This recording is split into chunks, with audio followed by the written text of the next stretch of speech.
How are you feeling? How long have you been here? 3 months, May 17th. And what brought you? That's difficult to answer.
Eventually resulted in your being here in the hospital.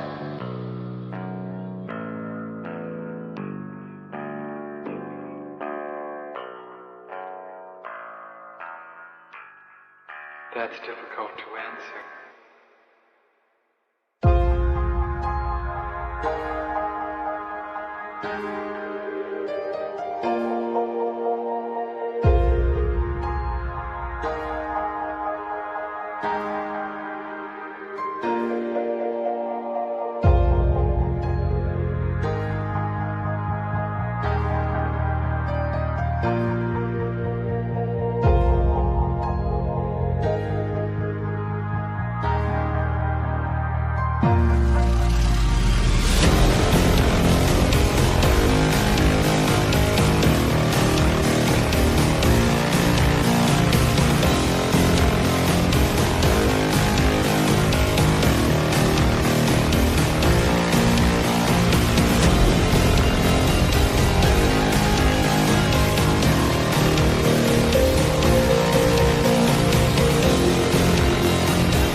the end? There's a noise inside my head of crying people facing death. Is this the end?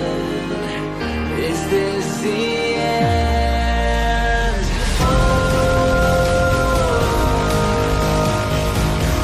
I'm burning in the stone.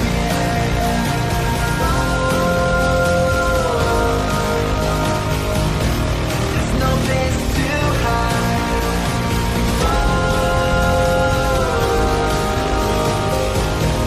I'm burning in the stone.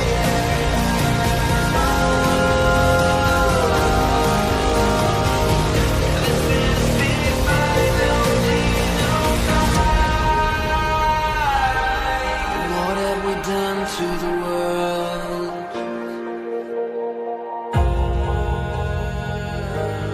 What have we done to the world?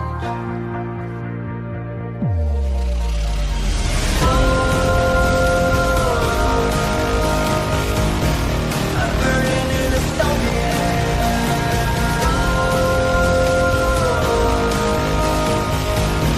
There's no place to hide.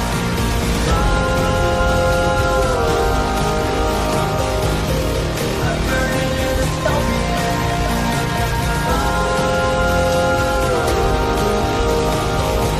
This is the final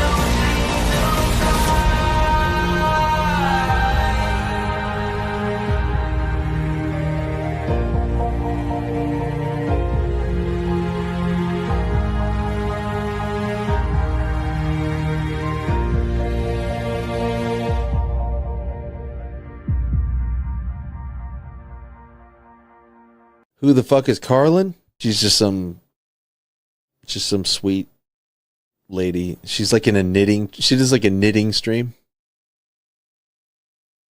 She's like a knitting YouTuber. She does knitting. Can we grow up a little bit and Alt not Girl be sent retarded? $200. Have you Please. seen the work of Karlyn Borysenko? Anti-commie cult leader and is obsessed with looking at what actual far-left communists are talking about and organizing today, infiltrating them. They infiltrated the universities, schools, media. She has the receipts to back it up. Primary source evidence. Infestation is dire and she calls Republicans idiots eating slop. Agree. Thank you for the big super chat. Yeah, oh, I know Karlyn B. She's solid. She's funny.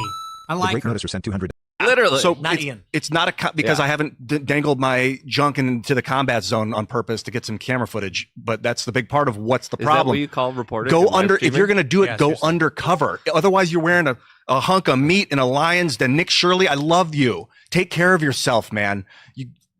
Karlyn Borysenko went undercover. Do stuff like that. Like if you want to expose this thing, don't pariah, please. But Ian, here's and I agree with you to an extent.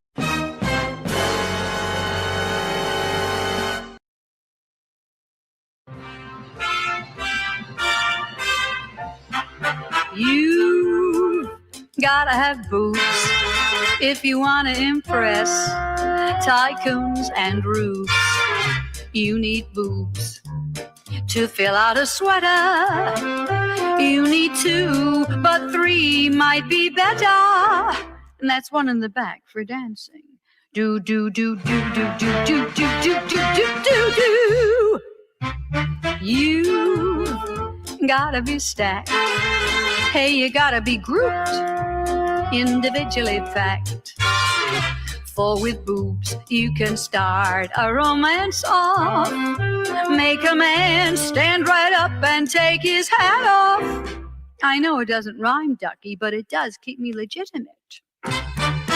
To make a bull paw the earth and mutter.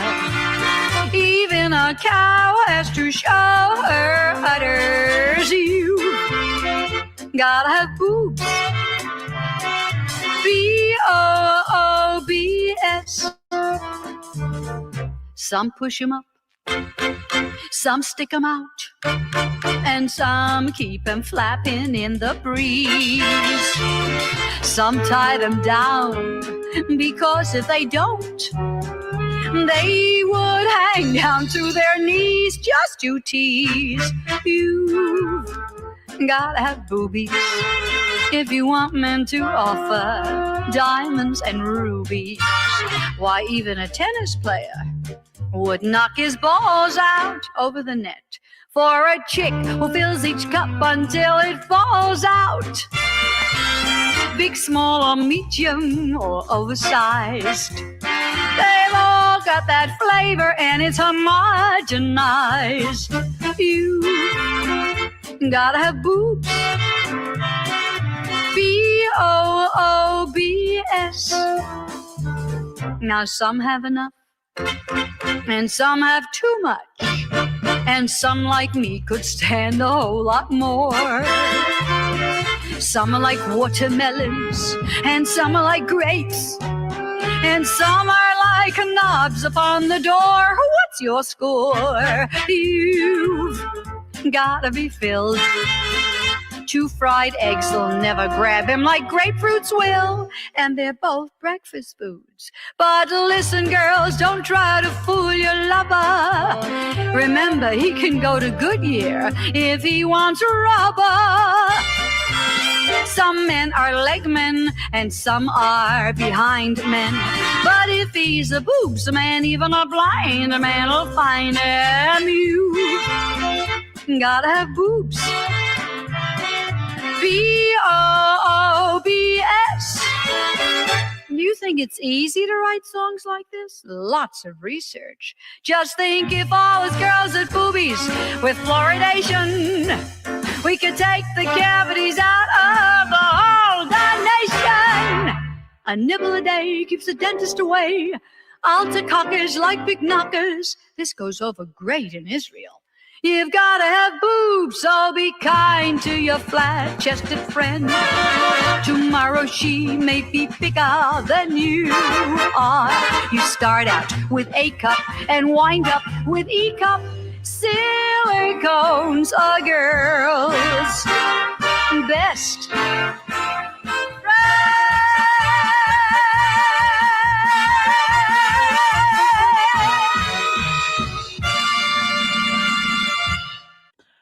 Why are we listening to burlesque music, you ask? Because Trendlin sent me a $50 super chat and she asked, okay?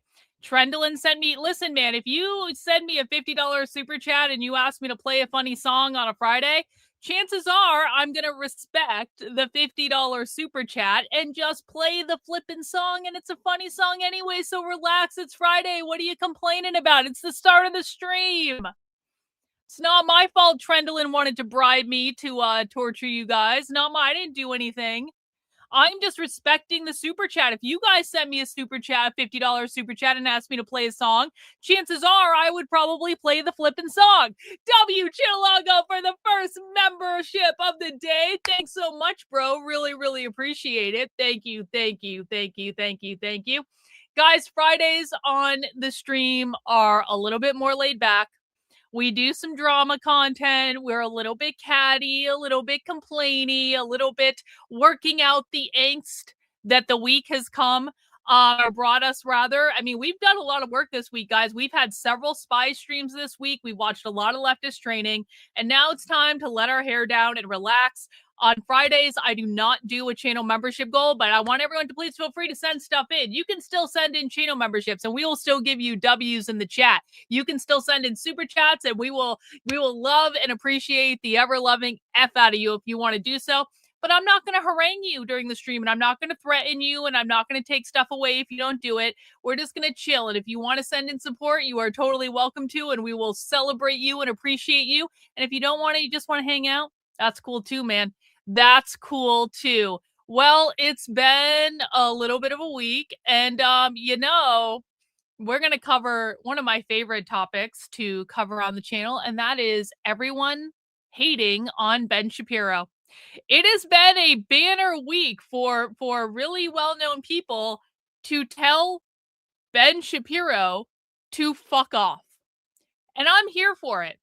I am here for it. Is anyone else here for it? One in the chat if you are excited to watch people complaining about Ben Shapiro. Because Ben Shapiro is a little rat of a human being. I'm not saying that because he's Jewish. I'm saying that because he's a fucking rat that believes that he should be in charge of everything when in fact he doesn't even support America. He is Israel first. He puts the interests of Israel over Americans every single fucking day. Everything that jackass does is about advancing the interests of a foreign power. And I, for one, am pretty happy to see that there are more people that are starting to really tell Ben Shapiro to literally go fuck himself. And so we're just going to watch some of that today. We're going to watch Megyn Kelly tell Ben Shapiro to go fuck himself. We're going to watch Ben Shapiro do a whiny, complainy little rant in response to Megyn Kelly. We're going to read Megyn Kelly's. I mean, I got to say, man, I've become a big Megyn Kelly fan ever since she started telling Ben Shapiro to fuck off. I was like ambivalent about Megyn Kelly before that. I didn't dislike her. I also wasn't like overtly like, you know, swooning over her. But now I am full on swoon. Megyn Kelly fucking rocks. And I got to tell you, Megyn Kelly has been a lot more measured and a lot more patient about the Ben Shapiro situation than I would have been. But I think she's awesome. Can we play a drinking? Yes, we can. I can't drink because, of course, I'm on the keto crash starvation diet. But you guys can drink. I can get high, though. I can smoke weed. That's still allowed on the keto crash starvation diet. Anyway, then we're going to watch Piers Morgan bitching and complaining about Ben Shapiro. And then we're going to watch Ben Shapiro responding to Piers Morgan. And then we are going to watch the full interview that Piers Morgan did with Tucker Carlson, where guess what they did? They complained about Ben Shapiro and probably many other things as well. And so that is the lineup for this glorious Friday afternoon. Was I rubbing my hands? Was I doing this in response to all of that? I would never do that. I don't know what you guys are talking about. You guys are trying to get me in trouble. No, remember, no anti-Semitism allowed. We are Jew respecters on this channel. We think that Hitler was the worst person that ever lived. We think the Holocaust definitely happened exactly the way we learned in school. We think no less than 10 million Jews died in the Holocaust, not a single Jew less. It is anti-Semitic to say that any less than 10 million Jews died in the Holocaust. Hitler is burning in hell, is the worst person that ever lived, and et cetera, et cetera, et cetera, et cetera. We love bagels. Bagels are the best invention in the history of mankind. And so no anti-Semitism. I know what you guys are up to, and I won't allow it. I will not allow any anti-Semitism on my YouTube channel. Oy vey, oy vey. We don't dislike Ben Shapiro because he's Jewish. We dislike Ben Shapiro because he's an asshole that puts the interests of a foreign power over the interests of America. I just don't know why this is confusing to people. I don't get it. That's what we're going to do on the show today, guys. But before we get into that, I need some help. I need some help from all of you because I am, as you guys know, on March 22nd, I am going to be holding a free training. That is a Sunday, by the way, so I don't want any excuses about I have to work. I mean, maybe some people have to work on Sundays, but most people don't. And even if you have to work, you can still sign up anyway. On March 22nd, which is a Sunday, I'm going to be holding a free training to teach people how to infiltrate the left. This is a question that I've had over and over and over and over and over again. This is a series that I want to start doing. Chittalago W's, thank you for the membership. Really appreciate you, bro. You're awesome. I'm going to be holding a training to teach people specifically about how to go undercover and collect information at the No Kings protest, which is on March 28th. It's the Saturday after this training. So basically, we're going to do this training next Sunday, and then we're going to have an entire week to get our shit together. You guys are going to have an entire week to get your shit together to scout out the No Kings events in your area, to scout out other revolutionary groups that are in your area, and I'll tell you where to find that information, to prepare to go to the No Kings protest. And what I want everyone to do on March 28th is I want you to go, and it doesn't fucking matter if Stacey's going to sign up. Like, here's the thing. Why is it that conservatives always have to be like, here are all the reasons you can't do something. A leftist might sign up. I don't give a fuck if a leftist signs up. Unlike the left, I have absolutely no issue with anyone signing up for my trainings. If I had an issue with people signing up for it, guess what I would do? I would only send it out to people that I know. I don't give a flying fuck if Stacey signs up for it. I've already had communists in my feed on other websites going, oh, we're going to infiltrate your training. Go ahead, infiltrate it. I don't give a fuck. Because guess what? No amount of communists or leftists that sign up for this training is going to prevent us from doing what we want to do. And all these conservative retards who are making these excuses, oh my God, you might have a communist sign up for this. That's just deflection to avoid doing something that you damn well know you should be doing anyway. Stacey can sign up for it. She can record the whole fucking thing. I don't give a fuck. I've already got safeguards in place for that. Do you guys underestimate me? I've been doing this for a long fucking time. You can find the information to sign up for the training over on my Substack. That is Karlyn, Karlyn.substack.com. It is totally free to sign up, and please share this out with people. There is an option to make an optional donation when you sign up. If you want to do that, great. If you don't want to do that, that's totally fine as well. Just uncheck the box. It's super, super simple. Send it out to your friends, send it out to your family. Get everyone involved in this because, guys, the reason we are focusing on the No Kings protest for this is because it is not a far left protest. The No Kings protest is a progressive protest. What that means is this is something that people who are new to going undercover with the left, it's something that they can go to that is going to be a safe environment for them to be in, so they can dip their toe in the water of what it's like to be in this environment. Because quite frankly, a lot of right-leaning people have no idea what it's even like to be in these environments. And as someone who, like, I jumped into the deep end when I first started going undercover. And for people who don't know, I've gone undercover with Antifa and the far left more than anyone else in the country that I know of. If you know of someone that's gone undercover more than me, like, tell me who they are, like, give me a name. Honestly, I would love to talk to them. But I've done this with more Antifa groups around the country and at more far left events than anyone that I know of. When I first started doing this, I had no fucking clue what I was doing. I just jumped into the deep end of the pool because that's my approach to things, is I just go and I do them. And I learned through trial and error and from making mistakes and correcting them and time. And I am going to impart my wisdom to you about how to go to one of these events, which again, it's a progressive protest. You're going to be safe. Unless you do something stupid, you potentially could put yourself in danger by doing something stupid. And on this training, I'm going to instruct you specifically. Here is how you go to these events without putting yourself in danger like a retard. We are not going to these events in order to instigate. We are not going to these events in order to get a viral clip of us arguing with a leftist for social media clout. We don't do that shit. That is the clickbait grifters on Twitter. When we go to stuff like this, we are observers. We are detached observers. We do not instigate. We do not start arguments. We do not say, do you know real communism has ever been tried? We don't do things like that. We don't do things to provoke them.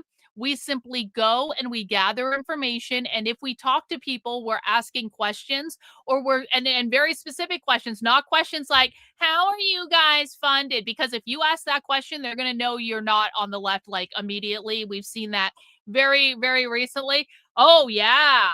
Yes, you should. Maybe not the red beret. The red beret might be going too far. But if you got a Che Guevara t-shirt, yeah, perfect time to bust out that Che Guevara t-shirt.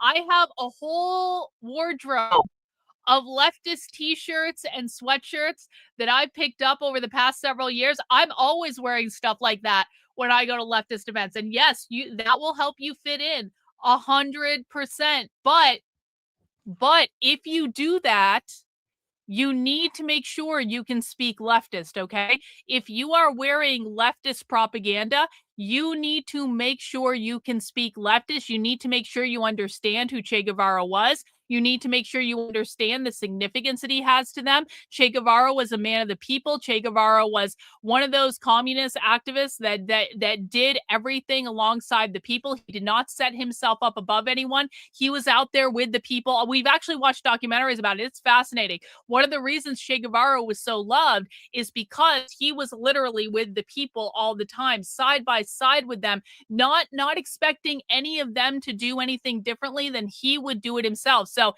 if you're going to get a Che Guevara t-shirt, it is a great thing to do. Make sure you can talk the talk, though, because someone might ask you about it. It might get brought up in conversation. You don't want to blow your cover by wearing something that could get you in trouble. No. I've worn pink triangle t-shirts. I actually wore a pink triangle t-shirt to the Bay Area Anarchist Book Fair. So that is actually a perfect, that again, you're probably going to see pink triangle t-shirts at it. And this is part of the point, guys. The reason, I mean, that's not really what we're looking for, though. Or you don't even have to wear any leftist stuff, guys. You can just dress like a normal fucking person too. You don't actually have to wear any propaganda. You could wear a pair of jeans and a black t-shirt and a fucking hat and sunglasses, and that would be just as acceptable, okay? So these are all questions that we're going to work through in this training, like how to show up, what to wear, what to do, how to observe this, what groups might be there, what type of propaganda to collect, because this is an intelligence gathering mission. I want an army of volunteers all over the country going to No Kings protests. No, I wouldn't do that, because I wouldn't do that. That's a cop out where we can do better than that. I want an army of people all over the country going to No Kings protests to gather information on what far left groups are there, what propaganda is being handed out, what do the zines say, what do the flyers say, what types of stickers are you seeing around the event? Yes, I want you to take video. I want you to get pictures.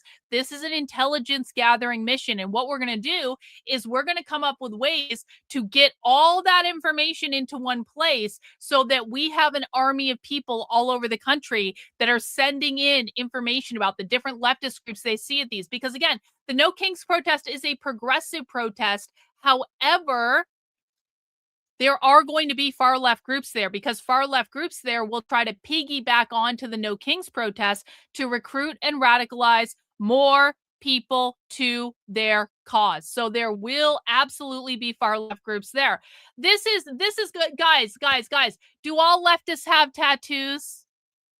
Like, if you don't have tattoos, you don't have tattoos. I wouldn't get any stupid, ugly, blatantly okay, let me break this down. I have a lot of tattoos. I've spent a lot of time in the tattoo chair. You can tell the difference between real tattoos and fake tattoos on sight. Leftists are not all covered with tattoos. Leftists are not all covered with piercings. I know conservatives say they always have a nose ring. No, they actually don't. In fact, many of them, the majority of them, do not actually have piercings. Some of them do have tattoos. Many of them don't. So you will not be out of place if you don't have tattoos. You will not be out of place if you don't have a nose ring. You don't have to do any of these things.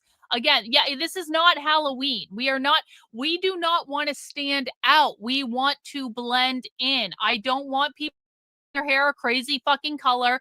I don't want people doing any crazy shit. You are not trying to draw attention to yourself. You are there to look like a normal person that's just blending in with everyone else, and that's it. And so we'll talk more about this in the training. But this is a really easy way, guys. If you've ever wanted to get involved with going undercover with different leftist groups in your area, this is kind of like, this is dabbling in a very safe environment that allows you to get used to the players, get used to being in the environment. Maybe you even end up talking to some far leftists. Maybe you collect their zines, their propaganda. You see what they're posting around the event, because they will be doing that. They will be handing out flyers and stuff like that.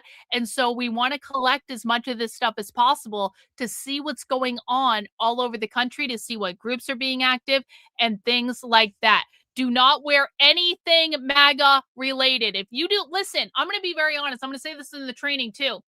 If you do something stupid like wear a MAGA hat, if you do something stupid like wear anything Trump related, if you do something stupid like going there to start an argument because you think it would be fun to get a viral clip on social media, I disavow all of that, and I do not want that as part of this effort. If you want to be a jackass and potentially get the shit kicked out of you, that is your business. But I'm not going to take responsibility for you doing something stupid. I'm going to tell you exactly what to do. It's extremely easy if you just follow basic instructions, okay? But you don't have to really do anything special. You just need to go and blend in and collect propaganda and see what groups are active at the event. That's it. That's it. Viral clips accomplish nothing. Exactly. Exactly. Latrina, thanks for the super chat. What do I do? Mail you a manila envelope with stuff? Like, well, we'll talk about that, Latrina. We will talk about that. Don't worry about that. I got a plan for that as well. So we will talk about that specifically in the training. I'm going to come up with a way to get the information in a way that protects your identity. And we have to, again, we do have to be very mindful that, guys, I posted this video earlier today. It's pinned to the top of my Twitter. I would really appreciate it if you guys could share this tweet. Actually, make this go viral. Do all the things with this tweet. I need you to bookmark it, like it, reply to it, retweet it, and quote tweet it. Let me put it over on Rumble as well. If you guys can make this go viral and spread the word, that would be really great. This is just announcing the training, telling people how to sign up for it and stuff like that. But the thing of it is I already know, based on some of the angry responses that I've gotten to this video, and all I said in this video is I'm training an army of people to go undercover at the No Kings protest. I already know. I've already gotten angry responses from leftists. They're calling me names. They're saying, we're going to come to your training and me. They're bitching and whining and kicking and screaming. I just posted this video like an hour ago. And so we have to plan proactively and be hyper mindful of the fact that there will be leftists trying to infiltrate this. And we have to be very, very smart. And I need everyone to follow my instructions. I cannot emphasize this enough. This is not a time for you to be fucking creative. This is not a time for you to make something up and do it your own way. I have a lot of experience doing this. I know how to get around this, but I need people to listen very carefully to the instructions I'm going to give you. And I need you to actually follow them so that we can mitigate any sort of leftist infiltration. I want to keep people safe. I want to keep your identities protected. I'm going to have all of you be creating fake names and fake identities that you're going to use not only for this event to sign up for mailing lists and stuff like that, but also for future events, because the whole idea behind this, and W's in the chat again for Chillago. Thank you so much, bro. You're the best. Do not wear Jesus. No. You really think that no, disavow. No, you cannot wear a Jesus shirt to a leftist protest and expect them not to understand that you're a conservative. Again, this is an example of, like, you have to use your fucking brain. If you are not going to use your fucking brain and stop acting like a conservative retard for one day in your life, no. Go to fucking Walmart, get a black fucking t-shirt or a white fucking t-shirt or a t-shirt with an indescript design on it. I don't really give a fuck. But if you wear a Jesus shirt to this event, they are going to know exactly who they're talking to, and you're not going to blend in, and they're not going to think you're on the left. So no, you can't do that. Denied. No, I cannot even believe I have to say that, but I have to say that because this is the mindset of conservatives. Conservatives, nothing that identifies you.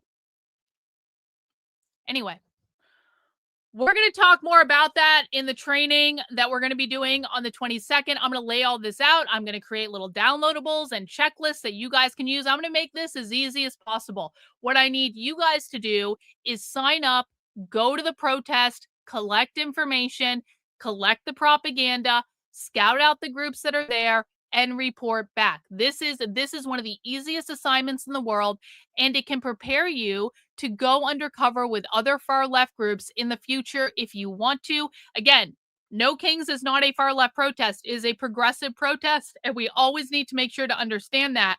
But it is a chance to get this experience, to understand what it's like to be in this environment.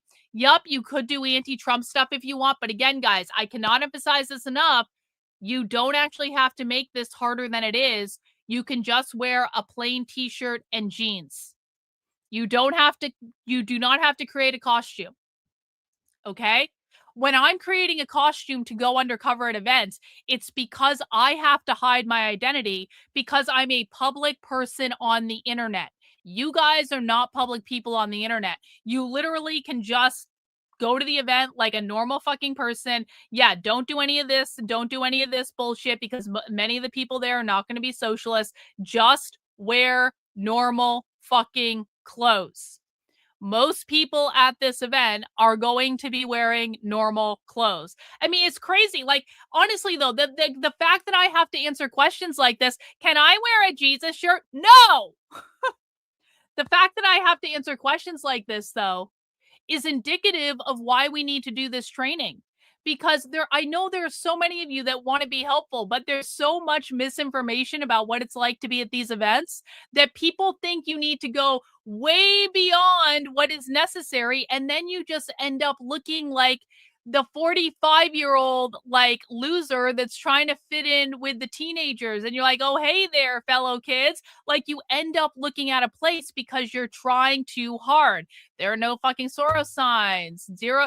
Okay, you go, you do me a favor. You go there and you ask for a Soros sign and you watch them identify you very, very quickly because they're not funded by Soros.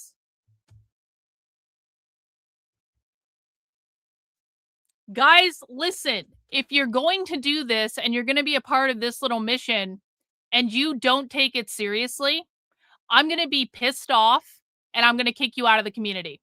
I'm going to say this again. I really, really, really, really want people to understand this. If you are going to take part in this, this is going to be taken seriously. And if you do not take it seriously, and if you disrespect my time and my energy and the training that I'm going to give you guys for free in order to do this, if you do things just to be funny or to own the libs, I will kick you out of the fucking community. Or you better pray I don't fucking find out about it. Because, like, if I do, like, that is instant excommunication. Because if you are not going to take it seriously, I do not want you involved. Because when you don't take it seriously, you literally just fuck things up for the rest of us that are trying to take it seriously. Well, I don't actually think this is funny, though. I don't think it's funny. I don't think it's funny. And it's a sign to me that you might not take it seriously.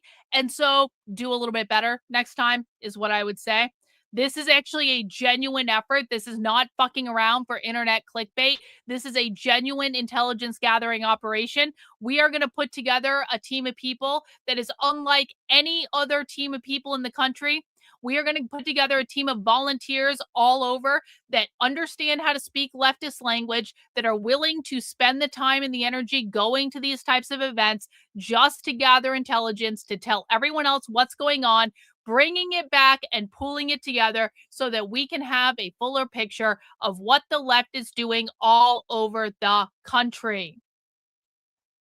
Yes, you should not wear that t-shirt to the No Kings protest. Nothing about Jesus, nothing about Trump, nothing about MAGA, nothing about anything. In an ideal world, nothing related to politics and religion at all. Just pick out a normal fucking t-shirt. I cannot believe I even have to emphasize this. This is fucking crazy, actually. Fucking crazy. Anyway, guys, if you want to sign up for that training, it is over on my Substack. That is Karlyn, Karlyn.substack.com. Just click on the big prono. Again, you can sign up for the training for free. It'll take you to a registration page. And I would really appreciate it if everyone could help me share this post on Twitter. It also has the link to sign up for the training. And what I need everyone to do on this post, again, I'll put the link in the chat. It is also pinned up to the top. What I need everyone to do on this post is like the post. Hang on, I'll show you. I will show you. I need everyone to bookmark the post. I need everyone to like the post. I need everyone to reply to the post. I'm going to do this. Like, whatever you want to say, it doesn't really matter. Just reply to the post. W's old sub sailor! We appreciate you, bro. Thank you. I need you to retweet the post. And I need you to quote tweet the post, and you can say whatever you want in the quote tweet. You can say, like, this is a great idea. Everyone should sign up for this. Like, whatever you want. Do all those 5 things, and that will boost the algorithm on the post, and that will expose it to more people. And then more people can come and join us, and we can get more leftists to complain and all that. Guys, if we are able to put together a successful intelligence gathering operation for this, that will be a really good indication that we are in a good position to actually be on the forefront of this in the fucking country. If we are able to execute this and we are able to, from this community, get people into the No Kings protest to be intelligence gatherers on an all volunteer basis, we are going to be able to demonstrate proof of concept, which means we can get more exposure next time we do it for all the materials that we are going to gather. Okay? So this is serious. I need everyone to take it seriously. We have fun doing this up. It's fun going undercover with the far left, guys. It is fun to, I am so annoyed that I have a harder time doing this now, because I as much as I do need people to take this seriously, I also really want people to understand it is fun. You're a spy. You're in there and you know what you're doing, and you are around a whole bunch of people who think you are part of them. It's a fun experience. It spikes your adrenaline. But you have to be smart about it. If you are not smart about it, you're going to get caught. You could get the shit kicked out of you. You won't be able to gather the intelligence. This is all about intelligence gathering. This is not about social media clout. This is not about anything related to fame or any of these stupid clickbait things. This is about intelligence gathering, okay? So I appreciate everyone that signed up so far. Let's spread the word. Let's get more people out there, because the more people we get out there doing this, the more intelligence we're going to get. And again, if you have a good time doing the No Kings thing, just wait until you go to the real far left stuff. Just wait until you go to the anarchist book fairs. Just wait until you go to the real Antifa things, because this is all practice to find people who can go to the real stuff and do it over time and really embed themselves in these groups, so that we have eyes and ears on the ground all over the country. And that is something that right now, literally no one else has an intelligence gathering machine like I am trying to create. Keep in mind, they see everything you are saying. If you give them detail, I know, well, yeah. That's actually another good point, guys. And I'm going to emphasize this as well. If you say anything publicly, you have to assume that a leftist is going to see it. That's why we're all going to create secret identities.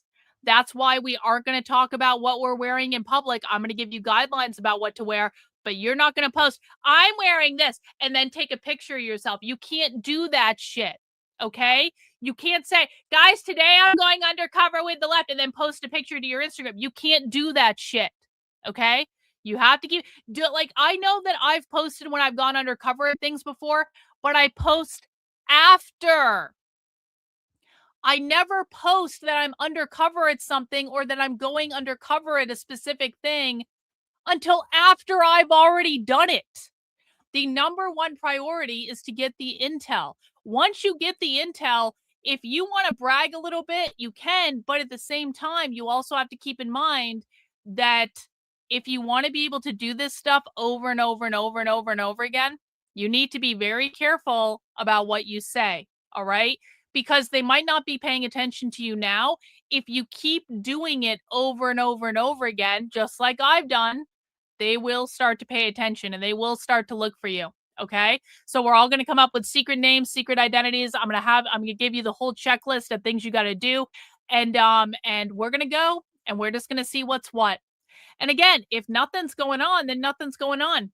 But I think it'll be a great exercise for everyone. Okay, guys, share the tweet, get the information out there. Head over to the Substack. That is Karlyn, KARLYN.substack.com. Sign up for it, and it's going to be a good old time. It's going to be a great time. All right, let's get into the good stuff, shall we? Oh, hang on. Reagan was asking me to wear the special sunglasses the other day. Hang on. I got to show you guys these sunglasses. This is one of the all-time good pairs of sunglasses that I've gotten on Whatnot. And Reagan was talking about it the other day, so I thought I'd bust them out. In the Megyn Kelly Tucker Carlson interview, Tucker called Ben Shapiro the AI sharp. Maybe we'll watch that too, honestly. Maybe we'll watch that too. We'll have to see how it goes. The Al Sharpton of Jewish people, yeah. Tucker Carlson is not taking any shit. So this is a pair of sunglasses called Yopon or something like that. It's from like Dubai. And they've come in this ridiculous fucking case. And they come with a little bow to tie them into the case, and there's other stuff in here as well. And what's cool about these sunglasses is these sunglasses actually have gold on them. That's gold and diamonds. That's like real gold and diamonds. And so Reagan was saying that these were her favorite pair of my sunglasses. So we're busting out the sunglasses for the stream today, just for Reagan. They're very steampunk, but they're fucking awesome. I mean, check them out. Come on. Come on. Come on. Come on. Those are the sunglasses. And yeah, I might change them at some point, but we'll start with it. They're really dark is the thing. They're super, super, super dark, but they're pretty rad, huh? Yep. The best pair of sunglasses. All right, guys, we're going to dig in and we're going to start our show today. And we are going to start with the Queen, Megyn Kelly, ripping Ben Shapiro a new one. And this was on March 11th. Let's hear what Megyn had to say. It's very sad to me as somebody who's known Ben forever and helped make Ben 100%. He became a star on my show, The Kelly File. I'm very sorry to see this happen. And like, there is absolutely no cause to go run around. I can't wear these. Are too dark, Reagan. I'm sorry. Somebody else's show. I'm sorry, Reagan. I want to wear these sunglasses. They're too fucking dark. I'm sorry. I can't see shit in them when I'm in my office. I'm sorry. It was a good effort. These are outside sunglasses. These are outside sunglasses. We're doing indoor. See, these sunglasses, they have a gradient. So we tried. They're too dark, Reagan. I'm sorry. We're going to do these instead. There we go. The Willy Wonka ones. Well, if there are no subtitles in this, Shayna, so it's like you just got to roll with it. It's on Twitter. Somebody who is as interesting, but and I mean this complimentary, I don't want those benign either. as Piers Morgan. Let's see. Piers is not a pernicious force. Oh shit. Piers is an interesting guy who's got an interesting show. Maybe it's for you, maybe it's not. It's up to you. I think he's really interesting, and I think his interviews are great. But that now we have to get rid of Piers Morgan. So obviously, in Ben's view, Tucker had to go. Clearly, even though we helped build Candace, she had to go. Then I had to go. These are my favorite. I've had a 15-year friendship with a guy, publicly attacked me. Same thing, not even a text in advance. Even though we had a text like literally 4 months or 4 weeks earlier saying, no matter who we're friends with, because he was mad I was friends with Tucker, our friendship means more to us than anything. Though. And we won't do anything to F it up. Next thing I know, I get attacked by him on stage. Yeah, the rose-colored ones are the best. Now Piers Morgan, like how many people have to go? Truly, how many people must be culled from the conservative movement in order to make Ben happy? Yeah, good question, Megyn. Ridiculous. And it's not just Ben. All right. There are others who take his lead once he calls you an anti-Semite or says you need to be kicked out of, polite society. There are a couple of others. I think I'm going to go back to these. Ben's numbers are very bad right now. But he's got some influence with some being crew. Indecisive today. This is so wrong. These are the ones. So good for Piers Morgan for fighting back. I'm completely on Team Piers, and I'm sorry to see Ben going in this direction. All right. Megyn Kelly calling out Ben Shapiro, and then Ben Shapiro complained about that. Let's hear what he had to say. Josh says, quote, "Dear Ben, I've been watching a lot of your adversarial interviews lately, and I've noticed that once they run out of arguments, they always fall back on the Israel issue." Yeah, I noticed that too. I noticed this especially in Megyn Kelly's defense of Tucker Carlson, where she claimed that your issue with him and recently her all boiled down to Israel, which I believe is an incorrect characterization. They just find it convenient to blame Israel instead of facing the actual points you are making. My question is, how do you deal with people like this? People that anytime you disagree with them, just say the reason you disagree with them is because of Israel. I like the way Matt Walsh said it, people that are Israel first, but from the opposite direction, meaning the first thing they care about is being anti-Israel. I'd love to hear your thoughts on this. So yes, they're lying. Megyn is lying and so is Tucker. I mean, period. They're just lying. Everyone's lying except me. I started originally criticizing Tucker Carlson for his economic programs back in 2018. And then in the more modern post-Fox iteration of Tucker, I started criticizing Tucker over his going to Russia to sniff the bread and kiss Vladimir Putin's ass. My generalized critique of Tucker in the last few months has been, one, he hosted and glossed a Nazi, Nick Fuentes. which doesn't have to do with Israel. It has to do with glazing. Nick Fuentes is a literal Nazi. Anyone who interviews Nick Fuentes is supporting the Nazis. I swear to God. I'm so fucking sick of this. It's like when that tranny came onto the channel the other day, and the trainee was like, "Oh, so you're a literal Nazi?" It's like, yes, yeah. I'm so sick of everyone calling people Nazis that they don't like. It's like, and at this point, everyone should just be like, Yep, exactly right. If people want to hurl slurs at people without having with complete and total reckless disregard for the truth, those people do not deserve our time and they do not deserve our consideration. They really, really don't. Old sub, thanks for the super chat. Shapiro is just pissed he failed to fill the Charlie Kirk void. That's what he really wanted to do. I totally agree with you. I totally agree. I think the first thing that Ben Shapiro thought about when Charlie Kirk was murdered was, oh, it's my time now. Oh, there's an opportunity for me to take over and carry the microphone for Charlie Kirk. I think that's the very first fucking thing he thought about. A Nazi, Nick Fuentes. A Nazi. And then I did a speech at Heritage in which I went through the fact that Tucker Carlson is in no way, shape, or form a traditional conservative. That he's a conspiratorial near anarchist at this point, seeking to tear down the fundamental ideas and institutions of the United States. Go watch the Heritage speech. I believe Israel is mentioned once in a 35-minute speech that is all about Tucker's general view of the world and how it does not represent traditional conservatism in any way. Megyn is even more dishonest. I've literally never, not once, mentioned Megyn Kelly, never, in the context of Israel. Ever. My critique of Megyn Kelly began when, and again, go back and watch the tape because it's all on tape, gang. Go back and watch the tape. Megyn wanted me to come and do one of her live events, which we did for free, obviously. It came down as a favor to Megyn because Megyn and I were friendly. And of course, we'd had a long-standing business relationship in which we had really, really helped her launch her business, which she freely admits or admitted at the time. I don't know if she does anymore. She used to have me on her Fox News show sometimes. Now I see she's taking credit for my entire career. Well, congrats, Megyn, I suppose. And see if you're happy about your decisions. I disagree about my career trajectory, but that's fine. If you want to take credit, sure. In any case, my critique of Megyn on the stage was, why don't you call out Candace Owens for implicating Erica Kirk in the murder of Charlie Kirk? That was my critique on the stage. And why don't you call out Tucker Carlson? Why don't you call out people I don't like? Nobody listens to this guy. 100% bots. Yeah, I think that's probably true. I was browsing the Twitter profiles of just like people I like to hate watch earlier today. I got to show you this because everyone, of course, knows that the psycho Carrie Smith, she let a group of gang stalkers trying to cancel me and silence me for like 2 years of my fucking life. If you want to know about this, you can go to survivingcarriesmith.substack.com and see all the receipts. Anyway, Carrie became a Christian like 5 fucking minutes ago. She's a leftist. She was a leftist her entire fucking life. And then she came out and found Jesus and joined the right, but she's still a fucking leftist and acts like a fucking leftist. And she's been glomming on to all of these pro-Israel Zionist douchebags like Joel Berry and James Lindsay and like all this shit. I just want to point this out. Carrie posted earlier today, gatekeeping is not cancel culture.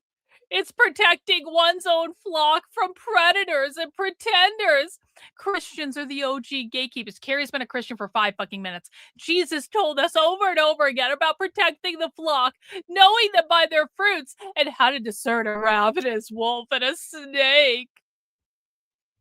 These people are, does anyone actually want to hang out with these people? I don't understand it. People who are being judgmental and morally righteous all the time be like, Jesus told me to silence you and to keep you out of the MAGA movement because Israel is our greatest ally. It's so fucking transparent and so fucking pathetic. For glazing Nick Fuentes, the leading enemy of Charlie Kirk. Because Nick Fuentes hated, despised Charlie Kirk, and the feeling was mutual. That was my critique of Megyn. And then she went on to claim that I was lying about Candace and that actually Candace was even quote unquote defending in her own way Erica Kirk. Well, that didn't age amazing, as it turns out. Yo, me And then in too, Tommy. TPUSA, I'm I gonna called light out one Candace up and in a Tucker sec.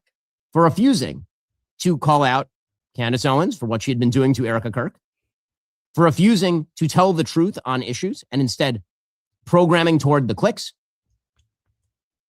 for their unique cowardice in Bye, Bob. making conspiratorial claims without evidence about, say, Jeffrey Epstein and President Trump. I did not mention Israel one time in the TPUSA speech.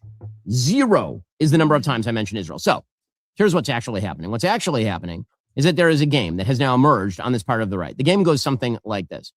I don't accuse you of anti-Semitism. You instead claim that I did.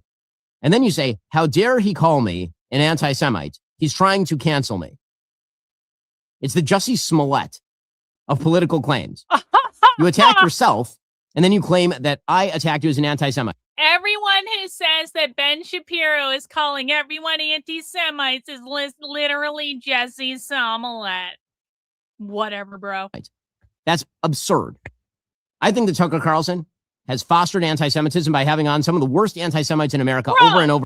Ben Shapiro is literally like, I would never call anyone an anti-Semite. And then in the very next fucking sentence, because he has no self-awareness, he goes, Tucker Carlson has fostered anti-Semitism. Does this guy even fucking hear himself, or is his audience just this fucking stupid? He literally says, I never called anyone an anti-Semite. Tucker Carlson fostered anti-Semitism. Ben, what the fuck do you think you're implying with that, bro? And over, and then essentially laundering their views. I have never remotely called Megyn Kelly an anti-Semite, nor, by the way, did I call Piers Morgan an anti-Semite. I said that his show is the Jerry Springer of politics, a clown car of stupidity, and it is. Yep. True. That's all. Yep.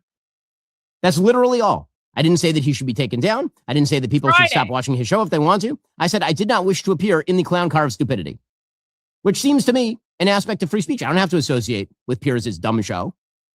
I mean, lots of people like it. Good for him. And Piers measures his morality by clicks, and so I assume he sleeps fine at night. That's fine. That's his prerogative. It's a free. Everyone except for Ben Shapiro, who literally pays for his views. Everyone understands this, right? The Daily Wire bots views onto Ben's videos.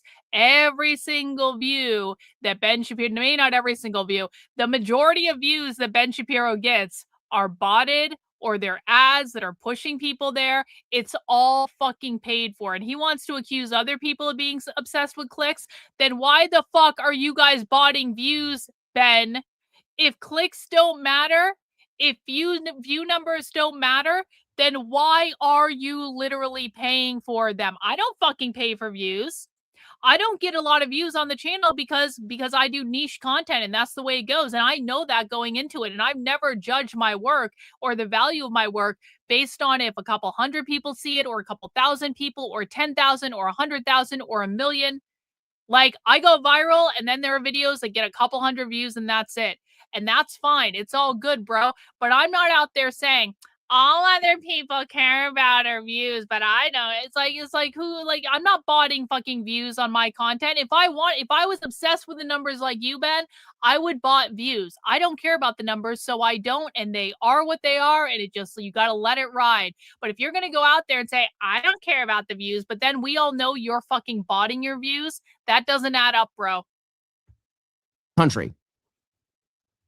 But let's be real. The tactic that is currently being used by all of these figures is a preemptive claim that people are calling you anti-Semitic.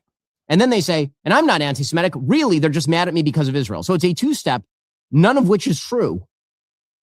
I didn't call Megyn anti-Semitic. This is 100% true. My chat is more active than a lot of bigger channels that supposedly get more views than me, even though I think they're botting a lot of them. I get more super chats. I get more channel memberships. Like my channel is not successful based on the views. My channel is successful based on the activity of the community and the support that they give me. And it's like, bro, like Ben Shapiro probably doesn't get as many fucking super chats as I do. I know the quartering is begging. The quartering would fucking kill for the amount of super chats and channel memberships that I get. I dwarf the quartering in terms of the number of channel members that I actually have, because my community is fucking awesome. It's high quality niche content. And that should actually be a lesson for everyone too, because you don't need the biggest audience in the world in order to be successful. You just need to have a niche audience that is passionate about what you're doing, that is completely aligned with you in terms of values. You can be extremely successful with a smaller niche audience than someone like the quartering can be with allegedly millions of subscribers that are totally real. Pinky swear, trust me, bro, where he doesn't get half the fucking channel memberships and super chats that I get. I didn't call Piers anti-Semitic. I didn't even critique Megyn on her Israel position. In fact, Megyn and I have had many conversations off the air about Israel and the situation in the Middle East, in which I said to her that I think that many of her critics over her policies on Israel up till now were wrong and misguided. In fact, I said that on her own show. But again, honesty is not a top priority for many of these people. The grift is the priority. The clicks are the priority. Little bit of projection there, Ben. A little projection. Average person, have more money, more salt in the womb. Can we play the top lip video for Ben? What is the top lip video for Ben? I don't know what that is. I don't get it. I don't get it. My information. Thank you for the super chat, though, average person. If you want to clarify what the fuck that meant, I would be open to hearing it. Your information is educated, investigative, and honest. No one else does that. Pretty much no one else does the content that I do. That's absolutely true. Oh, the top lip to your bottom lip. Oh, God. Oh, God. You know what? It's the drugs. It's the weed. It's the weed. It's the weed. It's this, isn't it? If you take your top lip and connect it to your bottom lip, you will shut the fuck up. Sometimes shutting the fuck up is the best thing you can do. Is that what you wanted? You wanted that video? You guys want me to play that video much more than I do. I feel like I have underutilized that video for sure. Every single word I said at that TPUSA speech, there are an enormous group of people in the commentariat, enormous number of people in this space whose chief desire is for fame and clicks. That is what they care about. And so their principles morph over time. Now, listen, I don't think Piers' principles ever morphed. I don't think Piers had any principles. I think his principle was always clicks. I think that for Megyn, maybe she had principles at one point. I'm not sure anymore. Because again, this would all stop very easily if, for example, Megyn Kelly had the stones to actually just condemn Candace Owens for what she's been doing. That's been my critique for months, and she still hasn't done it. She said she would die before she did it. That's her principle. Okay. All right. And again, as for Piers, I'm still bewildered as to why Piers is so pissed off. Seriously. Stop being a pissy little bitch. Seriously. It's really kind of ridiculous.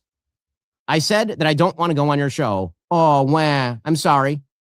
I said that I think your show's Jerry Springer. Wow. That you fill up the screen with a 6-box of people, none of whom you would want to talk to in a cafe.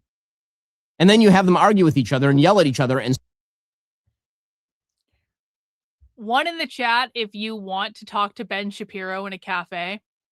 2 in the chat if you do not want to talk to Ben Shapiro in a cafe. 1 in the chat if you want to talk to Ben Shapiro in a cafe. 2 in the chat if you do not. Can we put a pair of your glasses onto Ben with AI to make him half interesting? You can. Yep, you can. You absolutely. If you want to do that little experiment, you go right ahead, bro. You go right ahead. I don't think a lot of us want to talk to you. Can you imagine actually trying to have a conversation with this guy? I can't even. Oh, that would be so weird. Scream. You have Cenk Uygur with his head blowing up like a red balloon on the air, next to Norman Finkelstein, next to whatever kook you found on a street corner, next to maybe one legitimate person, and then you're like, this is a solid debate. I love. Okay, you want to do that? That's your choice, my dude. You can, but I don't understand why it's not my choice to say I don't wish to participate in your dumb show, and why that somehow represents censorship. That is not censorship. You don't have to come on my show. I don't have to come on your show. Nobody has to go on anybody's show. And I'm not saying that people can't watch your show or that you should be deplatformed. The expansion of censorship to include, I'm not allowed to somehow criticize Megyn Kelly for her cowardice, and she's a coward. Or that I'm not allowed to criticize Piers Morgan for being a click whore, and yes, he's a click whore. Or that I'm not allowed to criticize Tucker Carlson for being a nut because he's being a nut. And that somehow these critiques amount to a campaign of cancellation or censorship. That's weird to me. One final note here. I saw that Megyn yesterday suggested that I'm in a mood to just throw people out of the conservative movement. People like Piers. Piers Morgan was never a conservative. What the hell are you talking about? My entire point at the Heritage Foundation speech that I did last December, and again, go back and listen to it, was any movement must have ideological borders. If people reflect views that are not inside those borders, they are not in the movement. And okay, correct, Ben. Correct. Any movement must have ideological borders. If your views do not reflect those ideological borders, you are not in the movement. Ben, America first means America first. It does not mean Israel first. It does not mean Israel is at the same level as America in terms of the things we take into consideration when we make decisions. Your values are Israel first. By your own definition, asshole, you are not in the America First movement, and therefore really shouldn't even be considered in the MAGA movement, except you assholes have kidnapped Trump and done some sort of thing where he seems to enjoy taking it up the ass from Bibi Netanyahu. You and your asshole neocon, warmongering, Israel first retard friends who are traitors to the United States because you guys put a foreign power over America every single fucking day. You should take your own fucking advice and get the fuck out and move yourself and your entire fucking family and all of your Jewish friends to Israel and stay there and stop demanding our fucking money to support you. they certainly are not leaders of the movement. They can be fellow travelers. They can vote however they want. It's a free country. But the fact that Megyn is considering Piers, quote unquote, part of the conservative movement is astonishing to me because Piers holds almost zero seriously conservative positions. But, you know, I guess that they've locked arms because it's all about the clicks, baby. Okay, Ben. Okay. Well, Megyn Kelly had a rather long response to that, and sadly she didn't make a video, but we can read her response. And Megyn Kelly said, "You think protecting Erica means calling out Candace. I think if you don't wish to call attention to a negative attack, don't call attention to it." Does that work for you, Ben? May I have your approval now? No, I don't think so. Because you and your little cohort of sick followers aren't mad about anything involving me and Erica Kirk, who you barely know. Trust me, I've checked. You turned on me when I wouldn't defriend Tucker, whose criticism of Israel you can't stand, and when I defended Candace's questions about whether Charlie, before he was killed, was growing more skeptical of Israel. He was. You're right that, at Erica's request, I tried to help her and Candace get to an okay place, an effort that failed, and which you now mock. But Christians like me are pretty big on forgiveness and reconciliation. I tried to help you and Tucker get there too, remember? More of my cowardice, I guess. Megyn Kelly is being exceptionally fucking patient here with Ben Shapiro. One final point. You handled your anger towards me in the most despicable way possible. Did you call me, text me, raise it with me privately after we all had been through together over the years? No, you attacked me on stage at Turning Point event without in a speaking slot that he paid for, by the way. The only reason Ben Shapiro was at Turning Point is he paid to be a speaker by fucking bribing them just so he could attack Megyn Kelly and Tucker Carlson. Because you were too chicken shit to say it to my face. I texted you afterwards and you never responded. You didn't have the balls to have a face-to-face talk or even a text or call about it. You are the coward, Ben, and your moral preening, priggish lectures, and holier-than-thou judgments are the reason you are losing fans and, more than that, friends at a record rate. You always told me you were a family guy, not a friend guy. I learned the hard way that you really mean it. Based, Megyn Kelly? Based. But of course, Piers Morgan is involved in this too. Let's hear what Piers Morgan had to say. One thing he doesn't criticize, however, is Israel. And he routinely gets very upset when other people do. It's such a blind spot for Ben that through the red mist of his rage, he sees an alternate reality where anybody who disagrees with him is a demonic, America-hating terror apologist who can only possibly be doing it for ratings. And it was brought to my attention that he was very upset about a debate last week featuring Dave Smith. So last night on Piers Morgan, which is the Jerry Springer of political television, where people gather to throw chairs at one another and determine paternity. Piers Morgan, who has sort of made a mockery of the entire industry by putting on screen whatever dregs are still willing to go on screen with Piers Morgan. He had on Dave Smith, who has, apparently his job is never to tell jokes, but to instead give poorly informed foreign policy takes. Well, it is, you know what? Listen. A rare moment of clarity from Ben Shapiro. It is very true, and I also agree that Dave Smith is not funny. Dave Smith has never been funny. I had to pretend that Dave Smith was funny for years. I had to go to all these Dave Smith comedy shows when I was with the Libertarians, and I had to pretend that he was funny. He was never funny. He was never funny. Robbie Bernstein is actually funny. He and I don't know Bernstein, whatever you can laugh, but he is actually funny. He's at least a funny comedian, even if he's Jewish. I don't give a fuck. He at least is funny. Dave Smith is not fucking funny. He was never funny. The reason that he's so famous with conservatives, it's another instance of someone being a failed fucking not funny comedian getting famous on the conservative right because they love failed actors and failed comedians. And also to hate America. Here we go. Well, first, Jerry Springer was a very good friend of mine, and he was a beloved national treasure who actually hosted one of the most successful shows in television history and became a media mogul worth hundreds of millions of dollars. So thank you for that comparison, Ben. Second, we proudly host lively debates on things that people care about, featuring guests that people care about, to cover both sides of complex news stories in an engaging way. Do the debates sometimes get a bit combative? Yes. Do audiences tend to enjoy a bit of theatrical rough and tumble? Of course they do. What happened? I heard something happened to him, but I didn't actually look into it. Did someone try to assassinate him or something that I heard? You know what? Honestly, I don't actually really give a fuck. Konstantin Kissin's an asshole. And perhaps, listen, I don't wish death on anyone, but Konstantin Kissin has lied about me all over the internet and had no regard for how that impacted me. And so part of me is like, you know what? I'm sure it was horrible and it was really scary and that sucks, but I actually don't give a fuck if anything happens to Konstantin Kissin, because Konstantin Kissin, for no fucking reason, went out of his way to attack me when all I did was try to share information with him and he refused to look at it. And then I told the truth about it, because Konstantin Kissin is yet another person that is a not funny, failed fucking comedian that knew that his path towards success and fame and clout was to tell conservatives what they wanted to fucking hear. That's why the Daily Wire, Ben's company, has an entire political debate show which is literally called Bar Fight. That's why Ben's own show features hard-hitting segments including Ben Shapiro destroys celebrity ice reactions.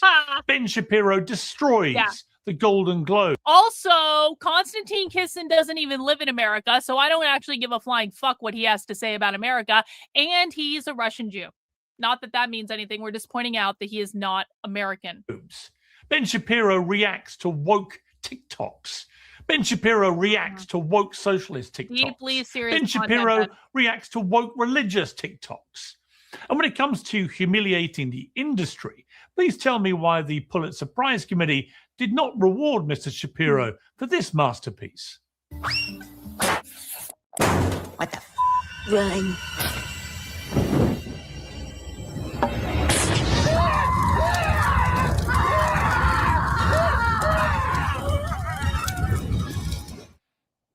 You could say that makes a mockery of the industry. Third, I want to examine the charge that I've committed a sin against journalism by hosting what Ben Shapiro describes as whatever dregs are still willing to appear on my show. Well, on the subject of Iran and US foreign policy specifically, recent guests have included Masih Alinejad, Lisa Daftari, Patrick Bet-David, Carla Sands, Rob O'Neill, Goldie Gamari, Jonathan Conrickers, Alan Dershowitz, Alika Lebon, Ambassador John Bolton, General Wesley Clark, General Mark Kimmett, a former UN prosecutor accusing Iran of mass murder, Ambassador Mike Huckabee, former Vice President Mike Pence, Eric Weinstein, Josh Hammer, former Israeli Prime Minister Naftali Bennett, and the IDF spokesman Nadav Shoshani. Now, it's unlikely that Ben is talking about any of these people, because they are either vehemently pro-Israel or to some extent they are supportive of attacking Iran to destroy its regime. All right. That was a part of that clip. And then Ben Shapiro talks about Piers Morgan.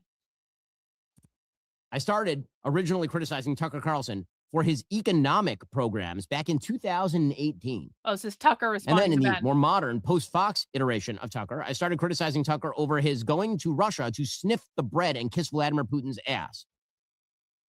My generalized critique of Tucker in the last few months has been, one, he hosted and glossed a Nazi, Nick Fuentes, which doesn't have to do with Israel. It has to do with So we're seeing Tucker's blazing reaction a to this, I Nazi, guess. Nick Fuentes. And then I did a speech at Heritage in which I went through the fact that Tucker Carlson is in no way, shape, or form a traditional conservative. He's a conspiratorial. Let's be very clear about Konstantin Kisin. Let's be very clear about Konstantin Kisin. He is lying to you to shill a narrative that is not hinged into reality.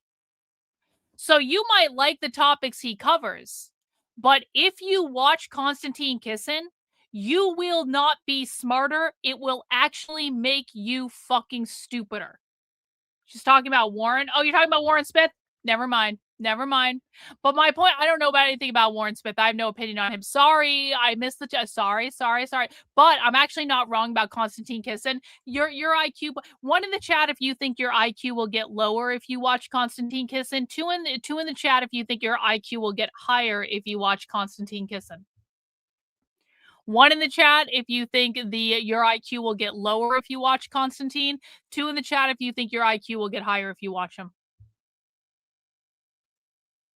Also, I feel like you guys could have just let me have a go off about Konstantin Kisin. I feel like you didn't have to interrupt it like that. Why you guys got to do me dirty like that? I feel like you really took away my moment. I was about to go on a major fucking rant about what an asshole that guy is, and you guys stopped me in my tracks, and it's not fair. I never get anything I want. You guys never let me have anything. Near anarchist at this point, seeking to tear down the fundamental ideas and institutions of the United States. Go watch the Heritage speech.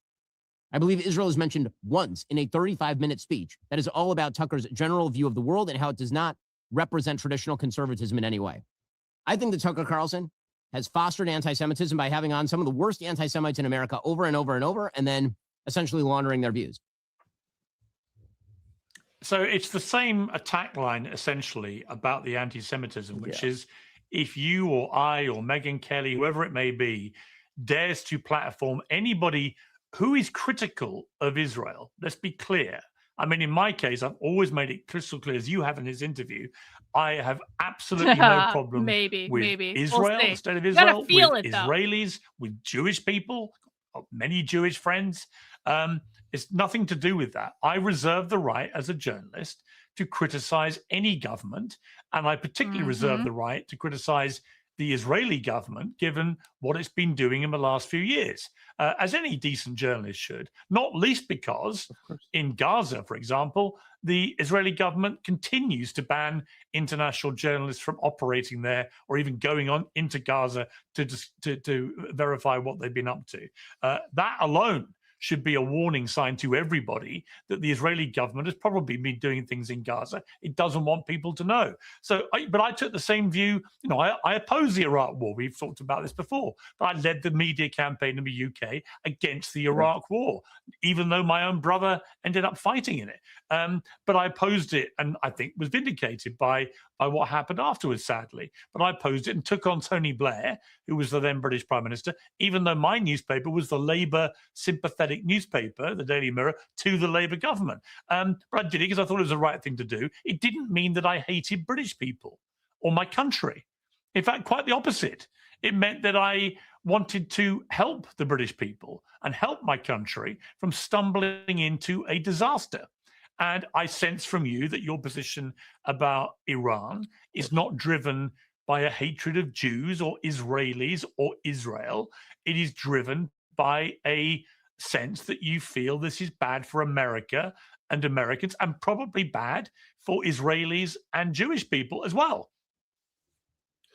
Yeah, I mean, I care about the United States. Again, I was born here. My family's been here hundreds of years. I care about it. I don't expect I'll be able to save it, but I want to do whatever I can to make it better and to avoid obvious disasters like this one.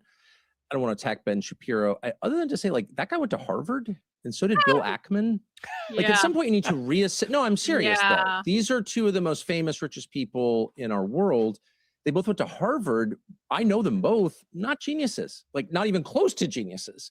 And so, like, our system itself is not producing wise people or even very knowledgeable people. Like Ben Shapiro. You're telling me that meritocracy doesn't exist? I am shocked at this revelation. Had no idea there was a strait at the end of the Persian Gulf and why it was important. You need a system that produces superior people. The British Empire did a pretty good job of this. The United States before the Second World War did a pretty good job of this. We need to reassess our system. That's the first thing I would say. Second, you're right. This is absurd. I think I've actually even argued with you about Israel. I was taking a tougher position than you. You've been a defender of Israel. That's why this is so crazy. He wants to talk about this in order to get, this is projection. You're all about clicks. No, actually, Ben Shapiro is all about the money and about the clicks. But here's the part that I think that we should be concerned about. It is now a crime in a lot of the West to criticize Israel. People were arrested yesterday in Australia for criticizing Israel outside, publicly, not attacking Jews, not attacking physically anybody, saying, I'm against the state of Israel. They're arrested for it. They're in jail tonight. That's also true in the UK, as you know. It's true in Canada. It's true throughout Europe. And Ben Shapiro and people in the administration would like to make that the law here.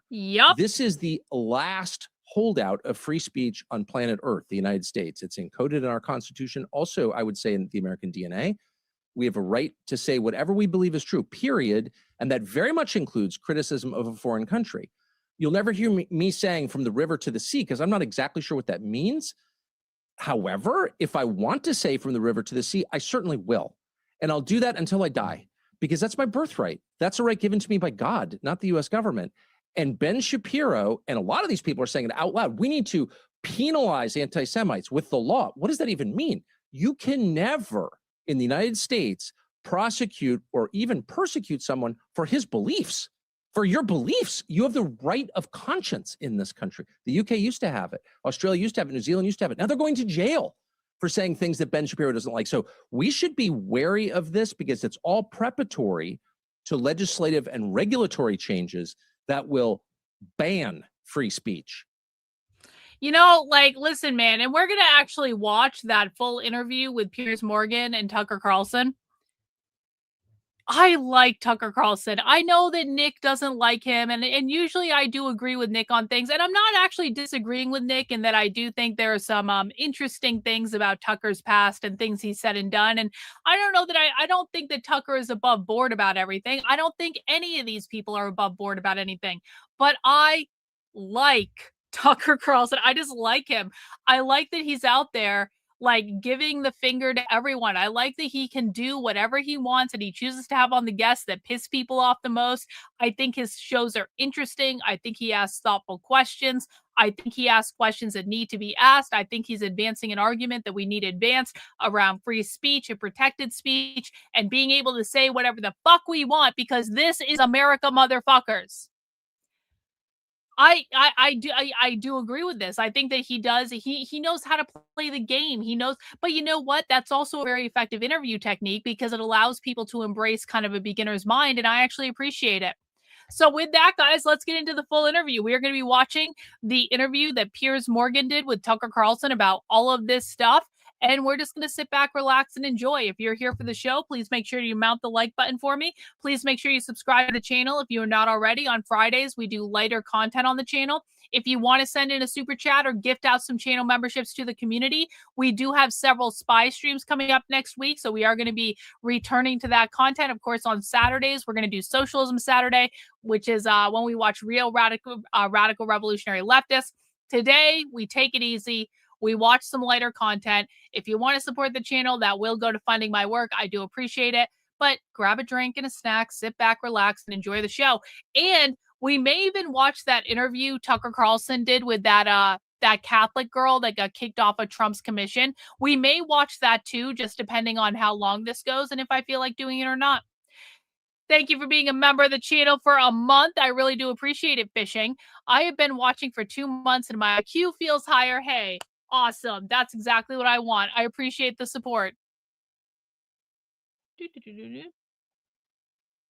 Oh, sound not on. Professional streamer, remember. There we go. I don't know what the case is that this is good for the United States. I don't even, no one's even attempting to make that case. So instead they say, well, you hate Jews. Ben Shapiro being like, wagging his eyebrows at you and telling you you're an anti-Semite. It doesn't matter what he says. If killing an 86-year-old religious leader didn't cause a spontaneous creation of a pro-Western government, which was apparently Ted Cruz's plan, if that didn't work, what would happen? Well, China would take over. And so anyone who didn't think that through is not qualified to lead anything. I almost want to run for president just to debate Ted Cruz. Yeah, well, you really should. Going to war is the gravest decision a leader can make. It's a decision which, by design, causes death at scale. It reduces the quality of life for your own people, at least for a while, and it inevitably unleashes chaos, both economic and political, which is inherently not within your control. That's why most leaders carefully construct a case for war based on the costs and the rewards. Amid the suffering, they see great benefit in the national interest. Could it expand our territory or our control? Does it eliminate a genuine threat, which makes our country safer? Will it make us more powerful in our own geographic neighborhood? Is it popular with our people? Does it strengthen our national unity and pride? For President Trump right now, the answer to all these questions is no. For Israeli Prime Minister Benjamin Netanyahu, who says he's dreamed of this for 40 years, it could be yes on all counts. It's therefore perfectly reasonable to believe that Israel led the US into this war in Iran. Yes. Not least because Marco Rubio said it, and Antony Blinken said Netanyahu. What can anyone, like, why the fuck are they continuing to try to make Marco Rubio president? They have tried so hard for years and years and years and years and years and years and years to get the public to accept Marco Rubio as president. This has been going back to when I was a Democrat. They had Marco Rubio do the response to Obama, and he completely fucked it up. Marco Rubio was supposed to be the next great president in the debates, and then Trump won and all that stuff. Every single time they trot out Marco Rubio, I don't fucking get it. Marco Rubio is not likable. Marco Rubio has no charisma at all. Like, the benefit of Marco Rubio is he is a puppet of the machine. I think that's why he's Secretary of State. He is a puppet of the machine, and they're trying to set him up to be president because they continue to try to force fucking Marco Rubio on us. No one wants Marco Rubio.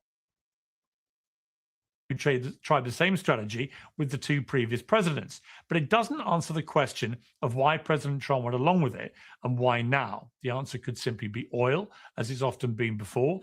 Prices are swinging wildly at the moment, but the president said Little this. Marco, yeah. Prices are coming down very substantially. Oil will be coming down. Little That's just Marco. That's just a matter of war. That happens you can almost predict it. I would say it went up a little bit less than we thought. It's going to come down more than anybody understands. As it stands, Iran is only tight. Let me ask you guys. 1 in the chat if you would vote for Marco Rubio for president. 2 in the chat if you would rather poke your eye out with a hot poker than vote for Marco Rubio for president. 1 in the chat if you would vote for Marco Rubio as president. 2 in the chat if you would rather poke your own eye out with a hot poker rather than vote for Marco Rubio for president. There is no universe in which you would have to, like, I mean, I don't even know, man.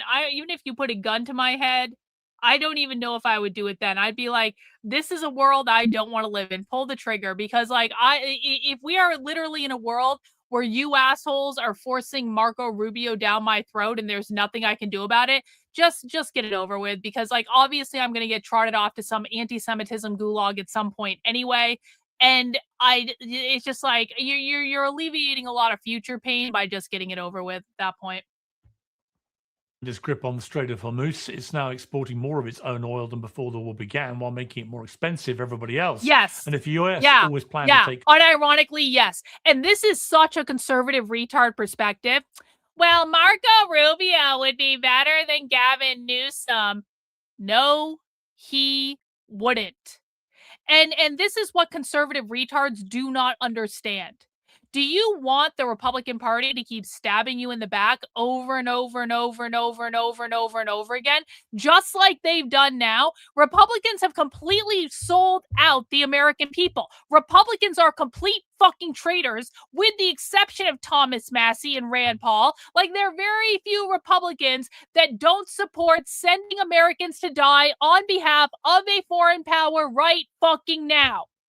They've done nothing to help you. They've done nothing to help your family. The only thing they care about is kissing up to Israel. And you retards still fucking vote for them. You are the reason this is fucking happening, because you refuse. You refuse to let these assholes lose. And then you act surprised when they stab you in the back again, over and over. I wrote about this in my book back in 2021. You have to let them lose. And if the Democrats win, then the Democrats fucking win. And it's your job, because you are the fucking Republicans, to get people into those positions that are actually going to do what they say they are going to do. Stop voting for horrible fucking people. And I don't want to hear this, they're the lesser of two evils. Kamala Harris could be president. If Kamala Harris was president right now, we would not be at war with Iran. If Kamala Harris was president right now, Americans would not be dying for Israel in a war with Iran. Why are you assholes willing to send Americans to die just to own the fucking libs? Control to conquer the strait and leave Israel to police it. Why did nobody say that? Trump was crystal clear about the unashamedly selfish benefits of raiding Venezuela. He's made a similar case about Greenland, whether you agree with it or not. So why the muddled messaging now? It's impossible to disconnect it from the bigger picture about his final term, the defense of MAGA's legacy and the battle for its future. The so-called MAGA war was red hot long before the Iran war began. Trump will be well aware that one side is extremely skeptical about Israel because it's a direct threat to a very literal interpretation of America first. Fix this country before sending bombs to fix everybody else's. The other side would rather you didn't talk about Israel at all, as is to express unconditional support. Israel, they believe, is a key overseas territory in a new American empire which rules the world with muscle. That battle of ideas is going nowhere fast, which is why presidential hopeful Ted Cruz said this. Hey guys, do you know how someone has been brainwashed by conservative media? Without Iran, this is about China. It's China. It's China. It's China. It's China. Do you know how someone has been brainwashed by conservative media? They actually think that China's the fucking problem. That's how you know someone's been brainwashed by conservative media. Don't be a fucking retard. Tucker Carlson is the single most dangerous demagogue in this country. Wow. And I'll tell you, I've made the decision that I'm going to take him on head directly. Wow. Well, Tucker Carlson rejoins me now on Uncensored. Tucker, how are you? It's such a serious topic, and then you play the Ted Cruz clip, and I laugh. He already took me on head-to-head last summer. I'm not running for president, so I don't know why he would be running for president against me. But thank you. And Piers, as I have said publicly a number of times, you have been, even though we disagree on a lot of core issues, you have been a champion for free speech for Steve. years, Appreciate especially it. as free Happy speech, Friday the 13th. allowable window of free speech shrinks, and you've been one of the world's great champions of it. So I'm not surprised that you're getting attacked for that, but good for you for what you're doing. Thank you. Well, we're going to come to some of those attacks a little later. Just in relation to Ted Cruz, I mean, I watched that interview that you did with him where he had no idea how many people live in Iran. And as you rightly pointed out, that ought to be probably a basic prerequisite of knowing about a country before you may wish to, for example, attack a country. Real. And it may be that him now responding in the way that he is because you embarrassed him so much that day. But in relation to his claim that you are the single most dangerous demagogue in America, how do you respond to that? Well, I'm honored that I beat Mamdani and AOC and the entire Democratic Party. I mean, this is a conservative Republican senator from Texas. Isn't that something? Ted Cruz's biggest priority, his most important thing, is he's going to take down Tucker Carlson. It's not getting rid of Antifa. It's not reducing home prices and rental prices. It's not reducing the cost of food. It's not helping average Americans. It's not defeating the left in any way. It's not deporting illegals. It's not preventing unnecessary war in the Middle fucking East. The biggest threat to America, according to Ted Cruz, is Tucker Carlson having a podcast where he can say whatever the fuck he wants. That really tells you a lot about Ted Cruz's priorities. And sadly, Ted Cruz's priorities are the same priorities of the Republican fucking establishment, which is why they need to be destroyed and go away. And I'm sorry, like, you can vote for whoever you want, but if you vote for Republicans that fucking suck, then you are part of the problem. If you say, I just can't do it, Karlyn, I can't allow a Democrat to win, then you are a massive fucking pussy that is not willing to do what is required to fix the problem. And when things go really shitty, and they will, you can look in the mirror and know that you were one of the reasons for it, because you refused to man the fuck up and do what was required to fix the problem. I don't give a fuck. It doesn't matter. It doesn't matter. Do you think one Antifa conviction is enough? Conservatives are like, we got one, guys. We got one. So the fuck what? Do you know how many thousands of Antifa cells exist in the United States that you don't know about right now? Do you know how serious the far left is about organizing and recruiting, and that they're organizing and recruiting at a faster pace now than they were a year? Oh, 9. Oh, I'm sorry. Oh, you guys got 9? Oh, wow. Really? High five yourself, bro. Why don't you take yourself out for a fucking ice cream cone or something? There are millions of these people, and you guys got 9, and you're like, hey, we won. Antifa's over. Did you see we got 9 of them? 9 of them are good. 9? Are you fucking serious? There are 80,000 of them in Minnesota alone. In Minneapolis alone, there are 80,000 far left activists. There are like 30 fucking different Antifa groups in Seattle alone, but you guys got 9. Oh, bro, time to celebrate. It's over, guys. The right won, the left lost. Does everyone remember the last time we heard this after Trump got elected? Hey guys, it's over. We won. The left lost. Nothing to see here anymore. DEI is dead. Antifa is over. Okay. How'd that work out? How'd that work out the first time you assholes tried it? Thank you so much for the super chat. They have great lawyers. Will be overtoned. Yeah, probably true. Probably true, actually. Probably true. Hey, thanks, Suzanne, for the super sticker. I really appreciate it. Telling you that I am the most dangerous. Well, why is that? You know, I have no allegiance to any foreign country, only my own, the one in which I was born, unlike Ted Cruz, who's from Canada. Why would I be the most dangerous? In fact, I'm not a demagogue. I don't seek to divide people. It pains me to see people divided. It's against my religion, and it's bad for my country. He's mad at me. Well, yeah, because his interview didn't go well, as you said. That's true, I think. But he's actually most mad at me because I'm criticizing our alliance with Israel. And I'm not doing that because I'm getting anything out of it. I'm certainly not. Or because I hate Israel. I don't and never have. But because I don't think it helps the United States. And I've been saying that for the last year, to increasing irritation from agents of Israel like Ted Cruz. And now this war kind of proves the point. Unfortunately, I wish we hadn't come to this, but this is so destructive to American national interest that it's hard to believe destroying American national interest, weakening the United States, wasn't part of the point. How could it not have been? And the last point I would make about relevant knowledge of a country you seek to overthrow is that, like, looking at maps doesn't tell you the whole story, but it tells you part of the story. And at the eastern end of the Persian Gulf is a strait. Oh, did I see? I didn't see a super chat from you, Shane. I apologize if I missed it. Let me see. I apologize. Sorry, I didn't even see this. I apologize.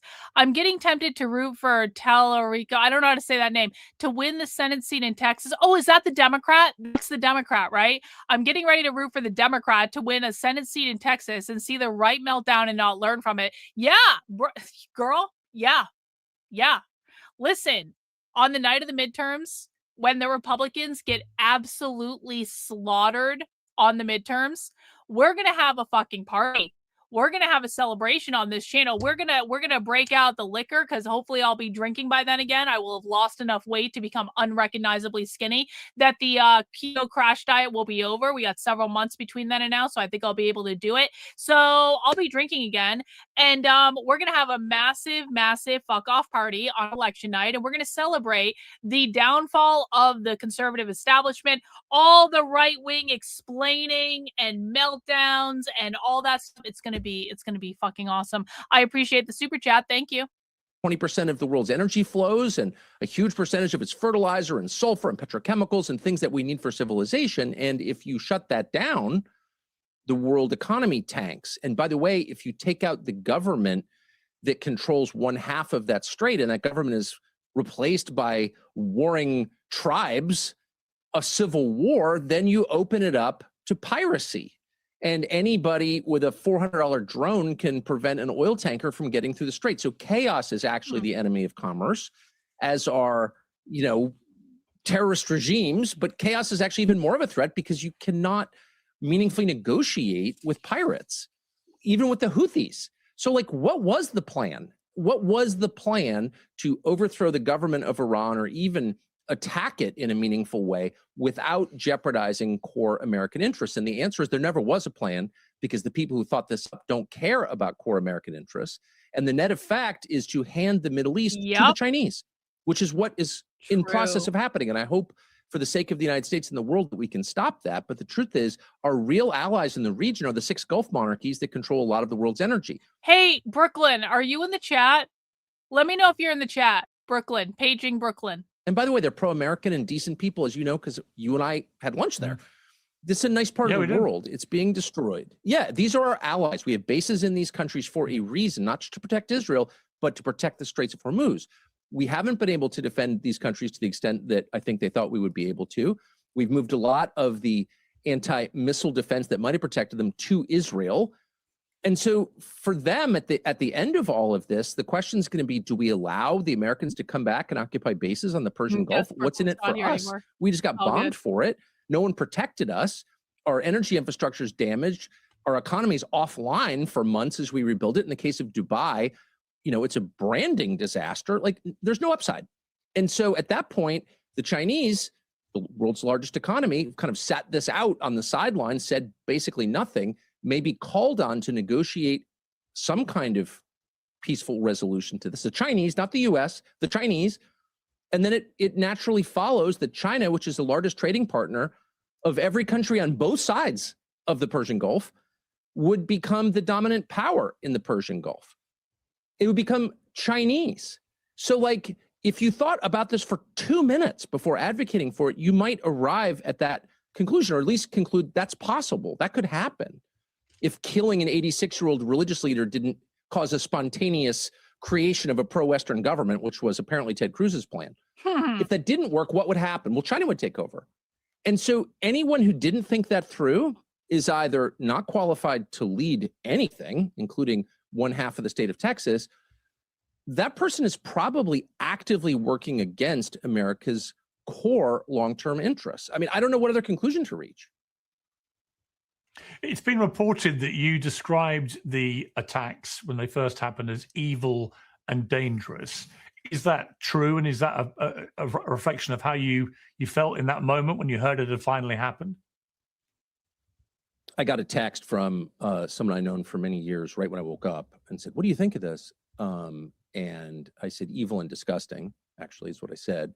And I wrote it to John Carl, as a reporter at ABC News, who I've known since the early 90s. I had no idea this was some kind of on the record thing. He immediately went on breaking news and, and reported that. I had no desire to get that out there. I want to present my views in a more cogent, thoughtful way than just growling right when I wake up in response to the news on my phone. But yes, I'm not running away from what I said. That was my initial reaction. I thought this was a disaster for American interests. I've thought that for many years. I've advocated against this war. I advocated against a war in Iran with Trump in the first Trump administration. So this is not a new position for me. I don't want to be vindicated in my fears, but unfortunately, I think the very few people who publicly oppose this are being vindicated because I don't know what the case is that this is good for the United States. I don't even, no one's even attempting to make that case. So instead they say, well, you hate Jews, to which I always say, well, not only do I not hate Jews, I think anti-Semitism is immoral. It's against my religion. Shut up, you hate Jews. And that is designed to do a bunch of different things, create more loyalty to Israel. There's so much anti-Semitism, you must be loyal to Israel. That's definitely one of the aims of this. Another is to imperil the person you're calling a Nazi because Nazis get shot. Everyone knows that. And the third is to make people who disagree with you or who platform those who might disagree with you or Bibi Netanyahu, censor them, take them off the air, shut them up, silence them. Those are the points of it. But at no juncture have I ever met anybody who has laid out like a kind of reasonable, even slightly fantastical, but just like logical case for how this war will benefit the United States, make us stronger, safer, richer. I've never heard that case. I'm waiting for it. I would love to hear it. I'd love to believe it. You were in the Oval Office with President Trump. You were photographed with him. You met him, I think, maybe 3 times in the months leading up to this war. And I presume you discussed the potential for war in Iran with him. Did you try and persuade him that this would be a terrible idea? Of course, that's why I went 3 times in a month, 5 weeks maybe. Yeah, that's why I went. And I've known him a long time, as you have, and always gotten along with him, still get along with him. I still like him. I'll always like him no matter what happens, just because I like him as a guy. And I think he's trying his best. But in this case, I couldn't have an effect. I tried sincerely. I wasn't getting paid for it. It's coming, of course, at some reputational cost.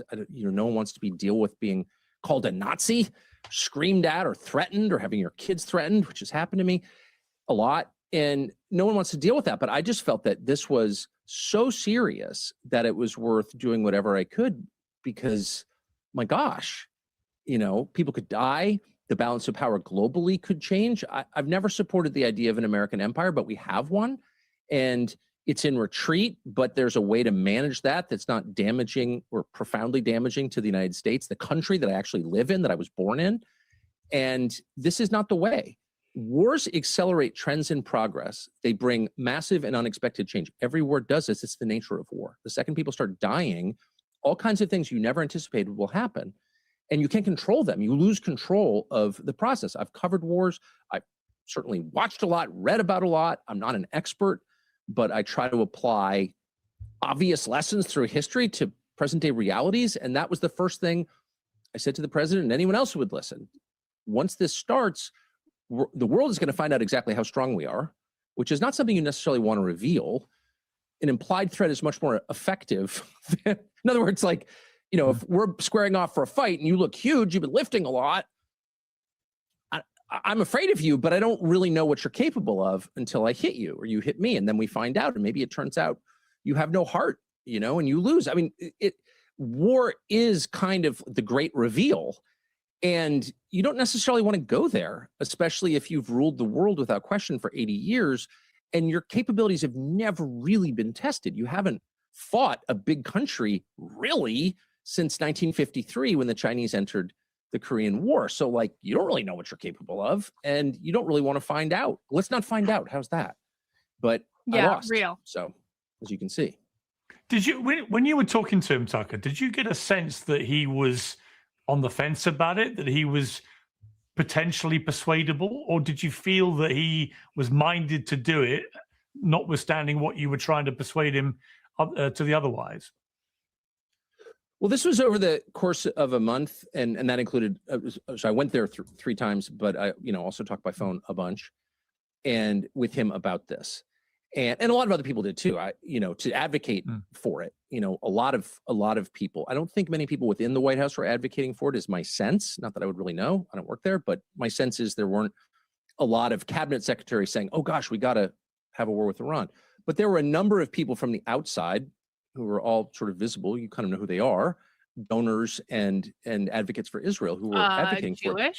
And my sense is his view started to change. They were all Jewish. Well, obviously it did because he did it. But at no point did I detect an enthusiasm for it. He didn't seem eager to do it. He didn't want Iran to have nuclear weapons. That sounds fair. I don't have a problem with that. I don't want anyone to have nuclear weapons. I want Israel to have nuclear weapons. I want France to have nuclear weapons. I mean, you know, that's a pretty reasonable position. But the idea that you would go in into some kind of conflict that could very easily become a ground invasion, or who knows what it becomes, you know, a nuclear exchange, who knows? He was not eager to do that from what I could tell. And again, you know, people tailor their positions to the audience, but I talked to him a lot.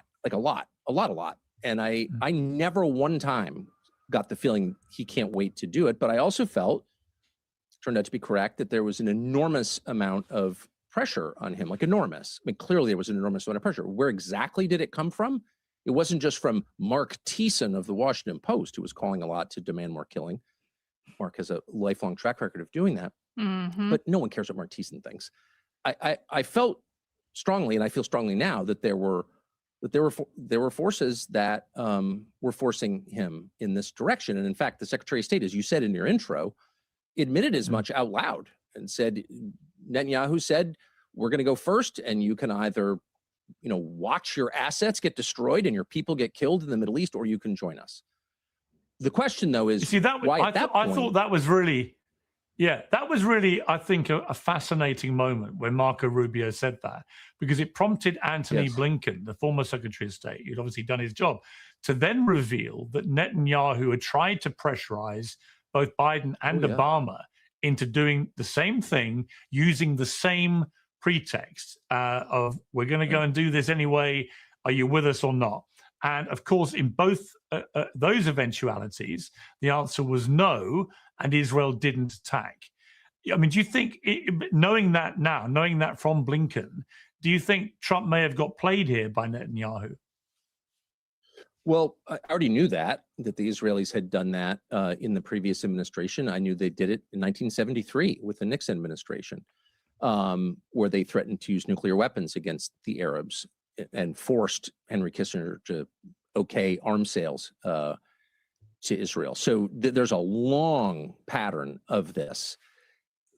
And I think anyone who knows anything about the Israelis knows that they're capable of this. They're capable of great violence. They take their threats very seriously, maybe too seriously, to the point where they become self-fulfilling. I mean, you could argue about it, but they're, you know, they don't mess around. And of course, this had already happened in this administration. In June, our bombing, the 12-day war in Iran began when the Prime Minister of Israel announced to the administration, I'm doing this week. And my question then, and I raised it, was, how about no? How about no? You're a client state. You've got 9 million people. You're the size of New Jersey. You don't make operational decisions. And you certainly don't tell the world's dominant superpower what we're doing next. Like, why would you? That's like getting a lecture from your children. No. And that was my position, because that seems consistent with the laws of nature. The weaker partner doesn't get to dictate terms. Like, what world are we living in? And whatever, I'm not in charge. So, but that was my position. I think that'd be the position of most rational people. But Israel was in charge of that war. They started it, and they were in charge of this war. They started it. So this is a difficult thing for the people who advocated for the war to deal with, because their whole purpose is not to help the United States. It's to, and not even to help Israel. It's to help the Prime Minister of Israel, Benjamin Netanyahu. If you're loyal to Israel, if you love the state of Israel, what do you think about what's happening in Tel Aviv and Haifa right now? They just had, apparently, an Iranian rocket land right next to the Church of the Nativity. Luckily, it didn't do much damage. But this isn't helping Israel. There's no real end game for Israel here that's going to result in its long-term stability and peace. Of course not. This is a disaster for Israel, actually. Not that I really care, because I'm not Israeli, but I don't want to see any country harmed. And these people are in a very tough spot, because now we've left the rhetoric stage and we're in the kinetic action stage, where the rest of us can just assess outcomes without mediation. Like, who controls the Straits of Hormuz in 3 years? Is there an American military base in Bahrain? What happened to the Fifth Fleet? It used to be there. Where is it now? You know, who's controlling the energy flows out of the Middle East? These are measurable phenomenon. They're not susceptible to Ben Shapiro being like, wagging his eyebrows at you and telling you you're an anti-Semite. It doesn't matter what he says. And so it puts them in a very tough spot. How do they respond? Well, we know from the Iraq War, not a single person is ever going to admit he was wrong, ever. one of the most liberating things I've ever done in my life was admit that I was wrong about the Iraq War. And I was ashamed of it. I remain ashamed of it. But once you say I was wrong and I'm sorry, this tremendous weight lifts off your shoulders and you don't have to lie anymore. And that is what liberation actually is. None of these people will do that. Real, actually. None. Yeah. They feel no compunction and they won't. So instead what they're doing is they're just going bonkers on the attack because, and this is a precept that Israel lives by, the best defense is a strong offense. So rather than like debating you on the terms or admitting that they were wrong in their forecasts and there was no popular uprising in Iran and we've lost control of the world's energy, they're going to say, Piers Morgan, you're a Nazi. Megyn Kelly, you're a Nazi. And you're just like, what? That is a kind of insulation that they're constructing around themselves to prevent, well, any kind of soul searching about how did I get it so wrong? And all these people died because I was wrong. They don't want to deal with that.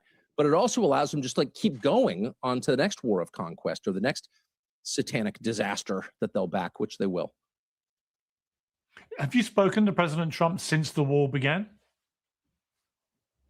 I just through proxies. He called me names or said I was too dumb to understand MAGA or something. I wasn't, from my perspective, a real attack. I can't, I admit my weaknesses up front, okay? I like pizza, which is wrong. I like Donald Trump, which is, increasingly hard to defend, but I do.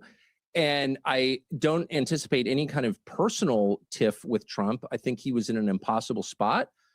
I think it's very obvious now that the US president under our current system, which I pray changes soon, doesn't have the latitude that people thought he had. Like presidents can't just make whatever decision they want in the interest of their country. There are other forces hemming them in.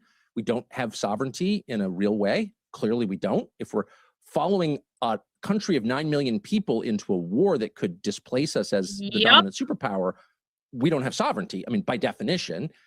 And I think every president has felt that since John F. Kennedy was murdered. And clearly they all have. And they've acted within it, with wisdom or not, but they're still acting within boundaries that they didn't set, that no American did. And it's just time to change that system, not because you hate Israel or you're anti-Semitic. I mean, I'm not anti-Semitic. I don't hate Israel at all. I'm never going to.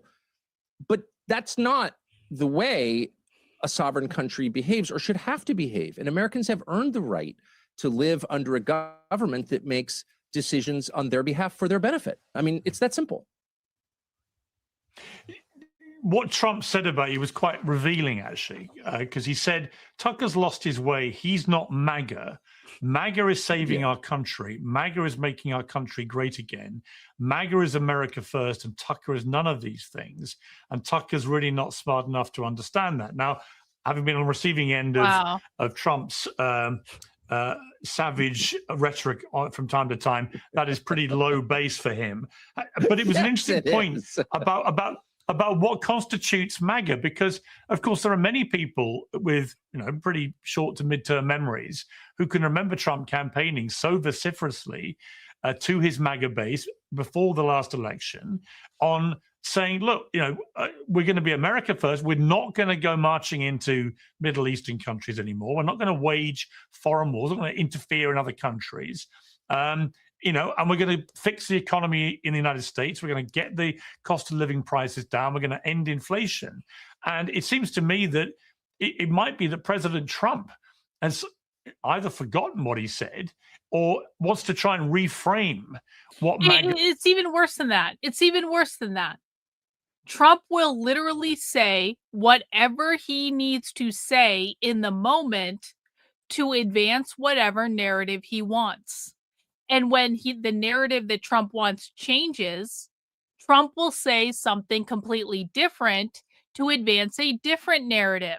And it doesn't matter if the narrative he's advancing now is completely and totally different narrative he was advancing to get elected, because Trump has different goals now because he never has to run for office again.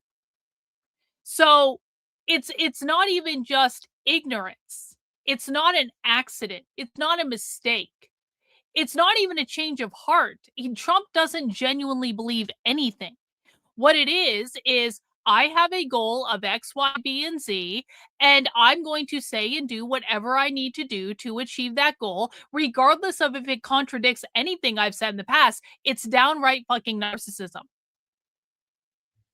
Yeah, it's a cult of personality. MAGA is nothing more than a cult of personality. And when Trump says, change your views on everything or you're not MAGA, then they will change their views on everything. And they made that crystal clear. MAGA used to be anti-war. MAGA is now pro-war. MAGA used to be anti-censorship. MAGA is now pro-censorship. MAGA used to be anti-woke. Now MAGA behaves worse than fucking leftists. And it's all based on this fucking cult of personality where they say and do whatever the fuck Trump says.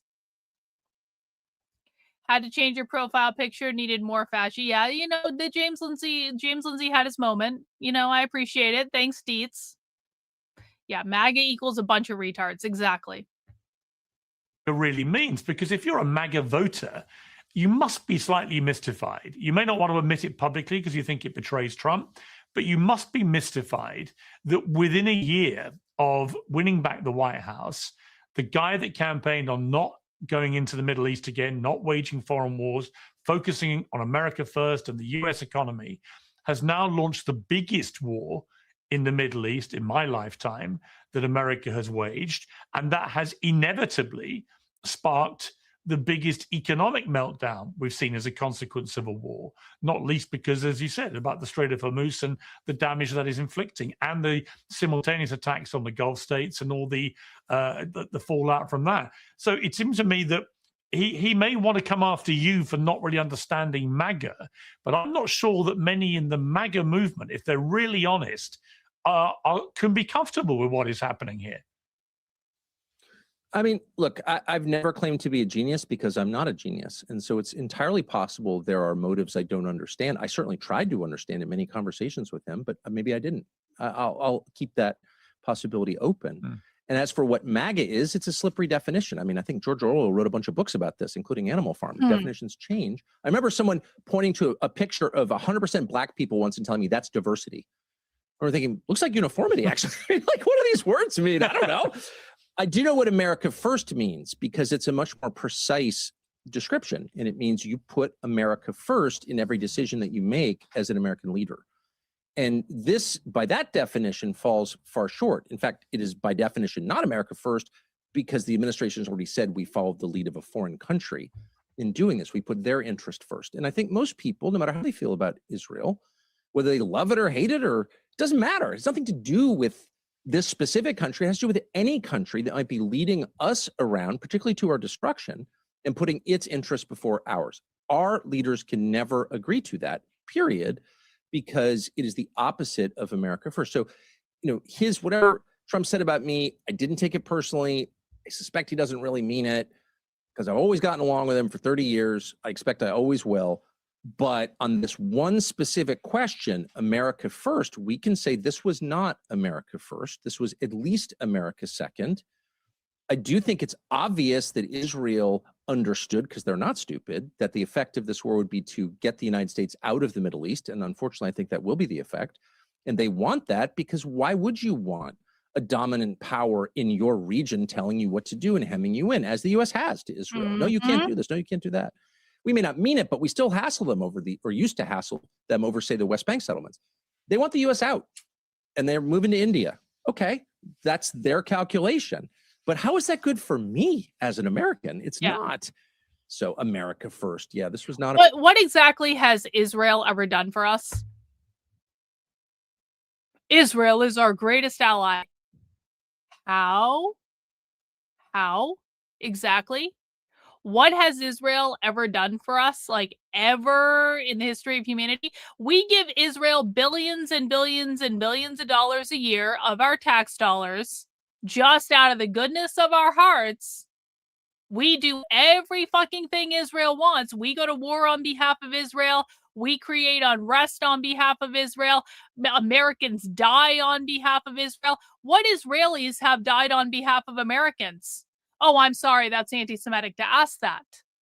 Israel has never done shit to us except take our money and demand more and more and more and more and more and more and more. I am so sick of this. We have to support Israel because they're our greatest ally. No, they're fucking not. America first, whatever it was. Well, what is very interesting is that I can't remember a war that once it started, where American forces have been committed by an American president, where there hasn't been majority support for that war in the United States in the polling. This is the first time where there isn't. There's a majority of a lack of support for it. Americans are not, they're not buying this war. They don't want it. They don't really understand it. And they're very concerned about the consequences. The only people who support this war are those born between 1946 and 1964. Yep. Who watch a lot of Fox News. That's it. I'm not attacking them. By the way, they're Americans. They're my equals as Americans. And by the way, and I said this to someone the other day, it's like, you know, I mean, people like, you have conversations about like, is our side winning? Is their side winning? Like whatever. And by our side, I mean, people who are opposed to kissing Israel's ass at every single term. And by their side, I mean, rabid Zionists who put Israel before America. Hang on one sec. We had a super chat from Ninja Artist. Thanks so much, Ninja Artist. We appreciate it. We have to support Israel because of a fucking pile of shoes in Poland. You know, Ninja Artist, I have to deeply disavow that because that is anti-Semitic, and we don't allow anti-Semitism on this channel ever. And the Holocaust happened exactly like they taught in schools. And everything you ever learned was true about it. And gas chambers have wooden doors. And you know what? We need to make decisions to this day about that pile of shoes in Poland. That is at the center of every decision we make, because the Holocaust was the most important event in human history. And all decisions today should be made based off of a pile of shoes in Poland. And I think it's deeply, deeply, deeply anti-Semitic to say otherwise. I need you to do like 6 million Hail Marys or something, not a single less. And I need you to repent of your anti-Semitism because we just don't allow that type of nonsense here. I do appreciate it. What the fuck was I even talking about before that? What was I even talking about? Don't remember. Must not have been important. I love a lot of them, but their perspective on the U.S. and the world is very different from everyone else's. Very, very different. And so they're not the ones who got Donald Trump elected, actually. The people who got Donald Trump elected are the people who hadn't voted for Republicans before or even voted at all before. And they're like Joe Rogan listeners, or people who use nicotine pouches. They're Hispanic voters. They're young black men. They're non-traditional Republican voters who voted for Trump because he promised not to. Yeah, I was talking about boomers. That's exactly right. I was saying to someone was saying to me like, you know, I think we're going to win, Karlyn. And I said, well, of course we're going to win. It's all demographics. It's literally all demographics. Young people do not like Israel. The only people who have been brainwashed to like Israel are fucking boomers. They're getting old. They're going to start dying off, or at least going into retirement and going away and shutting the fuck up and getting out of the fucking way. And I'm sorry, people can like shit on Nick Fuentes all they want. The Groypers are going to control the establishment at some point, because the Groypers are the entire fucking movement that's coming up. And the boomers are going to have to fucking retire at some point. They're going to have to go the fuck away. And there will be a time when the demographics are just too on our side, and then we will win. And sadly, that won't be soon. It'll probably be another 10 fucking years when Nick is actually old enough to run for president. And that's when we're going to start seeing real progress. And here's hoping the left doesn't take over between now and then, because they should. They damn well could. Well, if you're not a boomer that blindly supports Israel, that's not a problem then. But if you are a if you do blindly support Israel, chances are you are a boomer. It's just a demographic question.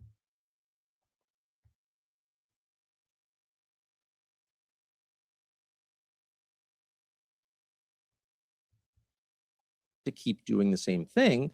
And one of the things he promised not to do again was to hand operational authority over to Benjamin Netanyahu, as other presidents have. We don't want any more of that. Why would we? And we're not going to like make Mark Levin or Ben Shapiro, who have almost no organic support in the media world, like no one really watches them. We're not going to hand control of our foreign policy over to people like that who don't know anything and who don't have America's interests at heart or even in mind. So breaking faith with those people, those voters, the ones who actually got Trump elected and whose coalition promised a new day in American politics, that's a big deal. It's a betrayal on the level that I don't think people who aren't in those groups can understand. Like, this is heartbreaking. And by the way, a lot of those people really like Trump. They like his style. They think he's hilarious. He's brave. You know, he's just like, they like him. And to see this is, oh, it's so wounding. It hurts. I've got a bunch who work for me. I'm related to some, they're all Trump voters. And I talked to them in the last 24 hours. Boy, they're upset. They're not just mad. Like, I hate Israel. That's not the impulse. They're definitely starting to hate Israel. Why wouldn't they? Our relationship with Israel is hurting us gravely. It's getting Americans killed. So they're mad, but it's more than mad. I can't believe he did this to us. Yep. I feel just so depressed about it. I think there are a lot of people waking up to the fact that Trump fucked them over. I'm honestly curious in the chat. Don't answer until I give you all your options, okay? One in the chat, if you have literally within the last month or so just woken up to the fact that Trump is not a good guy and he's completely fucked you over. 2 in the chat, if you have woken up in the last year or so to the fact that the Republicans are not the good guy and they have completely fucked you over. 3 in the chat if you never liked them to begin with. 4 in the chat if you're still on Team Trump and conservative establishment and you think that this is all great. So that's 1 in the chat if you've just very recently woken up to the fact that Trump has completely fucked you over. 2 in the chat if you woke up to that maybe in the last year or so after he got elected and then didn't do shit. 3 in the chat if you never trusted them anyway. And 4 in the chat if you think all this is great.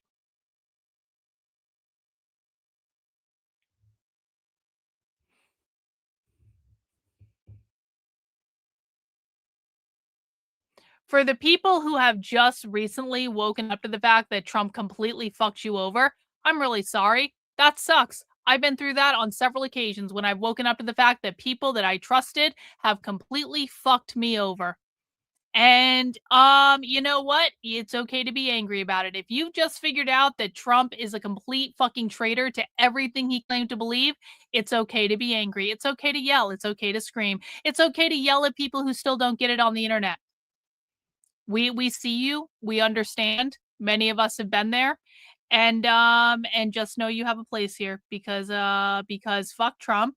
And listen, if you voted for Trump, because there are so many libertarians who voted for Trump that I really hope that all the libertarians, including Angela McArdle, including Michael Heiss, including Dave Smith, including Clint Russell, including all of those fucking grifters who, as soon as they lost the nomination for president in the Libertarian Party, went and became MAGA voters because pinky swear Trump's not going to get us into a war with Iran, bro.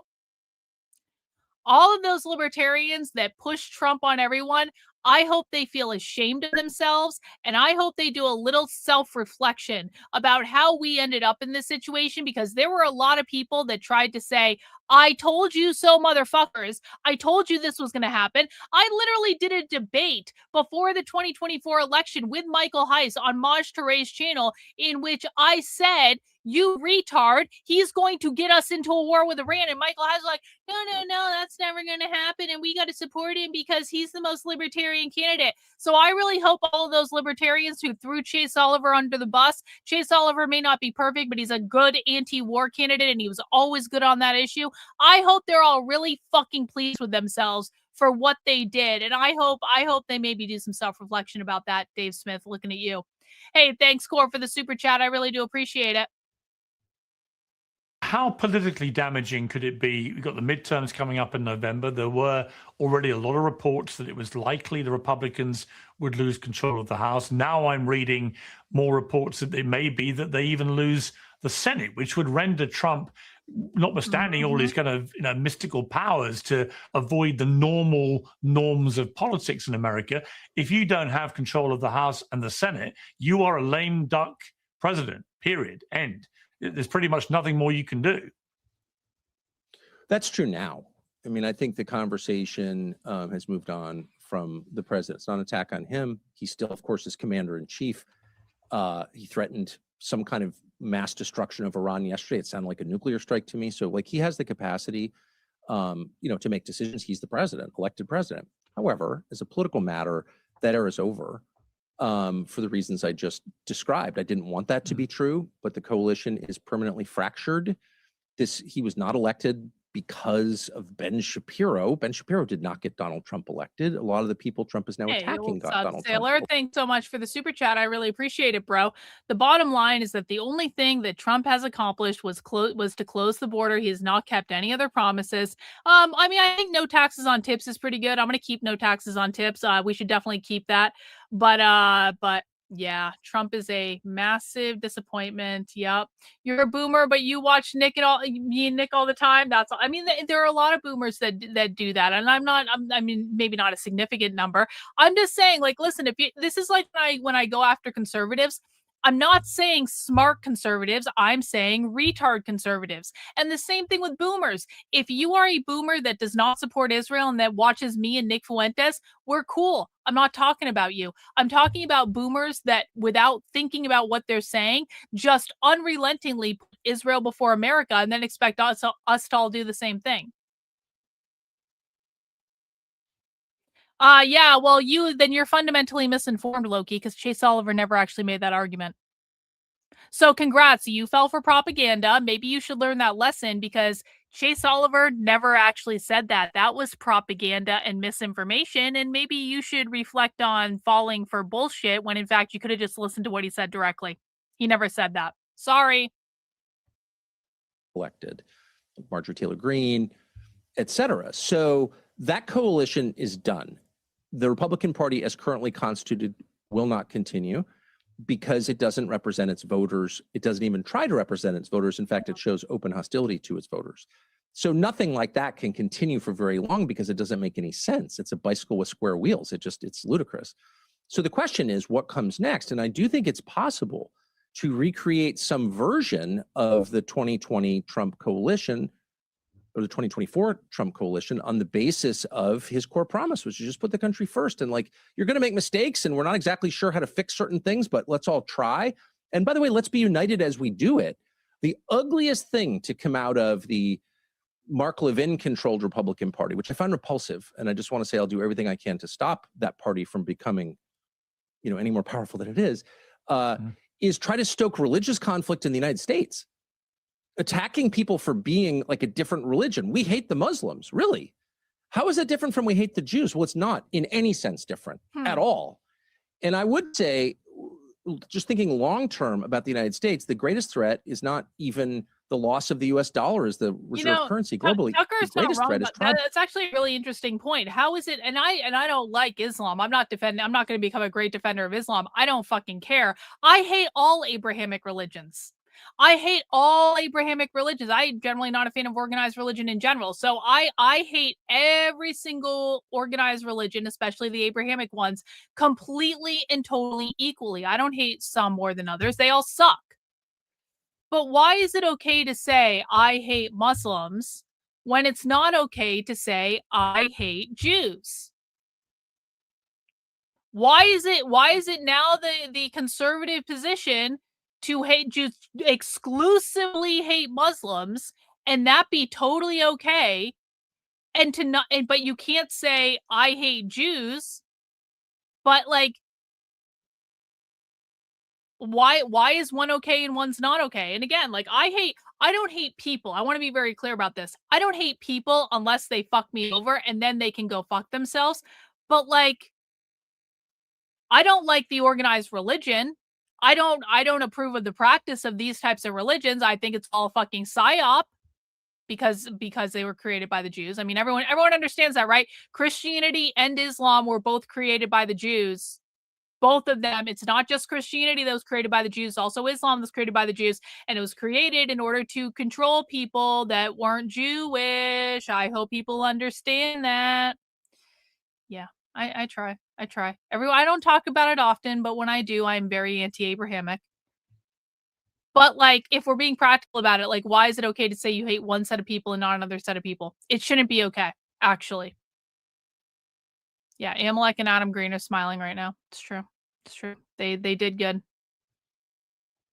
Tribalism, where the country fractures into warring tribes, and people like Levin are doing their best to create that. And it's totally immoral and dangerous. It will result in violence. Their endless harping on this anti-Semitism question is part of that. Anti-Semitism is immoral. It's every bit as immoral as anti-white bias, which is encoded in the federal government, by the way, and every elite institution in the United States discriminates against whites. That is every bit as immoral as anti-Semitism. That's every bit as immoral as hating anybody else on the basis of their bloodline, because it's a universal principle. It applies to every human being. It's a human right to be treated as an individual and not be held responsible for the sins of your parents. That is a human right in the West. And people like Levin and Shapiro don't recognize that because they are not Western in their orientation. They think that rights only apply to the groups they favor. And that idea, that evil idea, which was the basis of Nazism, by the way, that is the thing that will destroy the United States. And the next leadership of this country, whoever it is, has to articulate we're all American citizens. We must be treated equally under the law. Bias against one group is no better or worse than bias against another group, period. Anti-Semitism. Where were you when the ADL was openly promoting anti-white hate? So now the ADL is an authority on bias crimes. They've abetted bias crimes. They are currently abetting bias crimes. The ADL and every single one of these groups has an absolute moral obligation to treat anti-white hate, which is the only kind encoded in US law right now, as every bit the threat of anti-Semitic hate. How are they different? They're not. And no one will say that until someone does say that, you will not reunite this country. And if this continues, the country will fracture. As we're talking, with glorious coincidence, Ben Shapiro has been releasing various clips on his social media platforms. One of them goes after me and Megyn Kelly. Me because he blew his gasket about Dave Smith appearing on my show, launched into my show, said it was just Jerry Springer. As I like Jerry Springer, I knew him very well. I worked with him on America's Got Talent. He's actually a very smart guy. Used to be a news anchor, mayor of Cincinnati. Really interesting guy, much smarter than Ben Shapiro. Hey, so I took that as a compliment. But thanks so much for the super chat. Appreciate it.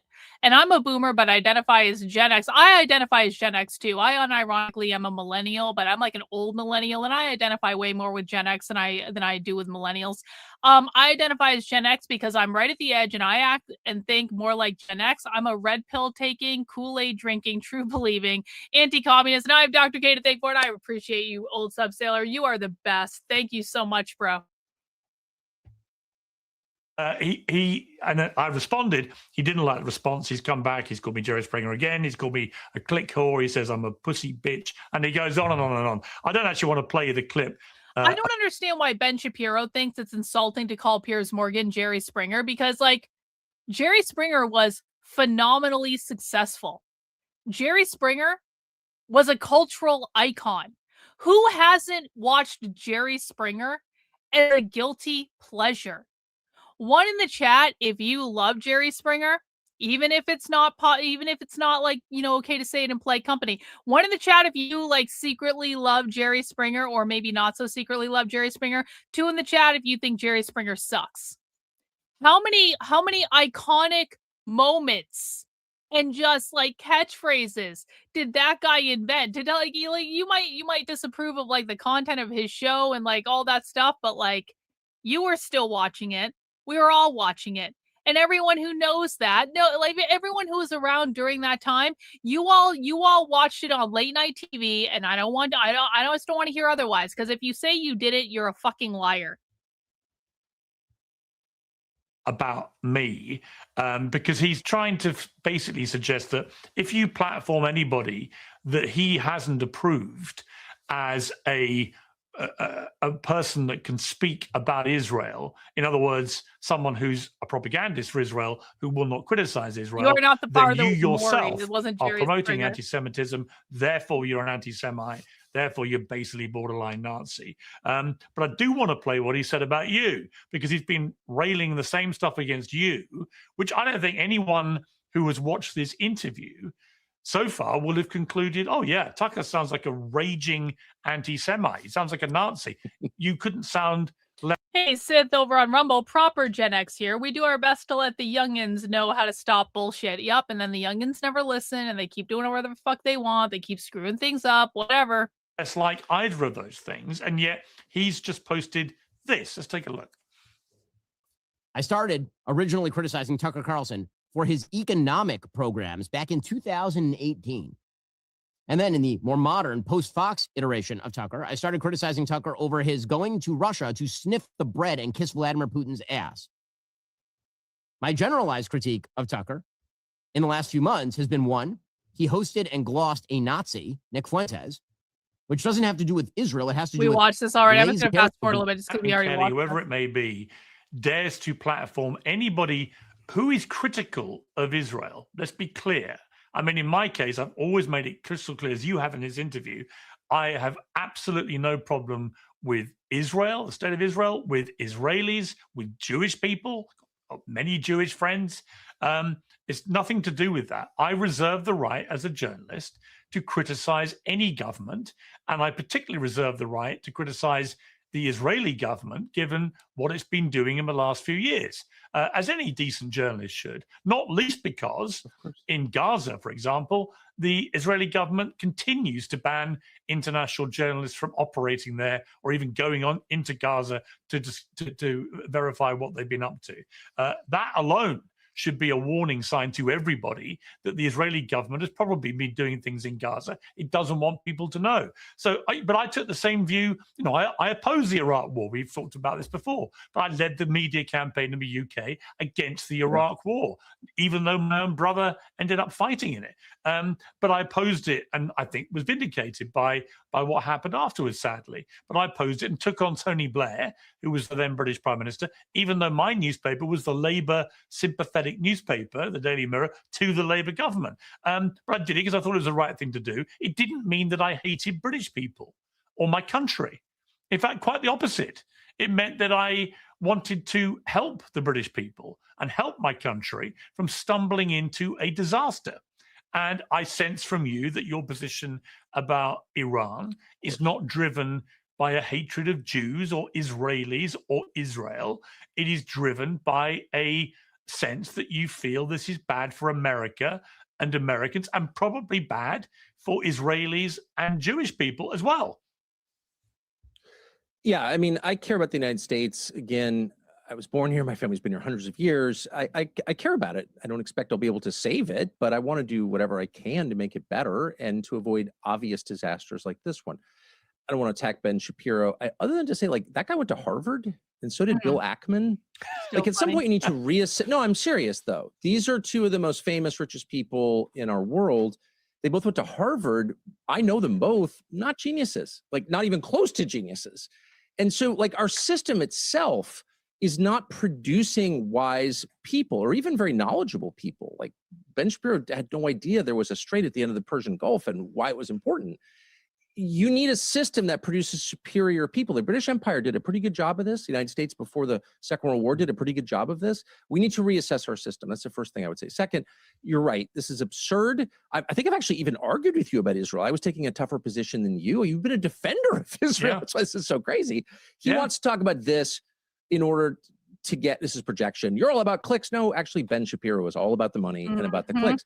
But here's the part that I think that we should be concerned about. It is now a crime in a lot of the West to criticize Israel. People were arrested yesterday in Australia for criticizing Israel outside, publicly, not attacking Jews, not attacking physically anybody, saying, I'm against the state of Israel. They're arrested for it. They're in jail tonight. That's also true in the UK, as you know. It's true in Canada. It's true throughout Europe. And Ben Shapiro and people in the administration would like to make that the law here. This is the last holdout of free speech on planet Earth, the United States. It's encoded in our Constitution. Also, I would say in the American DNA, we have a right to say whatever we believe is true, period. And that very much includes criticism of a foreign country. You'll never hear me saying from the river to the sea, because I'm not exactly sure what that means. However, if I want to say from the river to the sea, I certainly will. And I'll do that until I die, because that's my birthright. That's a right given to me by God, not the US government. And Ben Shapiro and a lot of these people are saying it out loud. We need to penalize anti-Semites with the law. What does that even mean? You can never, in the United States, prosecute or even persecute someone for his beliefs. For your beliefs, you have the right of conscience in this country. The UK used to have it. Australia used to have it. New Zealand used to have it. Now they're going to jail for saying things that Ben Shapiro doesn't like. So we should be wary of this, because it's all preparatory to legislative and regulatory changes that will ban free speech in the United States. Yeah, they're saying it out loud. We watched this earlier. That's happening. I'm just letting it play through. I also think that the really insidious part of it, and there were many insidious We just parts watched that of it. little bit though. One is to silence people and to threaten them and to get them cancelled and so on, which is very hypocritical coming from someone like Ben Shapiro, who pretends to be the great, king of free speech. But also, there don't care about your feelings. Yeah. Yeah, exactly. But I ended my own monologue response to him by saying those exact words, which probably triggered his little pussy bitch outburst today. Can you imagine how much Ben Shapiro regrets saying facts don't care about your feelings? And making that his whole tagline for years and years, when now literally the only thing Ben Shapiro cares about is feelings, and everyone knows that. And by the way, it's not even just Ben Shapiro, it's every Zionist fucking conservative that makes excuse after excuse after excuse for Israel every fucking day. It's all of them. And we can just say, facts don't care about your feelings, motherfuckers. But I think the other thing that I find insidious, Tucker, is that there are genuine anti-Semitic people. There are people that hate Jews because they're Jewish. There are people that wish harm to Jews. There are people who still have Nazi sympathies, who think the Holocaust was a good thing. These people exist. And if you start branding everybody that's critical of this current very hardline... Just to be very clear, because people take me out of context all the time, I don't think the Holocaust was a good thing. I don't think Hitler was right about everything. I do think that Hitler has been wrongly portrayed to the public on some areas, but not on all areas. And so it's one of those things where it's like, I'm not arguing for the great return of Hitler's Nazi Germany or the use of concentration camps or anything like that. It's not like that at all. However, if someone comes on my channel and goes, "Oh, you don't like the left, and so you're a literal Nazi just like Hitler. You love Hitler." I'm going to go, "Yeah." Because I am so fucking sick of people disingenuously saying everyone and everything they don't like is literally fucking Hitler. Listen, Hitler got a lot wrong. Mistakes were made. I don't think some things should be repeated again. However, I think we can also agree that sometimes, and I agree with Nick Fuentes on this, Hitler was really fucking cool sometimes.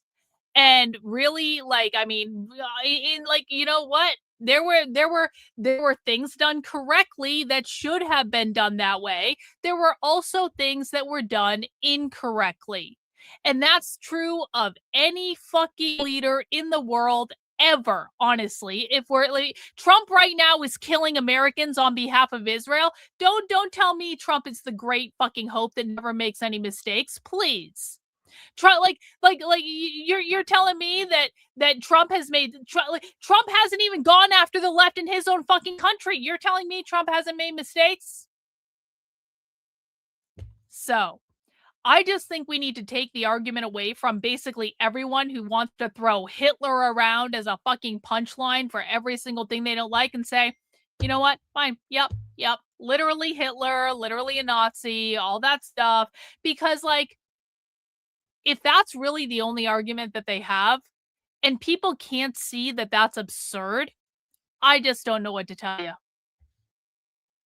Israeli government with people like Smodrich and Ben-Gvir who have extremely hardline views.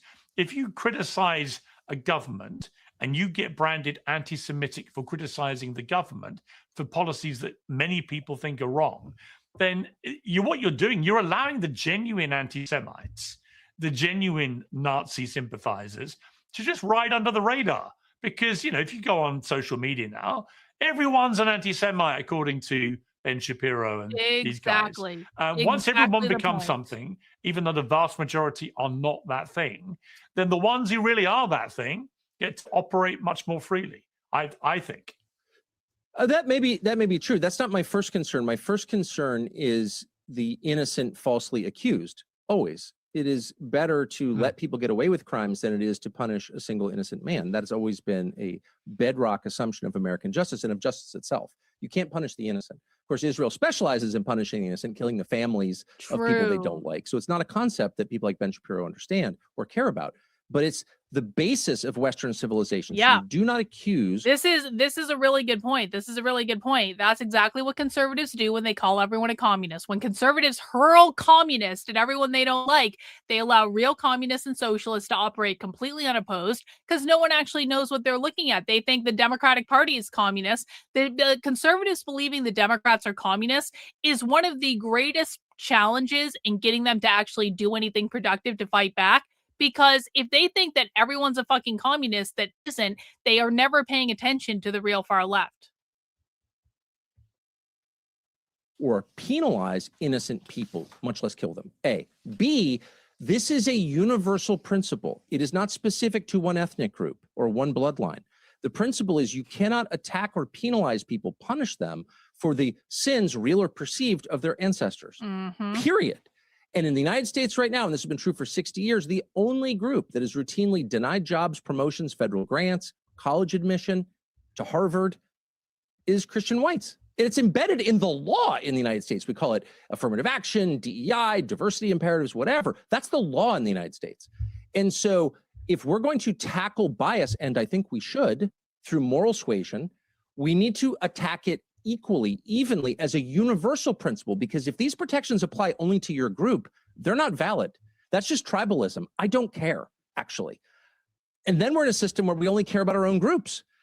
No law or principle has meaning or validity unless it's universal, unless it applies to all human beings, all American citizens. And so I would just remind Ben Shapiro of that. You need to push back. If you're pushing back against anti-Semitism, you need to push back against the only kind of hate and bias embedded in U.S. law. It's the U.S. law. And this administration has done not so much to change that. I don't understand why. I hope they will. But as long as we're doing this, let's just apply it to every human being, because human rights are a real thing. Those rights were endowed by God. I just want to, I know Ben Shapiro went to Harvard, but he should meditate on that for a minute. Well, also, he should meditate on the fact that when to a lot of outrage from people on the pro-Palestinian side, when I was very vociferous in my belief when the war on Hamas started, that Israel didn't just have a right to defend itself, it had a fundamental duty to defend itself after what was an appalling terrorist attack, with 1,200 people killed and nearly 7,000 wounded and 250 kidnapped, including a baby and Holocaust survivors and so on. Of course, they had to defend themselves. By taking such a strong position as I did for a long time, and you and I did argue about this as it went on. Yes. You know, I took a lot of heat coming from the other side about that. And, you know, I made the point to Shapiro this week. I've taken heat from both sides, and I'm fine with that. I actually think journalists should take heat from both sides of almost any issue, because it probably means you're doing the right thing. You're asking the right questions at the right time. But he was very keen to come on my show and enjoy the clicks that came from the interviews that we did when he perceived me to be somebody on his side. Yep. But what he didn't understand was I never saw it as taking a side. I just saw it as they had a right to defend themselves, as America did after 9/11. As Britain did, you know, when we had the Battle of Britain and the Blitz. You have a right to defend your country, whoever you are, if you're under attack. But he mistook that for me taking a tribal position with him, that I was on his side. And the moment I began to deviate from that, I began to get more critical of Israel. Certainly from the start of last year onwards, I became much more critical. He couldn't handle it. And then he didn't just refuse to come on the show. He refused to reply to my texts. We'd always had a very cordial relationship. And then he started attacking me in public. And I was like, watching all this going, really? You're the free speech? It's hard to believe what it's like until it's happened to you. Let me ask you guys in the chat. One in the chat, if you have ever had the experience of Jewish people just turning on you on a dime because you say one thing they don't like about Israel, or you make a joke that they don't like, or you do some sort of small thing and you're not even trying to start a fight and you don't even hate anyone, but you do one fucking minor thing and then boom, they turn on you and start behaving like unhinged retards. One in the chat if you've ever had that experience. Two in the chat if you've never had the pleasure of having that experience. It's fucking wild. If you've never had that happen to you, I've had this I've had this happen to me on several occasions. When I said Hitler went to heaven on Twitter, the point I was actually making was that God loves everyone unconditionally, even the worst people in the world. And so, yes, Hitler is in heaven because God loves everyone unconditionally, even if they do horrific things. The point I was making was actually saying Hitler was the worst fucking person in the world. I didn't know anything about Israel. I wasn't even thinking about Israel. I wasn't being anti-Semitic. I was literally making the point that God loves everyone, in my view, God loves everyone unconditionally. You don't need to do anything to earn the love of God. You will be forgiven of whatever you do when you die, because we all go to the same place when we die. There is no hell. There is only heaven. There is only the spiritual realm where you get to exist with God. And by the way, you're not even separated from God in the first place. We all come from God. We are all of God. Therefore, God loves us all unconditionally because we are all aspects of God. That is actually the point I was making. And I was canceled resoundingly, called an anti-Semite all over the fucking internet, had a hit piece planted on me in Newsweek, which I'm fairly certain, although I have to say allegedly, because I'm not 100%, but I'm fairly fucking certain it was planted by someone having to do something with PragerU. They can literally go fuck themselves. Making a PragerU video and being involved with PragerU and Dave Rubin and that whole fucking crowd, that was one of the worst mistakes I ever made in my life. But the reason I made that mistake is I literally had no idea. I truly didn't know. I didn't pay attention to any of the Israel bullshit. I had no fucking clue. And this should have been the wake-up call for me when it happened, because to be so resoundingly canceled for literally making the point God loves everyone unconditionally, even the worst person in the world, that was the thing that set them off. And that should have been my first indicator that something was wrong, but I still didn't put two and two together until years later. So. You're the guy that tells the world how important free speech is. You're the one that says repeatedly, facts don't care about your feelings. And yet here you're letting your feelings override any changing facts on the ground in Gaza, for example. And I felt that was just so rankly hypocritical. Yeah. And also do you guys remember when I made a post about Jewish Coke? And the Jews in my feed lost their fucking mind over me making a post about kosher Jewish soda, which is a thing. Coke actually makes a special Jewish version of Coke. And all I did was post a video of a Jew talking about the yellow-capped kosher Jewish version of Coke. And the Jews exploded on me on my Twitter, and I got community noted on Twitter because they didn't want me to have the revenue from the tweet after they lost their fucking minds. I mean, he's ruled by his emotions. So, which is lots of us are. I am sometimes, for sure. Try not to be. But here's a guy whose whole brand, carefully constructed brand with his carefully constructed deal with Facebook, speaking of which, which, based on his yet. cool analysis, right? Facts don't care about your feelings. I'm a facts guy. And here he is allowing his one overriding love in life, which is for the Benjamin Netanyahu government, to determine who he's friends with. And by the way, you see a lot of this. I mean, I just made enough on Twitter to buy another luxury bag on Whatnot, just so you guys know. I'm really trying to cut down on the bags though. Like the bags now, it has to be a bag that has to be like a real collector's thing, because I've so many bags now. And I already had bags before the Whatnot obsession, and now we're just we're starting to get a little overcrowded, and I'm starting to have to think about what bags do I want to sell just because I'm not using them. That's the level of bag collection that I've gotten to. Just I'm actually feeling the need. Maybe I should get rid of some of these and just get the money and then buy more shit on Whatnot, maybe. But if I wanted to buy another bag, I could now buy another bag with the money that I just made on Twitter, because that's Twitter money is play money. It's fun money. You have to let the bags collect memories at this point. Yeah, true. Yeah.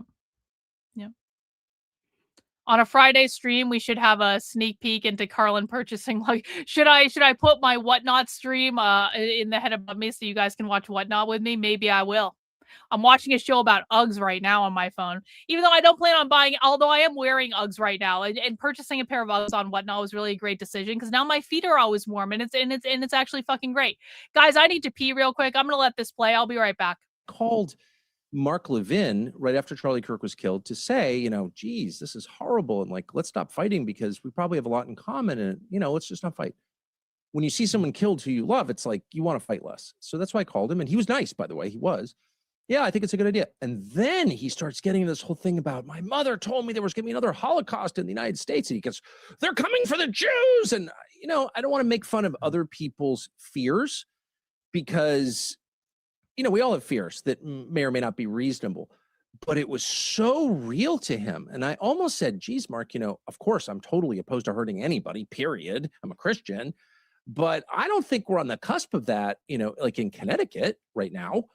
But it was so real to him, like his fear of that, like dominated everything. And it really, I guess what I would say is, I don't think Shapiro and Levin and Ackman and some of these people get the credit they deserve for sincerity. Like, I think that they really think we're on the verge of something horrible domestically. And the sad thing is that their neuroses and their inability to control their emotions divides Americans and scares the crap out of a lot of really decent people who I know who are Jewish. They're like, oh my gosh, you know, we're on the verge of a pogrom. And you want to say, you know, first of all, I don't think we are. Second, I'll do whatever I can to stop that because I hate that kind of thing. And let's, you know, calm down. But no, I think they believe it. And I think the net effect is to inspire group cohesion, which again, may be part of the point. I don't know. But whatever it is, it's bad. It's corrosive. It destroys friendships. It will destroy the country. Like, everyone needs to calm down a little bit. These are I guess I would say. Look at these. These are my my an interesting response to something you said about when Trump said he wouldn't accept anything less than unconditional surrender from Iran. You discussed that and what unconditional surrender means. Let's take a listen to what you said. Unconditional surrender means foreign troops get to rape your wife and daughter if they want. And everyone knows that. And that has been, if there's one consistent lesson of history, it means unconditional surrender means foreign troops get to rape your wife and daughter. Everyone can feel that. That's like the most atavistic instinct there is. And so to avoid that, people will do anything. Appreciate you, bro. Thank you. No, as you know, a lot of people jumped on that and who don't like you and said that what you were inferring was that the US military in this eventuality would be capable of raping women.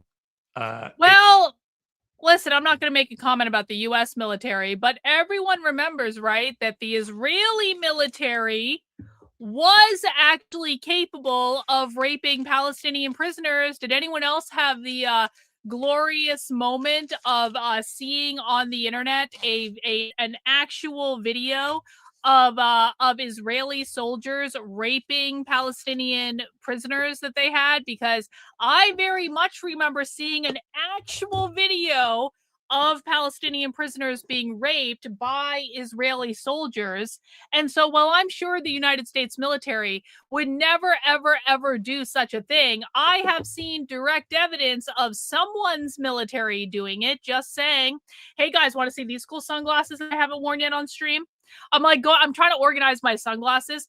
Look at these sunglasses. They have Python on it. They have a snake on it. Isn't that cool? Look at these. These are too dark, though. I can't wear these right now, but these are fucking cool. These are fucking cool. Gotta, like, come on. I have an obsession with Python lately. It's a thing. If Trump went through with his aim of achieving unconditional surrender. I mean, do you want to clarify what you said? Do you want to respond to what those people have been saying? Sure. Let me just say, I almost never infer anything. Hey, thanks for being a member of the channel for 2 months, K in the blue. I saw a video last night on Twitter and I am shook. Yeah.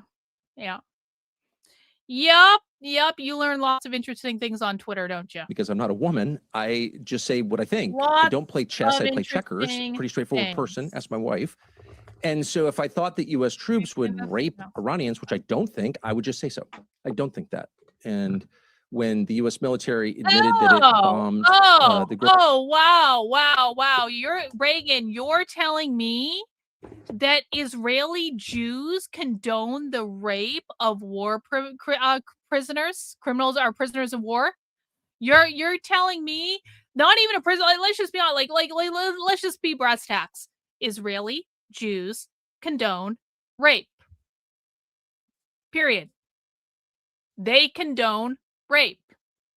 Not only do they condone it, but it's my recollection at the time that that they actually celebrated the Israeli soldiers that raped the prisoners, which seems a little disgusting to me. But girls' school attached to the Iranian naval base at the beginning of the conflict, my immediate assumption was that was a mistake, and I still believe that. Now, where did the targeting come from? That's a real question, and we should find out. But no, of course, I give American troops the benefit of the doubt always, as I give Americans the benefit of the doubt always, unlike Ben Shapiro and Mark Levin, who are telling their viewers that Americans are going to rise up in a pogrom or Holocaust. I don't think Americans are like that. I don't think they're capable of that. And so I have very high opinion of Americans, period. And so I was not saying that. What I'm saying is a very obvious thing that any wise person understands, which is unconditional surrender is a lot to ask. And it's a lot to ask of anybody because it throws open any possibility. And the fact is, again, this is not something historically illiterate people would know. Unconditional surrenders historically have always been followed by mass killing and rape and looting because there's no defense. You have said, what I have is now yours. That's what an unconditional surrender is. And so it's a very, very high bar to set for anybody. And it takes off the table any real possibility of diplomacy. Today. This is the vibe. Diplomacy is, by the way, one of our great powers. The United States has had the ability to negotiate out of situations that would hurt us and others without violence. That's a power. That's why we have a State Department and a Secretary of State. My father worked there. I know how this works. And it doesn't always work well, of course. My father worked there. When you don't have it at all you have left are weapons. Part of the problem, bro. Our weapons are proving inadequate. So then you have to escalate to what? Weapons of mass destruction. Do you really want to go there? I don't think you do. No normal person wants to go there. So anyway, that's the only point I was making. If an unconditional surrender, would you unconditionally surrender your home and your family to anyone? Of course you wouldn't. Because you're a man with self-respect who's head of household. You would die before you allowed your wife and children to fall into the hands of someone who meant them harm. Of course, that's the standard, Dumbo. It's not about attacking American troops. It's about assessing whether that kind of threat is going to get you what you want, which is advantage to your country with as few dead as possible. I don't even know what world we're living in. Where I'm sorry, Dietza, you're having trouble sending that super chat. I wish I could do something about it, but YouTube's going to YouTube. I appreciate you trying, though. People in charge are this stupid that you would have to explain something so obvious, and that children on the sidelines, like the kid with the eyebrows, would be like barking, "You hate American troops." No. All I care about is the United States, in contrast to you. And so it's almost like insulting to play along with these lies, but, I guess you have to. There was something else that Ted Cruz said in his little rant about you. He said, Tucker says there's no one on planet Earth he hates more than Christian Zionists. And he blamed in particular me and Mike Huckabee as objects of his ire. And I wear that as a badge of honor. Is that true? Are these the two people you hate most on planet Earth? And is it because they're Christian Zionists? I wouldn't say, well, first of all, I think Christian Zionist would be an upgrade for Ted Cruz, who couldn't name the book of the Bible he said his theology came from. So I don't think Christianity, even in its perverted Zionist form, informs any opinion that Ted Cruz has, assuming he has authentic opinions. So that would be a compliment to call him a Christian Zionist. He's beneath that. I would say I criticized Shapiro and Levin for losing control of their emotions. I lost control of mine when I said that. I shouldn't have said that. I've apologized for it repeatedly. I'll do so again. I'm sorry that I said that because I don't hate Christian Zionists. I'm deeply frustrated with some evangelical leaders who are not preaching Christianity, but some sick, weird, culty version of it that puts Benjamin Netanyahu ahead of Jesus. And that's not Christianity. It's totally wrong. And some of them are quite ruthless, I've learned personally. Franklin Graham, for example. I went in to see Trump. And Trump says, I just got a letter from Franklin Graham calling you an anti-Semite. Franklin Graham, an anti-Semite? Really? Yes. And it's right here. He showed it to me. So I leave the meeting and I immediately call Franklin Graham. Like, what? Why would you call me an anti-Semite? And why didn't you call me first? If you think I'm an anti-Semite, wouldn't you want to persuade me not to be? because that's a pretty ugly thing to be. And as a Christian, as I You felt know, like when the whole PragerU thing happened, and PragerU basically threw me under the bus because I said God loves everyone unconditionally, and that apparently doesn't include Hitler, according to PragerU. When PragerU completely fucked me over, and I wasn't upset about like my PragerU video getting pulled down. I was really kind of over the whole thing at that point anyway. Like that video followed, like it wasn't just the whole they orchestrated a cancellation against me. It was everything leading up to that. It was just like, this was way, like I didn't even get paid for that video. People think I made PragerU money. I fucking wish I made PragerU money. I didn't get paid shit for that video. And so I wasn't like actually upset that the video got taken down. I was pretty pissed off that they orchestrated a cancellation. But I heard from so many conservatives, Karlyn, why didn't you talk to PragerU? When I made a video explaining I actually don't really care that PragerU canceled me for the video thing, and here's why I don't care, and here's like what my perspective is, I got so many comments from conservatives. Karlyn, why didn't you talk to PragerU? Why didn't you guys work this out behind the scenes? Why didn't you speak to them privately? Do you think that they were open to talking to me? Do you think they made any effort to talk to me privately before they orchestrated a mass fucking cancellation because I said God loved everyone unconditionally, including Hitler, and that's why Hitler went to heaven, you stupid motherfuckers? Do you think they made any effort at all? No, of course they didn't. Do you think they would have returned my phone calls or my emails had I called them and said, hey guys, do you want to maybe sit down and have a rational conversation about this before you try to fuck up my life? No, they wouldn't have. I never heard from any of them again. And again, like for me, from my perspective, I wasn't really that upset about that because I was really fucking over it by that point. But I just want to point out to every single person who said in my fucking comments, you know, you really should have talked to them privately. That's not actually how it works at all. Christian, you want to talk? He wouldn't take my call. I went back and forth texting with his assistant like all day. Well, when can I speak to him? Maybe next week. He's learning to be a private pilot. I'm like, he's 74. He doesn't have time to at least account for a letter that he sent to Trump calling me an anti-Semite and telling Trump never to talk to me again. Yeah. I'm like, that behavior is so unchristian and so low, so sneaky, so dishonest that it offends me as a Christian to see it conducted in the name of Jesus. I just think that that's really wrong. I don't think I have a monopoly on the truth. I don't think I'm a very good Christian. I'm not. But I don't think that's Christianity. I just don't. And I'm sorry that it makes Ted Cruz mad. As for Ted Cruz, he says he's running against me for president. I almost want to run for president just to debate Ted Cruz, because I think it would go about the way it went last time. And for my part, I deeply enjoyed it, which is why I've never tweeted about it, because I just keep that little spark of joy inside me for rainy days. And I think about that conversation and smile. You know, Polymarket is running a who should be the Republican presidential nominee in 2028. J.D. Vance is in the 39%, Marco Rubio 28%, as you may expect. And then comes Ron DeSantis, but you're fifth, albeit at 2% at the moment. Ted Cruz is only 1%. So you're twice as popular as Ted Cruz already to be the Republican nominee. I mean, my question for you, Sacramento, I know you said you'll never do this, but I would ask the question and throw it back to you. Well, why wouldn't you? Given there's this huge ideological battle going on for the conservative right of America, and it's a real split like we've never seen before, and it's over so many issues now. And given that you're clearly on one side of this and clearly spearheading one part of this, why wouldn't you actually run to preserve the heart and soul of the Conservative Party as you see it? It's not what I do. You know, I have no love of politics. I actually think it's disgusting. I don't understand it very well. It doesn't come naturally to me. Coalition building, you know, I just don't, where you kind of pretend you believe something or de-emphasize another belief in order to get people together to vote for the same person.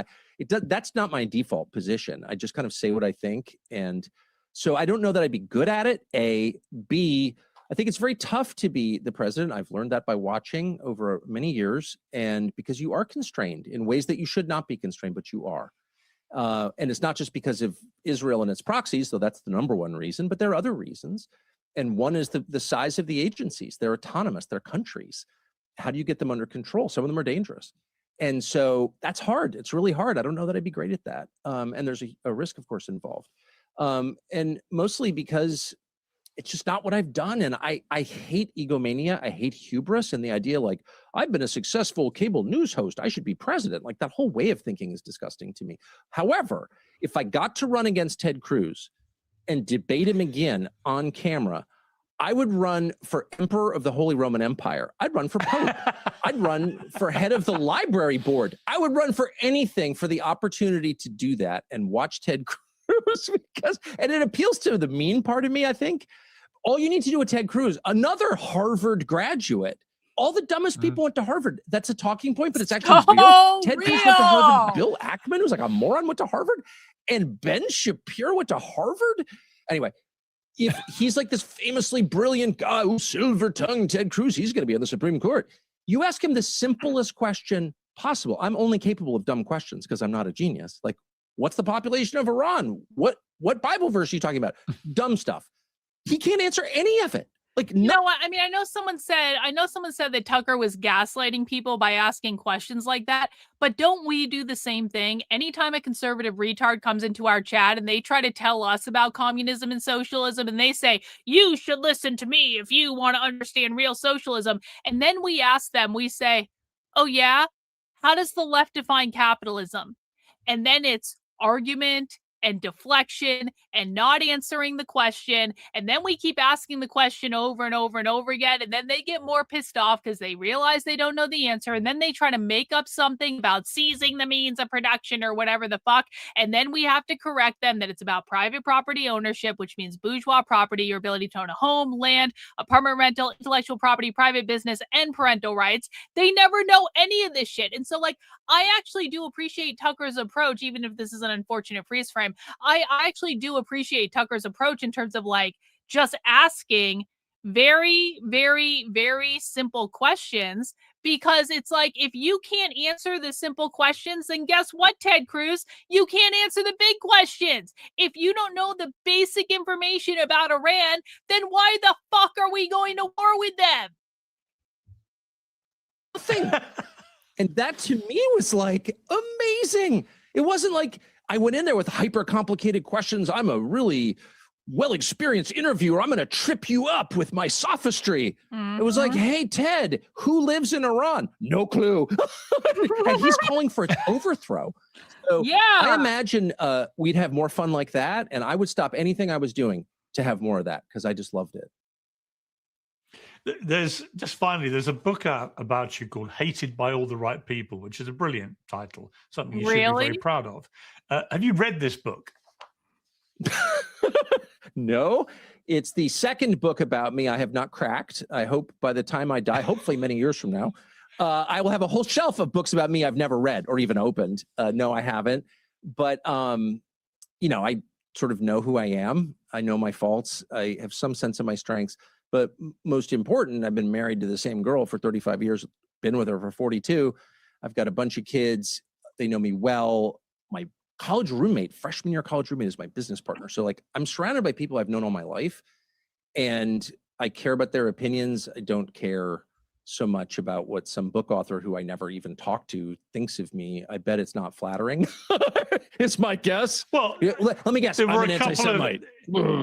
Well, no, actually, there were just... I will say this. I will say this. Thank God I was married when I became known on the internet. And I had been married for, what was it? It was in 2020 so I would have been married for 9 years at that point. Like, I mean, obviously I haven't been with my husband as long as Tucker Carlson has been with his wife, but like, thank God I was married when I got accidentally internet famous. And then they tried to destroy my fucking life and lied about me all over the internet and smeared me, because I truly don't know what I would have done if I hadn't had someone there that was just solid in my life for years and years and years to give some sort of perspective and to remind me that none of this is fucking real, that there are people who love you in the real world that don't care about any of this shit. Like, if I hadn't had that, I would have probably ended up killing myself. And I'm not actually joking about that. That is actually very, very real. If I would, the amount of hell those fucking people put me through, the amount that they tried to destroy my life, if I hadn't had someone in my life that had been in my life for a long time to ground me to the situation, to really help me just like come back to reality and comprehend that that was not fucking real, I absolutely probably would have gotten sucked into that psyop and I would have ended up killing myself. That's how bad it was. That's how bad these fucking people tried to destroy me and fuck up my life at every single level. And so I completely understand what Tucker's saying here. He's like, they can say whatever the fuck they want. I've been married. I've been with the same person for over 40 fucking years. She keeps me grounded. I've been working with the same person since we were freshmen in college. Like he has people in the real world who know who he is, who have direct access to him, who have been his advisors when he was, you know, before he was famous, when he was like at his peak, everything he's doing now. Like, if you have those people that are just always there, that know you regardless of whatever fucking fame or infamy that you happen to get, it's completely like invaluable, honestly. Some funny things. Well, I mean, you may not find them funny, but there were some certain things in there which my team assembled, which you're under no obligation to answer, by the way, but they're just quite entertaining. I don't care. I'm happy to, always. Well, it claims that you were a brilliantly gifted but wayward youth who lost his virginity at 14 in a visit to a Nevada brothel arranged by your father. Is that true? Not true. Not true. Not true? Not true. I mean, not true in the potato. I can say not true. No, my father? No, here's the part that I want to say is definitely not true. Your father wasn't there. My father no, of course not. That's gross. Come on now. No, you can't bring your son to a bordello. No, of course. No. My father would, I promise. My father's passed away. He's not here to hear this, but in his memory, I just want to be really, really clear. No, my father would never do that. And I would never accompany him. But just to be clear, to a whorehouse. But that is a qualified denial of one aspect of the sentence. I don't even know what he's talking about. But I will say, yeah, there were some wayward elements in my youth for sure. I was not successful in school and all that entails. But, and that's why I've never been a huge proponent of college. I certainly got very little out of it. I harmed myself a lot during it. And so I've been pretty transparent about that. I've never claimed to be impressive. I couldn't get into college and I couldn't get a job. So I wound up in journalism, by the way. I tried to have a real job as a teacher or an operations officer at CIA. They turned me down. They actually did turn me down, by the way. Hey, thank you, Liberty. Appreciate that. Yeah, it was not impressive at all. And last thing I will say that was actually my second. That's actually in the book, because apparently the agency preferred not to hire people who they viewed as gabby and insubordinate. Yeah. Oh, is that true? I didn't even, I took all these personality assessment tests. I was under family pressure to do this. So I did. And I thought it'd be interesting, by the way, to live abroad. And it was 1990. It was a different world, right? Yo! And I'm not. Deets! Holy shit, bro. I thought you were trying to send me a $5 super chat. I didn't know you were trying to send me a $100 super chat. I definitely would have encouraged you more to call the bank if I had known that, bro. I appreciate it. Can I request a song? My favorite fascist scene, Total Fiction, by the way. Almost 9 minutes, by the way. Doesn't need to be right away. I don't want to interrupt. Pink Floyd, Into the Flesh, Run Like Hell, Waiting for the Word. Oh, God. Okay. Deets. Guess what, Deets? I'm about to make you a mod because I want you to be able to post the link, okay? I want you to be able to, and you know what? You've been an amazing supporter lately, so I don't mind granting you the wrench. If you can post the link, I will play the video. Possibly we could maybe do it right now, or we could do the outro. Let's do the outro. Okay, here's what we're going to do. We're going to continue watching. This interview's almost over. If you post the link, I would like to watch Tucker's Tucker on Propaganda Pawns, BB's Threat to Trump. It's 2 hours long. I don't know if we'll get through all of it. So I do kind of want to do a part 2, but maybe we could play the song after we finish this and before part 2 with the Tucker video there. How's that sound? How's that sound? I really appreciate the super chat, bro. Thanks so much for that. Chitalago W, bro. Another channel membership. Really appreciate you, bro. Thank you. Yuck, got a promotion just so he can post a link so I don't have to go and find it. How great is that? See, sometimes, guys, sometimes in order to get a promotion, you just need to catch me at the right time. Send me $100 super chat and ask me to do something that I don't want to do, which involves finding something on the internet. And then I say, you know what? It's just easier for you to post the link of the video you want. So here you go.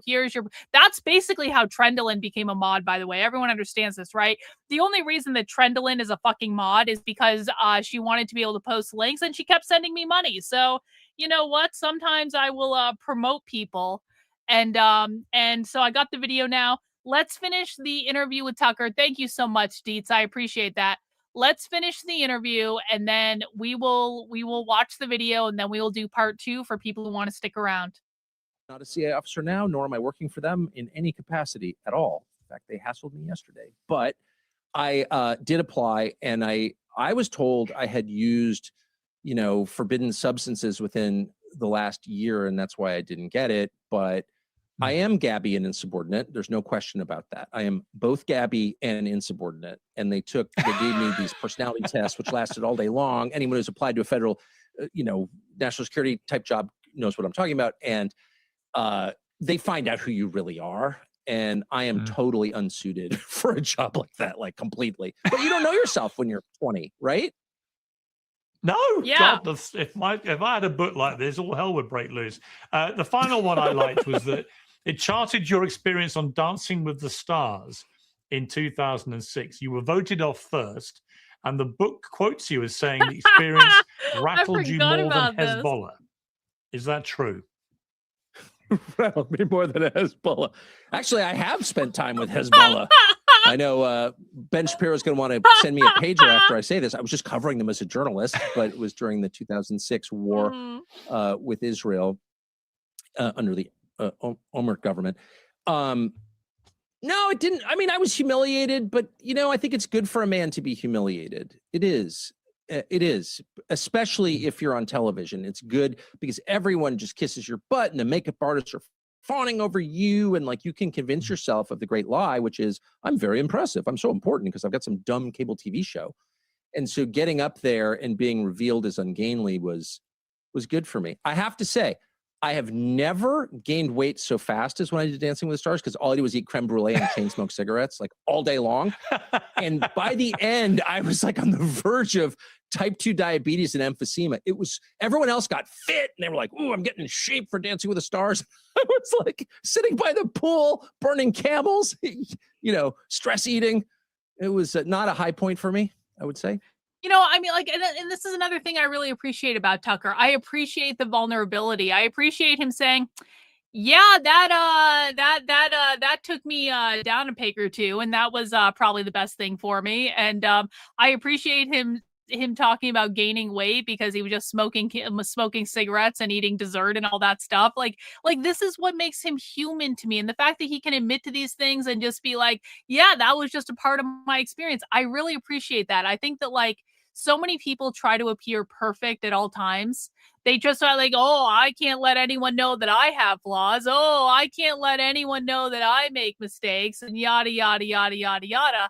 And it's like, no, we all make mistakes. We all have trials. We all have things we get right. We all have things we get wrong. We all have things we're really good at. We all have things we suck at. Like, every single person is a human being. And I think the world would be a much happier place, honestly, if people could just allow themselves to have flaws and be like, you know what? Yeah, that maybe I made a mistake. Maybe that wasn't my best moment. Maybe I could have done that differently. Maybe I really fucked that up, and I can learn from that, and I can do it differently next time. That is what the human experience is supposed to be. Well, while you were doing that, I was almost at exactly the same time competing in a show called Celebrity Apprentice, where I met the host. I remember Donald J. Trump. And he voted me his apprentice.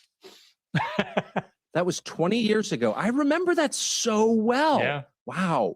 Yeah. So we were both in Los Angeles at the time. And I was in the boardroom. Yeah. Yeah. Hilarious. It's been a long journey. Amazing where we wound up, Piers Morgan. It has been a long journey. Yes, it has. Yes, it has. Tucker, I love talking to you. I don't agree actually, as you said, with a lot, many things you say. Yeah, I've got to say, I don't think I've ever interviewed you where I've agreed with more of what you said than I have today. And so I'm grateful to you for doing another interview with me. And I just want to say that. I just think I've found myself nodding along to almost everything you said. I think there's been so much crap talked about, anti-Semitism, weaponizing it as a way to censor people, to threaten, to bully people, led by people like Ben Shapiro, who've exposed themselves just as shameless little hypocrites and propagandists, actually, for a government which is thoroughly worthy through its actions of being scrutinized properly and criticized properly. It doesn't mean I disagree with everything the Israeli government does. I don't. But there are some things I inherently don't like about what they're doing, and I don't think they're accountable. I don't think they allow freedom of the press, and therefore it's incumbent on all of us to properly scrutinize them. And if you don't like what they're doing, you should be allowed to say so loudly and proudly in a free democratic society like America or the UK or anywhere else. Because otherwise, what's the point of democracy if you can't criticize a government? It's absurd. And the idea that you extrapolate that to mean, well, if you criticize a government, then you must hate the country and hate the people is ridiculous and actually offensive. And on that, I just think on that fundamental point, you and I could not be more rock solid. All right. So all right. That is the end of the interview. And again, guys, I do want to watch a little bit of this video Tucker posted a day ago with Brett Weinstein, where him and Brett Weinstein are basically talking. I think that's going to be really interesting because Brett Weinstein is, of course, Jewish. I want to hear a little bit what he has to say. I don't know that we're going to watch the entire 2-hour interview, but I heard enough of it to know that I want to watch a little bit of it because maybe Brett Weinstein's having some revelations there. But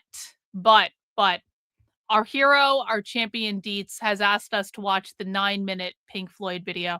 And, he sent me $100. And when you send me $100, you can ask me to play a video. And as long as it's not like too offensive, and I don't think Pink Floyd is very offensive, we will do that. And where the fuck is my weed?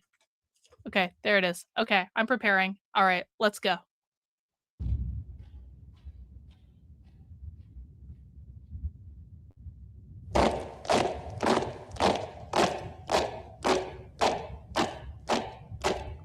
I haven't watched this video in years.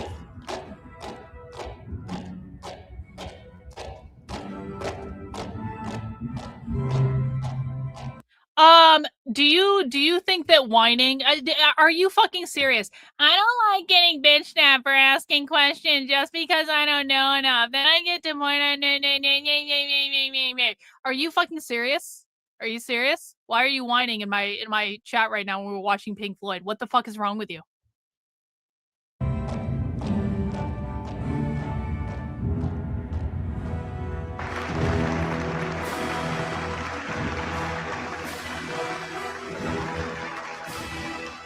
Uh-oh, the evil Nazis, guys. Evil Nazis. Or at least the communists with hammers. I don't even know what this is. I don't even know anymore. I don't know what side people are on.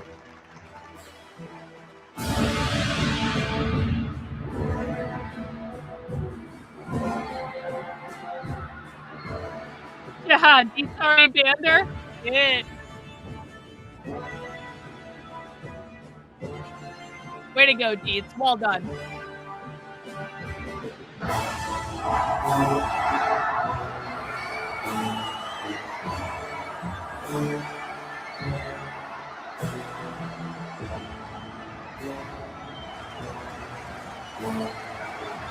Oh, the KKK! Holy shit! KKK. Yep. Yep. Yep.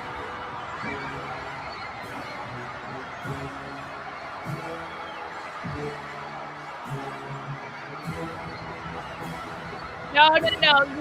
We don't. Mods don't ban. I'm the only one that bans. You guys do timeouts. I do bans. That is the rule, Dietz. I'd like to go to the show. To feel the warm little confusion that Space Cadet glow. I got some bad news for you, sunshine. Pink isn't well, he's back at the hotel. And they sent us along as a surrogate man. Now tonight, we're gonna find out where you fans really stand. Are there any queers in the audience tonight? Queers! Oh shit! Are you fucking serious? Are you fucking serious? Are you fucking serious? Are there any queers in the audience tonight? Are you what?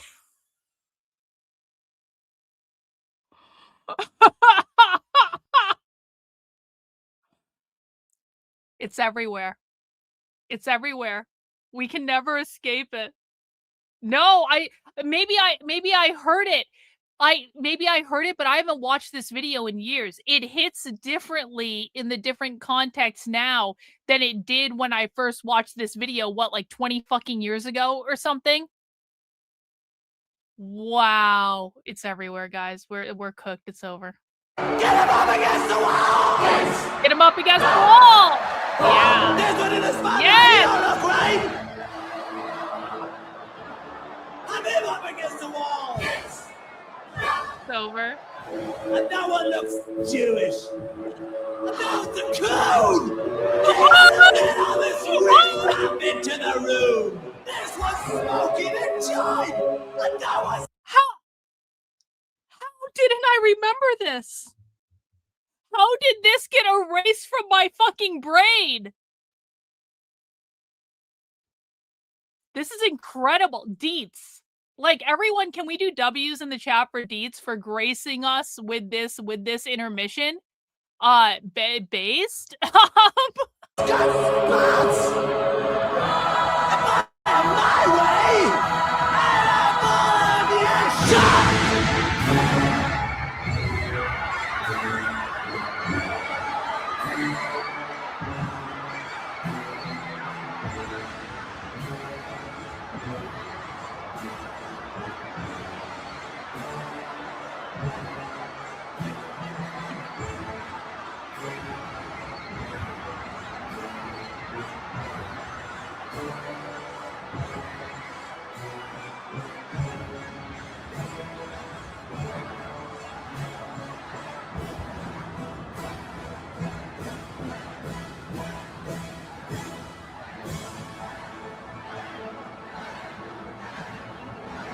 Yeah, lightning bolts in the chat, please. Yep, lightning bolts, please.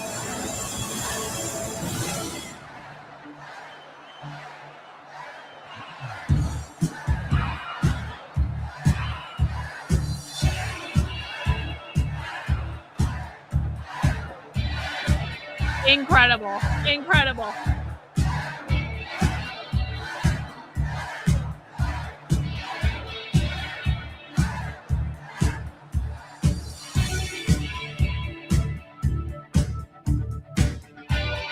Wow.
Yeah, bit of the old ultra violence. Yeah, exactly.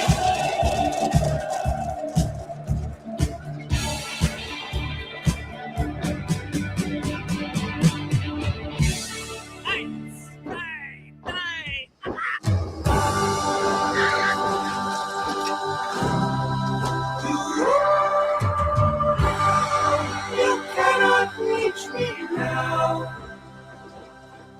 Ooh, no matter how you try. Goodbye, cruel world, it's over. Walk on by.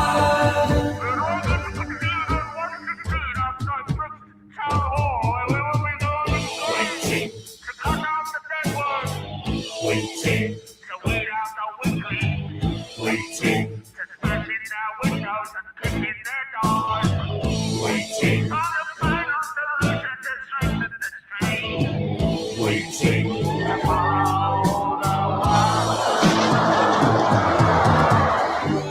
Would you love to see the time of again?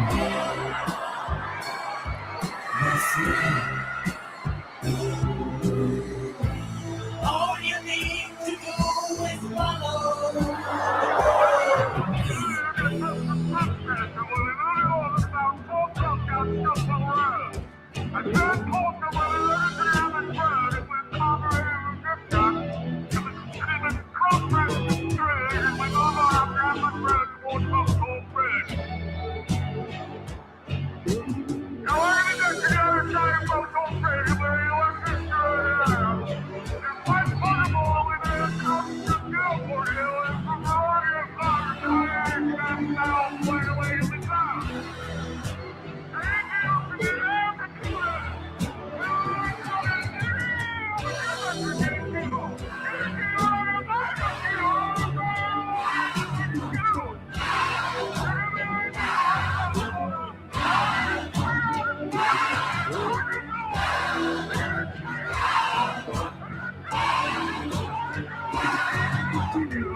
I mean, listen, man, listen.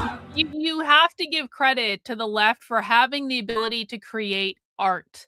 This is another reason the Groypers are going to win, by the way. A lot of the Groypers are extremely creative. You guys know that intro song that I play on the intro and outro of every stream I do, the one that people really like, the first song that comes on when I start the stream. That song was created by a Groyper. That's a musician and has created a lot of fucking amazing music, even if he's an alcoholic and, you know, a little bit traumatized from that, but he's an amazing fucking talented musician.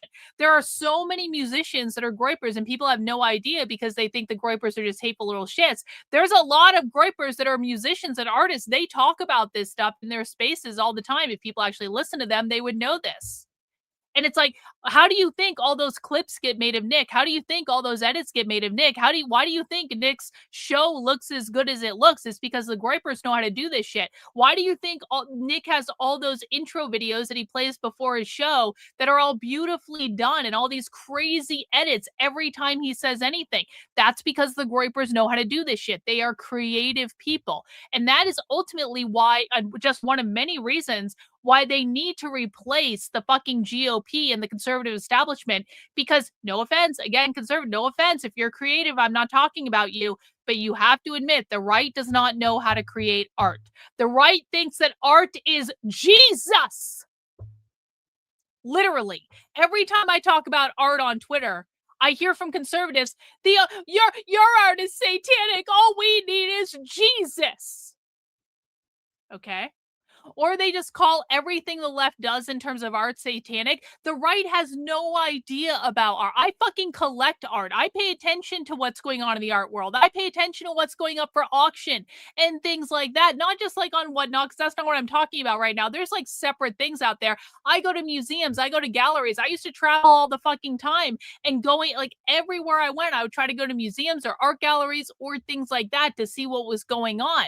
And it's just like, conservatives have no idea about art. They have truly no idea the full spectrum of opportunity that is apart from fucking Jesus. In order to control culture, you need to be creative. If you are not creative, you will never control culture. That is why the left controls culture and is why the right is always behind.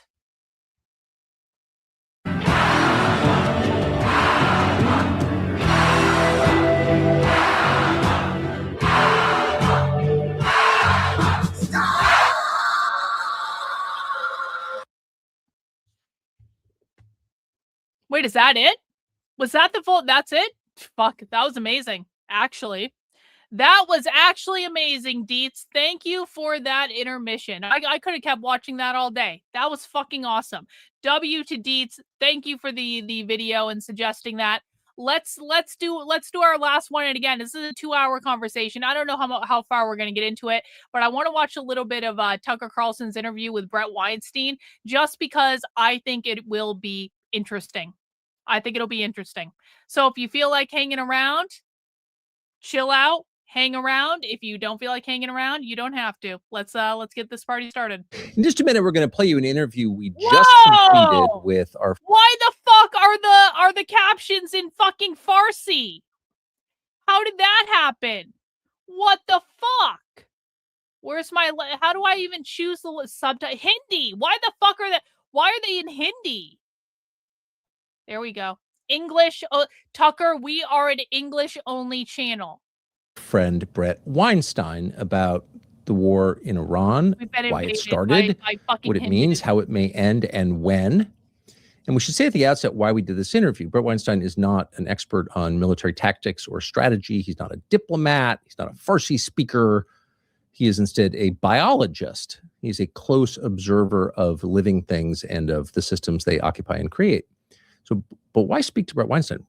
Really, honestly, one reason, because he's honest. He's an honest man. He's a scientist, and the first requirement of science is... I personally don't think Brett Weinstein is honest, if I'm being honest about it, because I'm old enough to remember when Brett Weinstein tried to rehab James Lindsay. Does anyone remember that, when James had his first initial plunge off the fucking deep end, when he insulted every single Catholic in the world, and Brett Weinstein went out of his way to rehab James Lindsay, even though James Lindsay is a psycho that has been lying to and misinforming the public for years. And do you guys remember that the entire community reached out to Brett Weinstein to say, hey, Brett, we have evidence that James has been lying to people and causing problems for fucking years. Do you want to talk about this, Brett? Do you want to talk about what the real far left is doing? Because we can show you all this evidence. I reached out to him personally. We reached out to him on Twitter. We tagged him on something that I promise you he saw. I fucking promise you he saw it. And oh, wait. There were crickets. And so, Tucker, you'll have to pardon my skepticism that Brett Weinstein is open to hearing evidence. I think Brett Weinstein is open to evidence that supports the narrative that he's trying to sell. And I don't think he's open to evidence that is actually hinged into reality when it's not something he wants to hear. Of course, honesty. Report what you know. But we know that he's honest because we've known him for almost 10 years now and watched him evolve in some ways from a liberal college professor at Evergreen to a Trump voter and promoter during the last campaign of Donald Trump. And unlike a lot of people you see in the political sphere evolve, Brett Weinstein kept the rest of us apprised of his evolution as was in progress. He didn't pretend, I've always thought this. He told us that he had changed his mind and why. So on the deepest level, he is an honest man, honest about the things he sees around him, what he thinks are behind those things, and honest, most important and most telling of all, about himself. So it's important to get an honest analysis of what's happening now because the dishonesty is so overwhelming, it's hard to separate it from the true. So if you're following this, attempting to follow it in this incredibly censored moment we're living in online, you're seeing all kinds of things that seem true that aren't. You're seeing true things suppressed, the most basic things. How many people have been killed on all sides? How many have been injured? You keep reading that Israeli cabinet minister Ben-Gvir died again and again. He's dead. Well, he was in Jerusalem a couple hours ago issuing decrees, so not dead, et cetera, et cetera, et cetera. Basic facts like what's the physical damage to all of these countries sucked into this conflict you can't find because that information has been censored by those countries in which it took place, and by American social media companies. So it's really hard to know what's true. Everybody involved in this conflict has a strong incentive to lie and to spin. Yup. But at some point, all of that lying becomes irrelevant. Rhetoric itself, propaganda itself becomes irrelevant in the face of war because war changes physical things, not just words and minds, but physical realities like borders and populations of countries and control over resources. Those decisions are settled by armed conflict a lot of the time. They certainly will be in the case of this war. And so in the end, it kind of doesn't matter what you say. Somebody's going to win and somebody's going to lose, and the world's going to be very different. And the rest of us can assess those differences unencumbered or impeded by your lying, by your propaganda. And that may be why, actually, for a war, there's been relatively little propaganda around this. The current administration hasn't even really tried to explain why we're doing this. Not very hard, anyway. And in some ways, we should be grateful for that. It's a sign of respect not to lie to people too aggressively. The president of the United States today said on camera, we're thinking about using nukes against Iran. He said we could eliminate Iran. Wow. Make it uninhabitable forever in an hour. We have weapons that can do that. Well, those are nuclear weapons. The president of the United States just saying out loud, if this gets more intense, we could nuke them. Now, you can support that or disagree with that, however you feel about that. You know, it's not often that people are that blunt about what could happen. And again, there's been very little attempt to convince you that we did this in America's national interest. The Secretary of State just came out and said we did it because Israel forced our hand. So they've been pretty direct, actually, about what is going on here and what the stakes potentially are. President of the United States threatening nuclear weapons. Okay. Well, lots on the table. The propagandists for the war, the people who really more than anyone else in this country pushed us to where we are now, are weirdly, unaccountably, even angrier than ever. You got what you wanted, but you're madder than ever.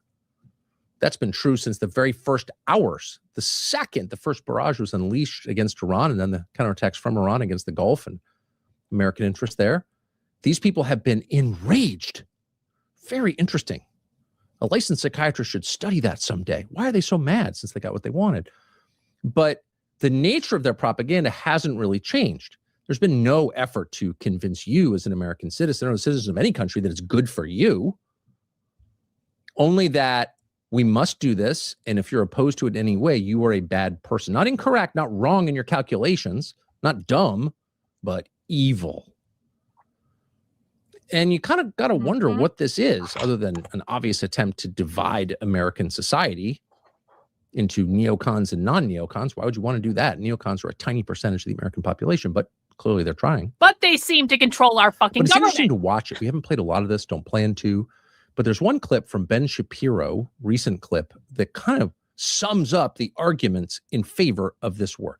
Here's Ben Shapiro. Sadly, younger Republicans have become similarly prone to conspiratorial thinking. According to Manhattan Institute, 54% of young Republicans, men under 50, believe the Holocaust didn't happen as historians describe. 53% of Republicans under 50 believe in 9/11 conspiracy theories. 51% believe the moon landing was faked. These people, too, have bought into a grievance-based distrust of the system. And it's showing in their embrace of psychotic figures and disconnected politics. America is a force for good in the world. Radical Islamists are evil. American allies who demonstrate strength are an asset for us. Terrorists are bad. Members of the Grievance Party are losing their mind over this, and now they've been relegated to basically rooting for Iran to win. So members of the Grievance Party, meaning Democrats and members of that horseshoe right, have decided that after paying lip service to the horrors of the mullahs, the true horror is American interventionism and destruction. America must be undermined. So if you have questions about this war, whether it's in your interest, your country's interests or not, and it's never a question that's occurred to Ben Shapiro, is this good for America? It's really not under consideration. But if it's under your consideration, if you've raised that question, you are tantamount to a Holocaust denier. Yep. You're insane. You're a crazy person. You probably think the moon landing was fake and 9/11 was fake. By the way, there's a pretty easy way to settle any debate about 9/11, which is by declassifying the millions of pages of classified documents that might explain what 9/11 was. But that's never under consideration. We could end this debate right now. We won't, of course. But you're a bad person. And above all, you are a disloyal person, disloyal to the United States. You are, quote, rooting for Iran to win.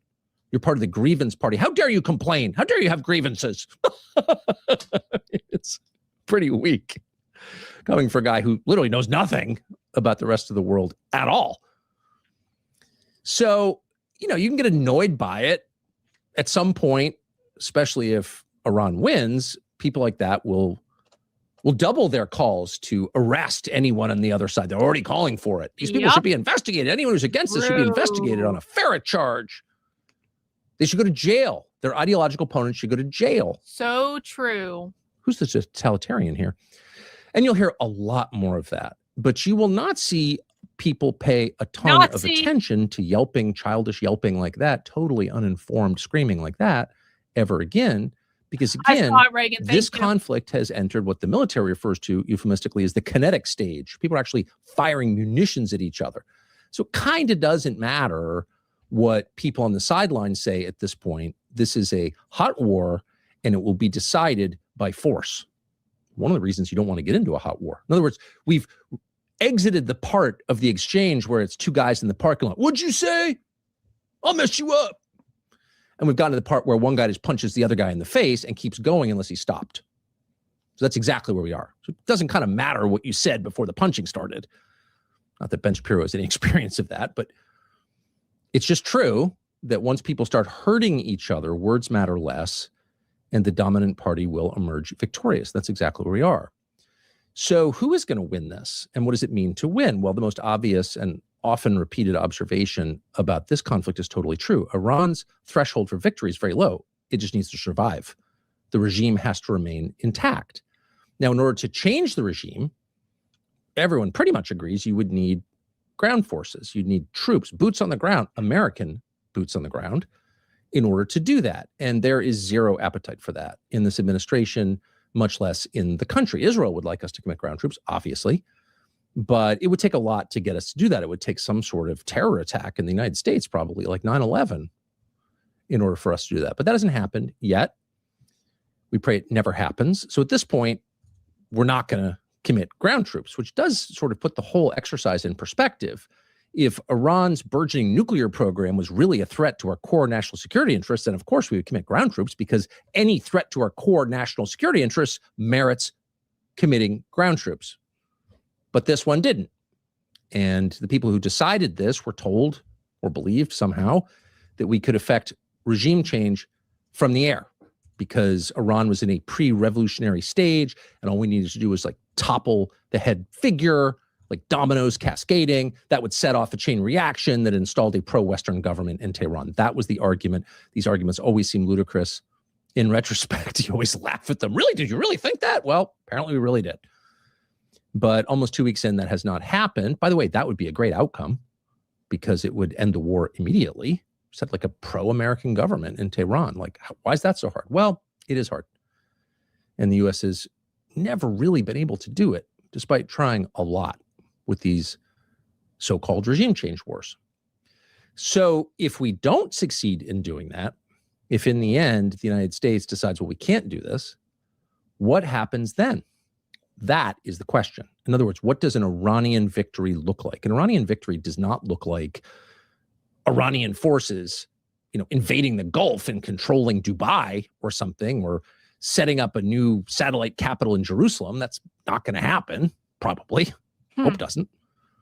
What an Iranian victory looks like is really simple. It's control of the Straits of... Sorry, I missed the member chat. I was looking at something else on my screen. Hey, Catherine, thank you for being a member of the channel for 2 months. Hi, miss me, LOL. I know it's been a while. I never get notifications from your channel for some reason. I can't control YouTube, girl, but I go live at 5 p.m. Monday through Friday. We do Socialism Saturdays on Saturdays at 6 p.m. Find your way back. Make sure you know what the best thing to do, Catherine, is to join my Telegram channel. And I do send out messages every time I go live. So it's t.me/decode-the-left.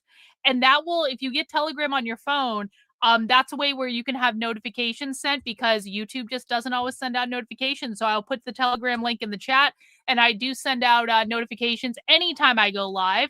Yo, Deets! Can I post one more link for the outro? This one is for It's Not Okay to Golf. I may have gotten a 20K rate. Yo, bro. Congrats on the 20K raise. That's fucking awesome. Capitalism isn't a perfect system, but it can be pretty good to us sometimes. I really appreciate you paying it forward, Deets. That's awesome. Yes, you can post another link and I will post it as an outro at the end. We'll watch it on the way out the door. I really appreciate it, bro. You rule. Hormuz.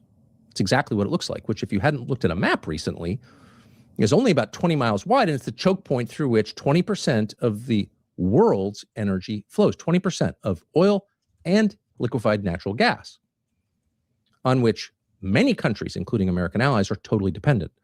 Europe, South Korea, Japan, not to mention India, and China. They need it. They need energy. As conservatives are often fond of pointing out, energy creates civilization. Without it, things ground to a halt. That's just true. And renewables cannot take up the slack. Sorry. So if that strait, that choke point, and again, if you haven't looked at it on a map, it's on the eastern end of the Persian Gulf, the Arabian Gulf, whatever you want to call it, that body of water Yo, Chevelle! through which energy flows by ship. W's, bro. 5 channel memberships. Thanks so much, Chevelle. I really appreciate you supporting the community. Whoever controls that has a lot of power. Now, as of today, or as of 2 weeks ago anyway, the United States effectively controlled it. That was the other reason we had all those military bases in the Persian Gulf. Another was to protect Israel, our only real ally in the Gulf. Yeah, real. But a competing reason, maybe the primary reason, hard to know, certainly a big reason, was to protect the flow of energy through the Straits of Hormuz. And now the U.S. has been, unfortunately, tragically unable to guarantee the passage of energy through that strait. Now, let's hope that changes. But if the Iranian regime is not toppled in this conflict, there's a pretty good chance that they will have control. Who else would? American bases have been degraded, in some cases destroyed. This war is so expensive, even now, less than 2 weeks in, it's hard to see how we could afford to expand our presence there. Catherine. And then on a political level, how much will is there for Thank that? you. We got to send more troops to the Persian Gulf. So as noted, right after this broke out, one of the whole purposes, one of the goals of this exercise from the perspective of Israel was to get the United States out of the Middle East. Yo! So Israel could be the dominant. Wait a second. Suzanne had second surgery, just got the all clear. Suzanne, I'm really happy to hear that. We need to keep you around here. Guys, if you don't know Suzanne, when she first joined the community, she struggled so much to understand the material, but she just kept showing up. And even when I gave her a good dressing down when she needed it, she just kept showing up. And sometimes she would say, Karlyn, I'm an old lady. You got to be, my memory's not good. You got to be patient. I'd be like, okay, Suzanne, maybe I need to rein it in a little bit. And then Suzanne got sick, and I'm not going to say how she got sick because that's her business, but she got sick. And we're back. We're fucking back. And that's awesome. I have so many people around the community who've been around for a while. I've had people in the community that, got sick and it didn't end so well. And I'm really, really grateful you're here, Suzanne. I'm really grateful to hear that. Let's get a round of W's in the chat for Suzanne, because that is fucking awesome. We can even do a round of W's at the same time for Chitalago having another channel membership. Awesome, bro. And Murphy's Pool. What do I owe a $50 super chat, Murphy's Pool? You usually come in with a 5 or a 10. To what do we owe this pleasure? Can I play I Touch Myself by the...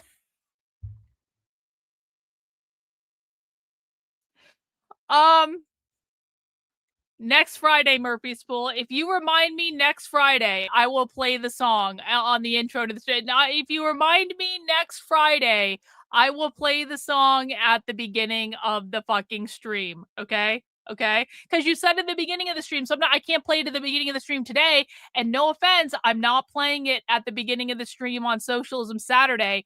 But I promise you, hand to God, if you remind me next Friday, I will play it on the stream. Okay. Thank you so much for the super chat. I appreciate it. Regional power, the hegemon, so it could expand its territory without getting hassled by the U.S. State Department, without asking permission from the U.S. president. And so Israel could control it, because Israel sees itself, and is actually just factually, an emerging power. It's a nuclear armed power. And from their perspective, why wouldn't we control the region? And so that's their goal. But one impediment to that is Iran, which is opposed to Israel's existence. Don't think I'm not considering this as a serious option at this point. Listen, capitalism fucking rocks. If you guys want to pay me $50 or $100 to play a song, I'll do it. Just not on a serious stream, okay? Like if we're doing a drama stream, if you guys want to pay me $50 or $100 to play a fucking song, as long as it's not going to get me banned off YouTube or like censored in any way, I don't really care. I think that's actually pretty great, honestly. And has been funding proxies to fight against Israel, most notably Hezbollah in Lebanon, but also Hamas, the Houthis in Yemen, et cetera, et cetera. So you got to get rid of the Iranian leadership, probably just turn the country into a chaotic civil war, because that suits Israel's purposes, and you got to get the U.S. out. So they've already done a lot to achieve the second goal, get the U.S. out. It's hard to see how the United States can guarantee safe passage of shipping through the Straits of Hormuz after this. And you believe that? Are you smart enough to be here? Listen, I've seen you saying some retarded Zionist bullshit in the chat, and I've tried my best to ignore it. But if you really think that Tucker Carlson is funded by Qatar, that's just low IQ retardation at its absolute finest. Tucker Carlson has more money than fucking God. Tucker Carlson has had more money than God for a long ass time. He doesn't need to be funded by Qatar. We can't now. And if the Iranian regime remains, they're the ones the rest of the world is going to have to negotiate with. So just to be totally clear, Japan, South Korea, China, India, the European nations, 40% of the heat in British homes comes from LNG from Qatar, moved by boat. So big countries, some of them allies, some of them rivals, have a structural interest in this region, and it's not going away. So in the end, it seems possible, if not likely, that a resolution to the core economic question here, which is shipping, will be resolved by those countries directly talking to Iran. So China, India come in and they negotiate with Iran to open the straits. Think about that for a second. Yeah, exactly. Does that diminish or enhance Iran's power? Well, you're negotiating directly with China, India, South Korea, Japan, Europe. You're more powerful than you were when this started. And that's a huge embarrassment to the United States. It's a huge reduction in American power. We were not able to force our will on this critical part of the world. We couldn't keep the peace. In fact, we shattered the peace. And we weren't able to restore order once we did. And guess who did? Oh, our other global rivals. That seems very likely. But from a regional perspective, this is a huge deal to the Gulf states, which have just been bombed for 12 days and really damaged in some cases by Iran. But the biggest problem this poses is for Israel, because Iran is a sincere opponent of Israel. At this point, more so than ever. It has been for a long time. They say it openly. They're one of the few countries in the world that opposes Israel's so-called right to exist. Israel has every reason to regard Iran as an enemy. Iran is an enemy of Israel, and again, now more than ever.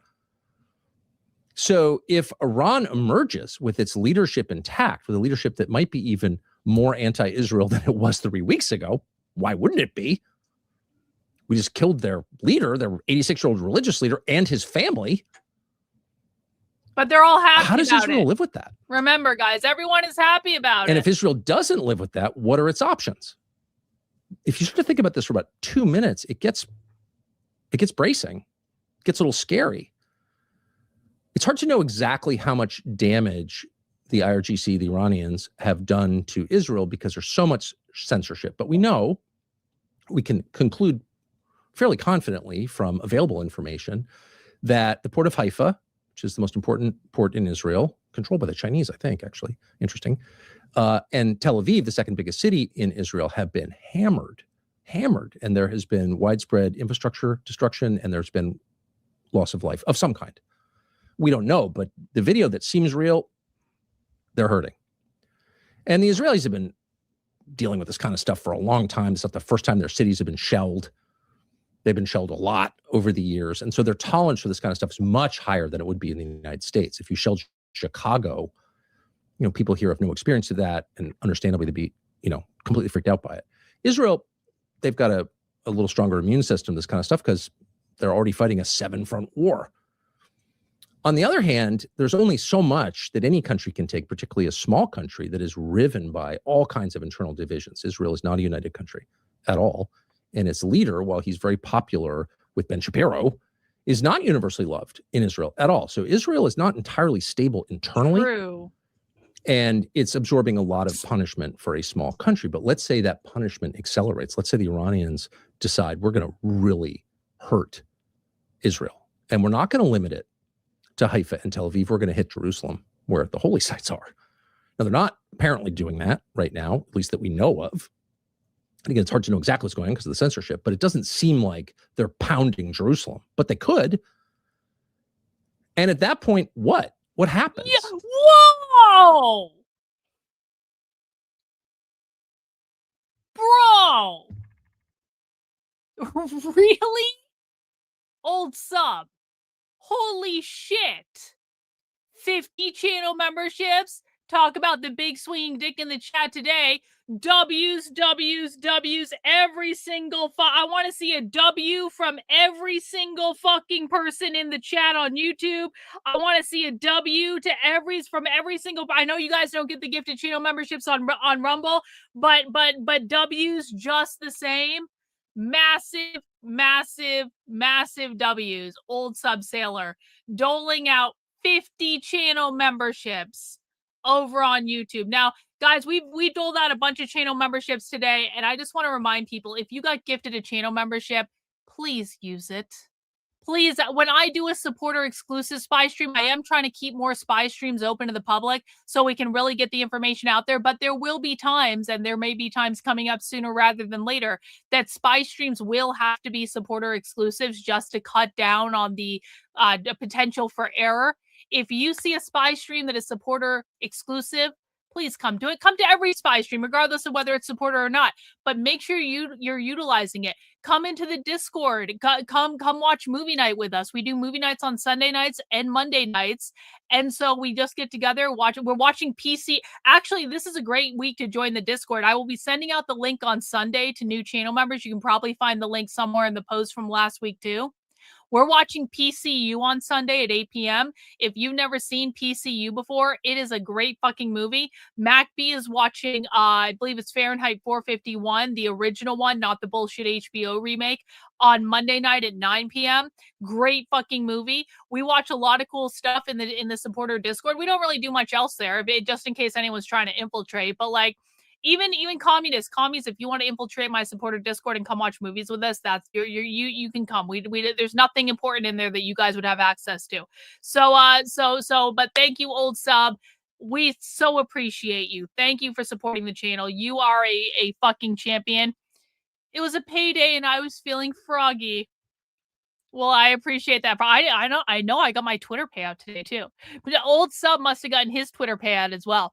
Thank you again, bro. We really appreciate it. Welcome to all the new channel members. Appreciate you guys being here. We're just hanging out today, watching some Tucker Carlson and some other people too.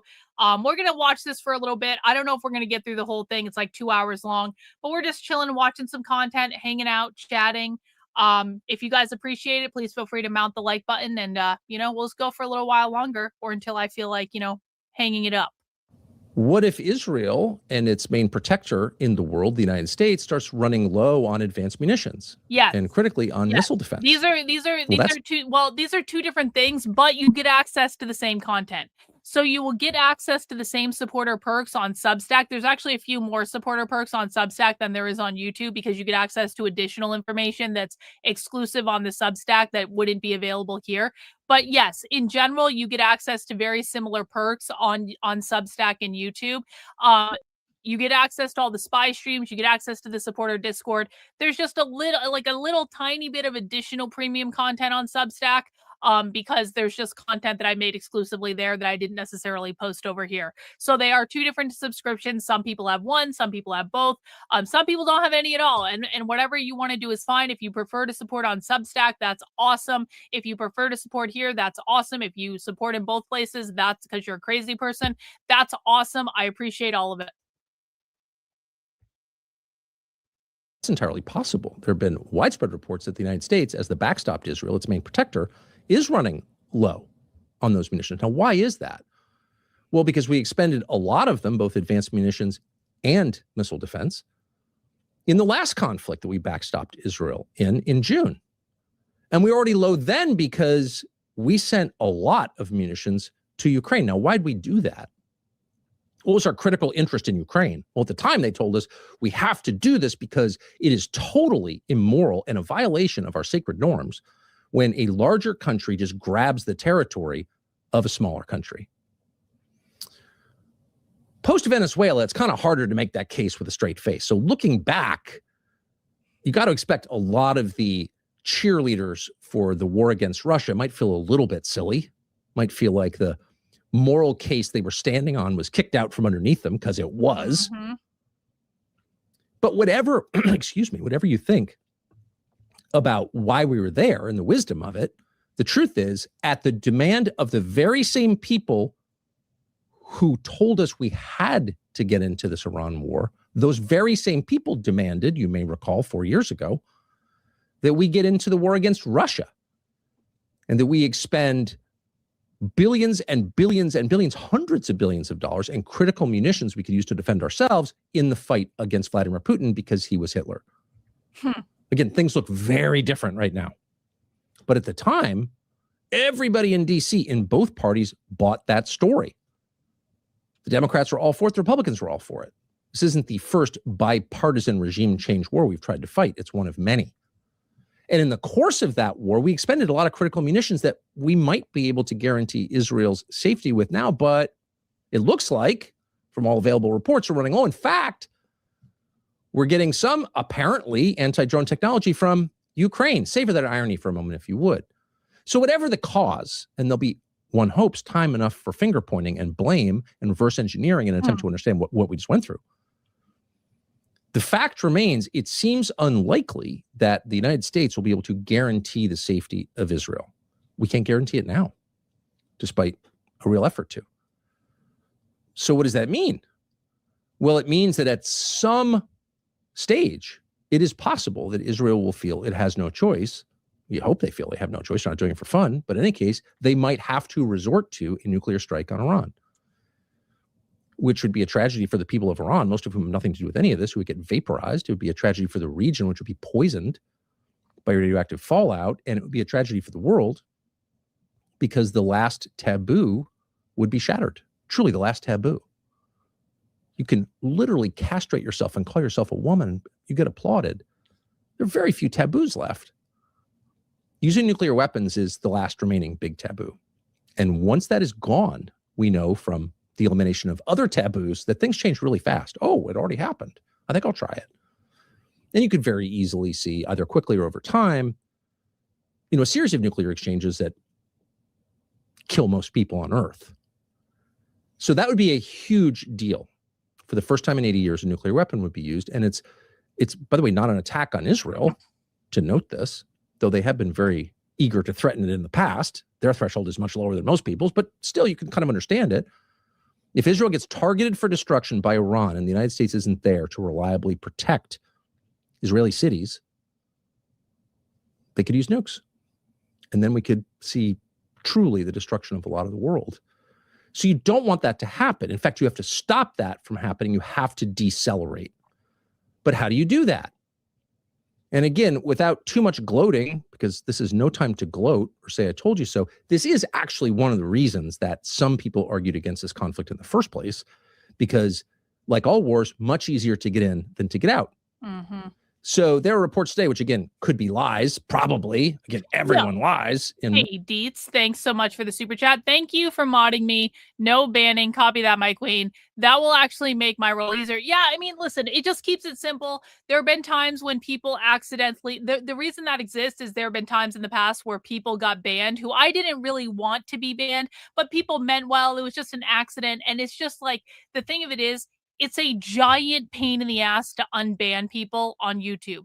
Basically, I don't even try to unban single people anymore. If I need to unban someone, literally, I have to unban everyone on the channel, because trying to find the fucking account that people got banned, it is damn near impossible. And so it's just like one of those things where, like, I want if a mistake happens, I want it to be mine. I don't want it to be one of the mods. And so just time them out. You can time them out an unlimited number of times, but I will be the final ban hammer that comes down. War, everyone has incentive to, but there are reports that don't seem totally crazy that envoys from the United States have suggested that our country might be open to some kind of ceasefire. Like, hey, let's settle down for a second. And the Iranians, whether they're telling the truth or not, but the fact that even go to the trouble of lying about this tells you something, have said, no, we're not doing that. Why would we agree to a ceasefire when your previous diplomatic efforts were clearly dishonest and didn't work in any case? We couldn't trust you. Is diplomacy itself the search for a peaceful revolution to violent conflict? Is that even a category anymore? Who knows? But apparently the Iranians have said, no, we're not interested in a ceasefire. And they're probably bluffing too. Of course, everything's a bluff. This is the Middle East. But the fact that they're coming out and saying that does point to a fundamental problem that, propaganda aside, is totally real. And that is, the United States is not wholly in charge of what happens next. We can, of course, influence it, definitely. But if you're a middle-aged American, speaking for myself, and you've lived your entire life in a country that called the shots globally, a country that issued blue passports to you that were basically your amulet of protection, no one could. Hey, Murphy's Pool, thank you for the super chat. Better idea, play the song at the beginning. You know what? That's actually a great fucking idea. That is unironically, Murphy, that's a great fucking idea. Actually, we are absolutely going to do that. Jennifer is going to be so happy. It's going to be awesome. Thank you. Really mess with you when you have an American passport, because the United States set the terms for global trade. It had the greatest military. In the end, no one's really going to mess with America. And if we want to shut down a war or start a war, we can. And there are no existential consequences to us. We're not going to get blown off the map for starting a war, especially with like small primitive countries. So we did it a lot. But this is the first conflict of our lifetimes where the United States is not fully in charge of what happens next. And that's because there are not just one, but two other players in this calculation. And as noted, the first is Iran. And they fully understand that all they need to do is survive. And by surviving, they become much more powerful than they were when this started. And they have all kinds of other reasons to want to continue. The most obvious being, and you're not allowed to say this, but it's true, is that unconditional surrender leaves you open to who knows what. And most non-degraded people, most people with any self-respect of any religion in any part of the country, understand that you can never unconditionally surrender, because in so doing, you've given up your humanity. You can't do that. Would you unconditionally surrender your family to someone else? No, of course you wouldn't. Who would do that? And if you would do that, then you don't deserve to have a family or be the head of household, because you're degraded. You have no self-respect and you have no real love for those you're in charge of. It's really that simple. This is not a question of Islam versus Christianity, the West versus East. It's a question of the way people are. Unconditional surrender is a lot to ask of anybody. It took a nuclear bomb to get the Japanese to do it. It took complete destruction for the Germans to agree to it. So if we're asking for that unconditional surrender, the Iranians understand perfectly well the stakes, and they kind of can't give up. So that's the problem there. But the other more unusual problem, really without precedent, is that we are fighting this war in partnership with another country, Israel. Now, to those who say, well, we've done this before, we had coalition ventures, peacekeeping forces in Yugoslavia and Afghanistan and Iraq. Yeah, true. But none of those coalition partners had anything approaching decision-making authority over the mission. It was the United States and its allies or satellite states or countries we have troops in a lot of cases. And they were tagging along in the same way the South Koreans did in Vietnam. A lot of South Korean troops in Vietnam. Most people don't remember that. Why'd they do that? Because we protected them from invasion by the Chinese and the North Koreans in 1953. So they're grateful, and they accompanied us. Guys, hang on. I need to help Victor with something real quick. So I'm just gonna step aside. Tell her she is. This was no. Come on. I'm not going to do that, Murphy's Fool, but I appreciate the super chat. Thank you. Guys, I will be right back. I'm going to let this play. I can still hear it. I just need to help Victor with something real quick.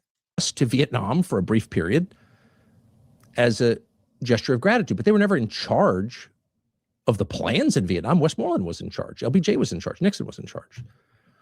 This country has not, at least since the Second World War, handed any measure of operational control in a wartime theater to a foreign power.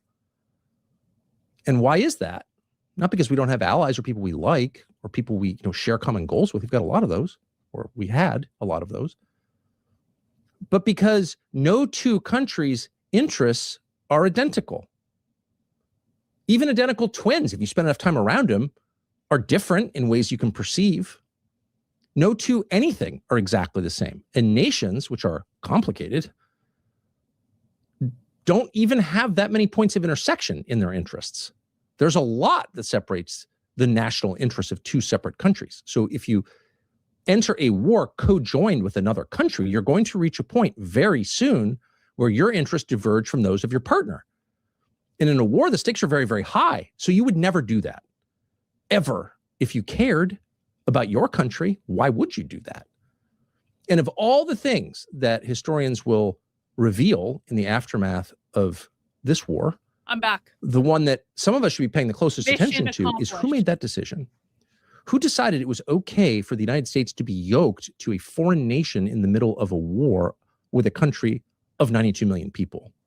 That is one of the craziest things this country's ever done, and the people who decided to do it should be exposed and they should be penalized, because that single decision will cost, unfortunately, this is likely to be true, more American lives. It may extend this far past a point where the American interest is served. And by the way, we are approaching the point at which we get no more returns from being engaged in this war. If you know that you're going to negotiate your way out of something in the end, in other words, if you're not going to destroy each other with nuclear weapons, demand total abject surrender, but if you think there's even a possibility you're going to have to negotiate your way out of something, you want to do it at the apogee or at your most powerful point. You don't want to do it when your power is obviously decreasing. Like, say, when you start to run out of weapons because you sent them all to Ukraine because Ben Shapiro demanded you do that. And why wouldn't you want to negotiate when your weakness is obvious? Because you'll get worse terms. The United States has a true national interest in controlling or having a say in the flow of energy out of the Persian Gulf through the Straits of Hormuz. If you could narrow down our interests to just one, we have many interests, but just one, it's that. It's very important for the United States to have some say in that. And if we negotiate our way out when we're weaker rather than stronger, we will have less say. And if we negotiate our way out in humiliation, God forbid that doesn't happen, we will have almost no say at all. And so it is very important to begin those conversations now, if you think there's a possibility we could negotiate our way out, if we don't have to go to nukes. And let's hope that we do believe that. So what stands in the way? Well, again, as noted, the Iranians, they've got to be reasonable and willing to bend a little bit, and that's not easy because they're not that reasonable and they're inflamed right now. But it's not just the Iranians, it's Israel too. And from the very first day, Israeli priorities have taken precedent over American priorities. American national interest has been pushed down, and in its place has been elevated Israeli national interest. And what specifically are we talking about here? Think about the target list. So the first big strike of the war. Hey, old sub sailor. If you haven't already seen it on X, check out my first Plague Doctor stickers, planting the seed. Yeah, I'll let me show this to everyone real quick. I did see this, but old sub, I fucking love this. This is so covert and fucking cool. Old sub has made some decode the left stickers. You can see it right here. And he's just going around putting those stickers out in public. And it's like a cryptic message. It's a cryptic message that only people who know will understand. And if you don't know what it is, it's still going to look fucking cool. And so I love this idea. I think it's a great idea. I'm going to work on a page on Decode the Left to make this stuff like available so that if people want to do this, they can do it as well. Yeah, and guys, like I like if you would just want to use my logo and print it out onto stickers on your home printer and do whatever you want with them, I don't care. Go forth and conquer, man. I think it's a great idea. Thanks, old sub. eliminated the Ayatollah, who was 86 years old and not simply the head of state, technically, but the head of a religion, Shia Islam. Apparently had prostate cancer and was totally willing to be martyred. So that alone should tell you, wait a second, why would we kill that guy? He may be bad. He may be the most evil person in the world. Mark Levin tells us he's Hitler. Great. Or bad. We're against that. We're against Hitler. But killing him will have what effect? 60 seconds. Predict. Worse effect? Maybe it will unite the country on religious grounds and make the opposition to the United States and Israel stronger.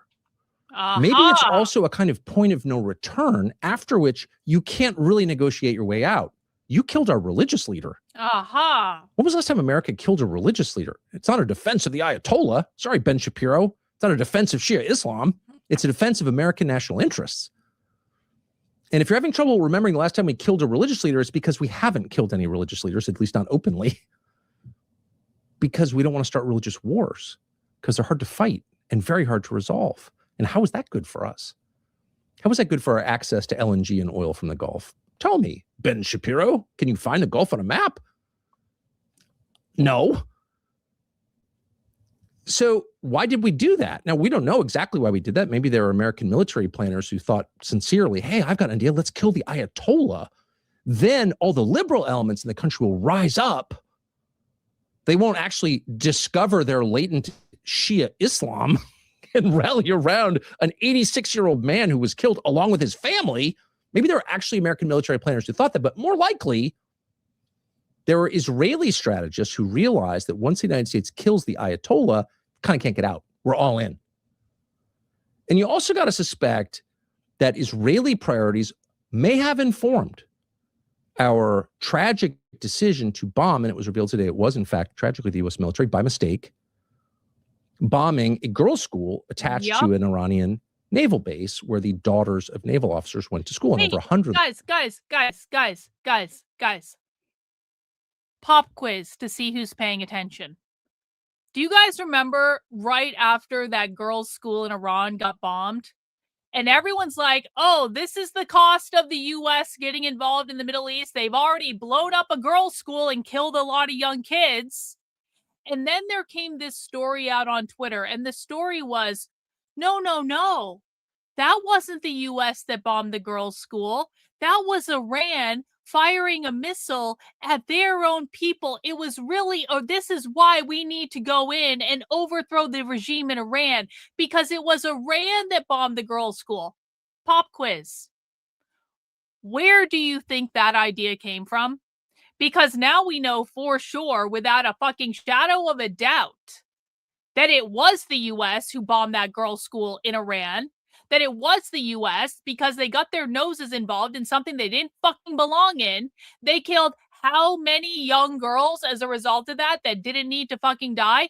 And the first thing that comes out on Twitter from all of the usual people was, no. It was really Iran that did it. It was really Iran. Where do you think that idea came from? Who do you think spread that idea all over Zionist Twitter immediately to immediately engage in a propaganda campaign to deflect from their own responsibility in what happened? Them were killed. Well, that's just terrible. Okay. America doesn't do stuff like that, and actually doesn't. And the times that we have done it, we've apologized and prosecuted the people who did it. When civilians are killed in large numbers and it becomes public, the United States military, going back hundreds of years, has felt a moral obligation, being a Western, not an Eastern country, to apologize for the death of innocents and punish the people responsible. It's happened a lot. Because we don't do things like that. Israel does do things like that. Israel sets off pagers in the pockets of people they can't identify. They're just out there. They're going to go off and they'll kill some terrorists and maybe some others, which they did. And that's the price they're willing to pay. That's not a price that we're willing to pay because we're not Israel. So you have to wonder, like, how did this happen? So the U.S. government is saying this was a tragedy. It was a mistake. Totally believable. It was a case of bad targeting. Where did the targeting come from? That's the question. Where do we get those targeting numbers? Oh, we don't know, of course, but it's worth asking. Where do we get those numbers? And by the way, where do we get the intel upon which we made our assumptions that we should go into Iran and that there was a huge and anxious group of liberal-minded Iranians who wanted to throw off the shackles of theocracy, and that just a few choice bombs would unleash the desire for freedom within, and they would do the work for us and affect regime change themselves, and that from among them would arise a pro-Western leader. Why did we think that was true? It turned out not to be true, unfortunately.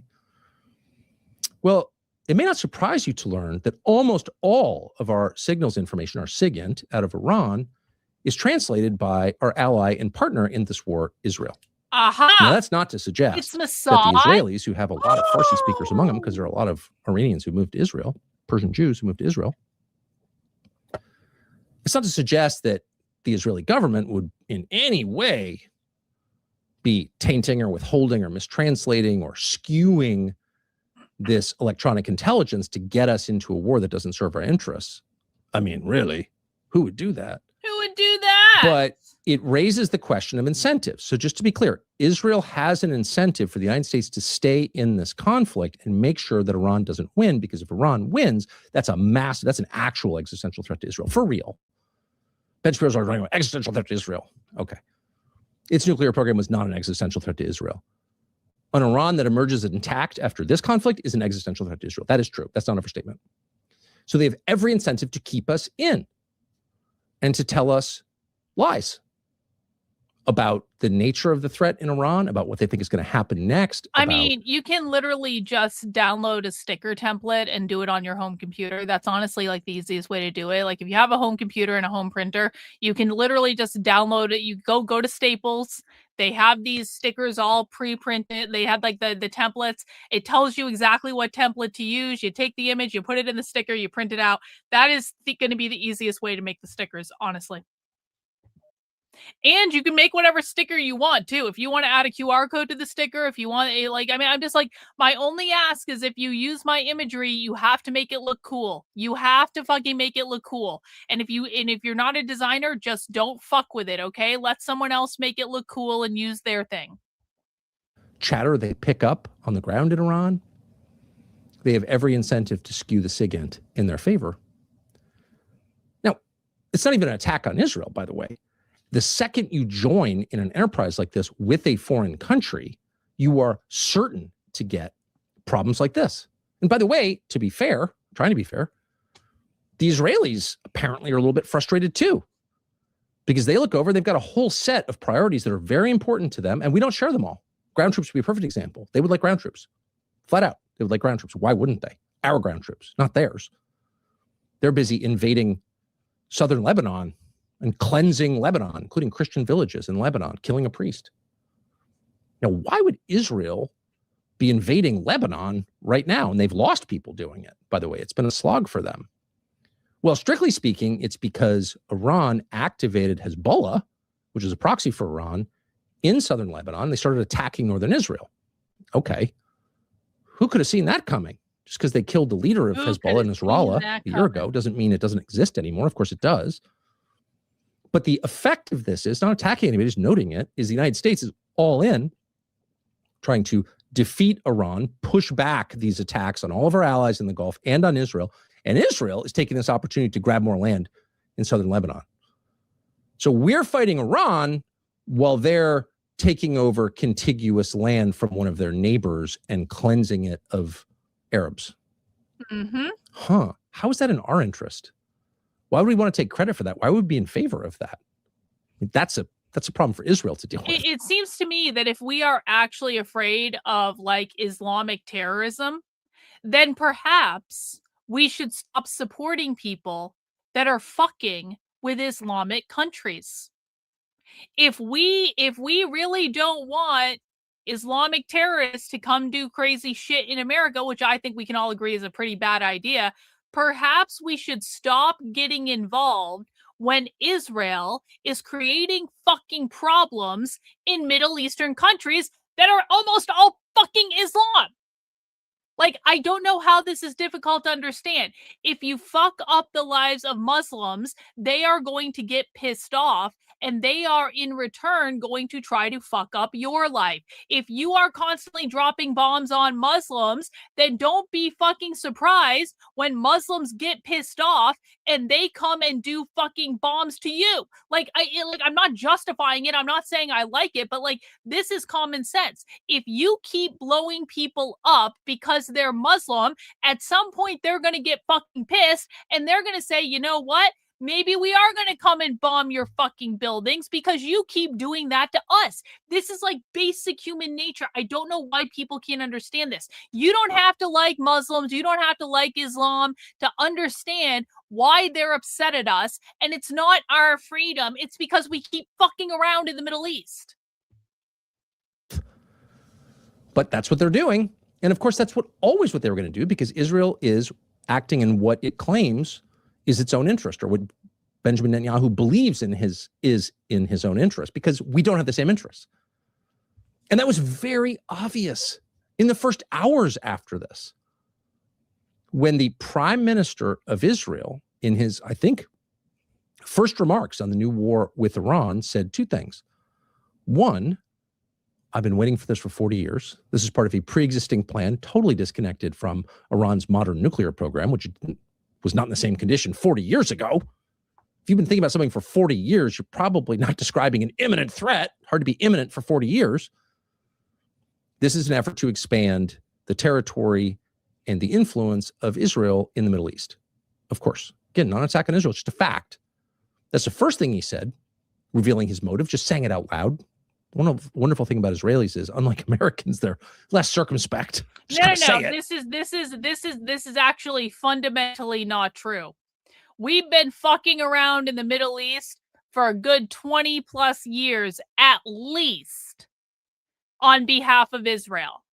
We Prita, I need you to look up dancing Israelis. Can you go spend some, Prita, I need you to go make friends with Google, and I need you to Google dancing Israelis. This is not the first time that we have been tricked into fucking around in the Middle East on behalf of Israel. Yeah, in fact, it probably happened a little bit earlier than that. Probably happened a little bit earlier than that, if I'm being honest about it. So maybe we should learn a lesson and get the fuck out of the Middle East and stop fucking around. And maybe if we stopped fucking around, the Muslims in the Middle East would stop coming over here to try to kill us.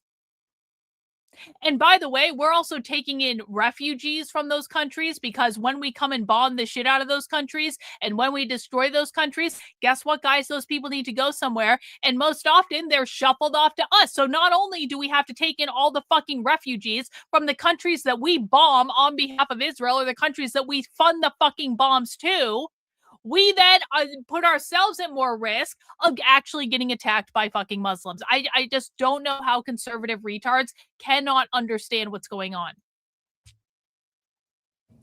And the second thing he said, and I'm paraphrasing, but it's about right. He said, in today's Torah portion, we read about the Amalekites, about Amalek. And that would be a direct reference to 1 Samuel 15, in which God commands the Israelites to kill the Amalekites. All of them, every single one of them. We disavow Amalek. To commit genocide. Obviously. Against Amalek. The men, the women, the children, the infants, is almost verbatim quote, and the animals. I'm sorry to say Amalek, though, because that's how the camels and the sheep. It's Amalek. All of them. Kill them all. Wipe them off the face of the earth. In fact, God Amalek punishes the Israelites for not following his instructions and sparing some. So whatever you think of that, whether it's your theology or not, your religion or not, it almost doesn't matter. In a geopolitical context, no one has talked that way in 80 years. Amalek's the way today. No national leader has stood on camera and said, our goal is genocide. And not like semi-modern Nerf genocide, where you kill a lot of people, make the rest of them leave, but actual genocide, where you kill everybody and their children, quote, and their infants and their animals. You erase any evidence they ever existed, period. It's 1 Samuel 15, in case you're interested. Excuse me. This is a right-wing propaganda channel, right? Hey, bro, guess what? You don't know what you stumbled into, but we have an IQ test in order to be here, and it looks like you might be failing the IQ test. Something fierce. You probably don't know that because I don't know that you're smart enough to be on this channel. You know, we have a minimum 100 IQ in order to be in my audience. So unless you prove to us that you are smart enough to be here, we're gonna have to consider deporting you from our chat. So let us know if you're smart enough to be here, or whether we should just ban you and get it over with now. Interested in reading it. And it is interesting. And it, you know, it's of course part of Judaism. It's part of Christianity. It's the Old Testament. So it's not an attack on the verse, but to invoke that verse in the middle of a hot war and respond to it by saying, this is what we're doing today. Amalek is Iran, is to call for genocide against your opponent. Now, without even judging that, it's worth noting that is not in the interest of the United States, despite what the president said today about eliminating a country with nuclear weapons. That is not in the interest of the United States.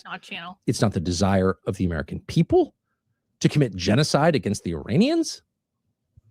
Without even considering what the downstream effects of that might be, profound, without even considering that, ask yourself, is that why we're in this war? Because we think the Iranians are Amalek? They seem kind of awful and scary, and they're like bad Islamic people or whatever. But are we really going to try to eliminate every one of them? The men, the women, the children, the infants, the camels and the sheep? Nah, that's not in our purview because that's not in our interest. Because first of all, we don't do things like that and never should. And second, how does that make us stronger and richer and more secure? I don't think it does. Awesome, actually. Israel is a different view. And so that's the point. You guys want to see my Python purse? You guys want to see it? It's fucking cool. You guys want to see it? It just came in.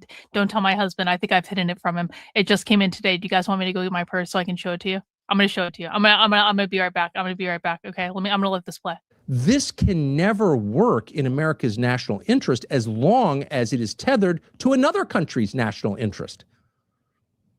And if that doesn't work, if it doesn't work in the middle of a war, it probably doesn't work in peacetime either.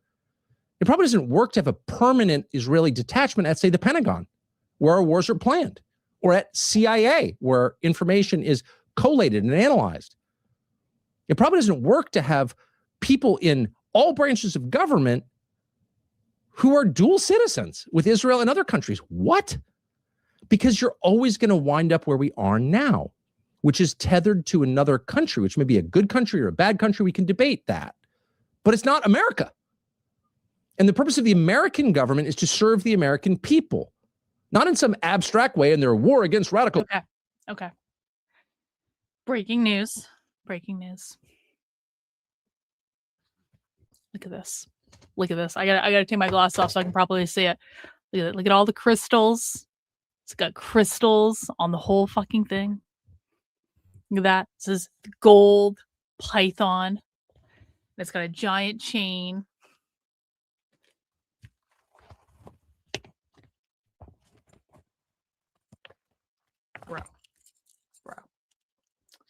Bro, hang on.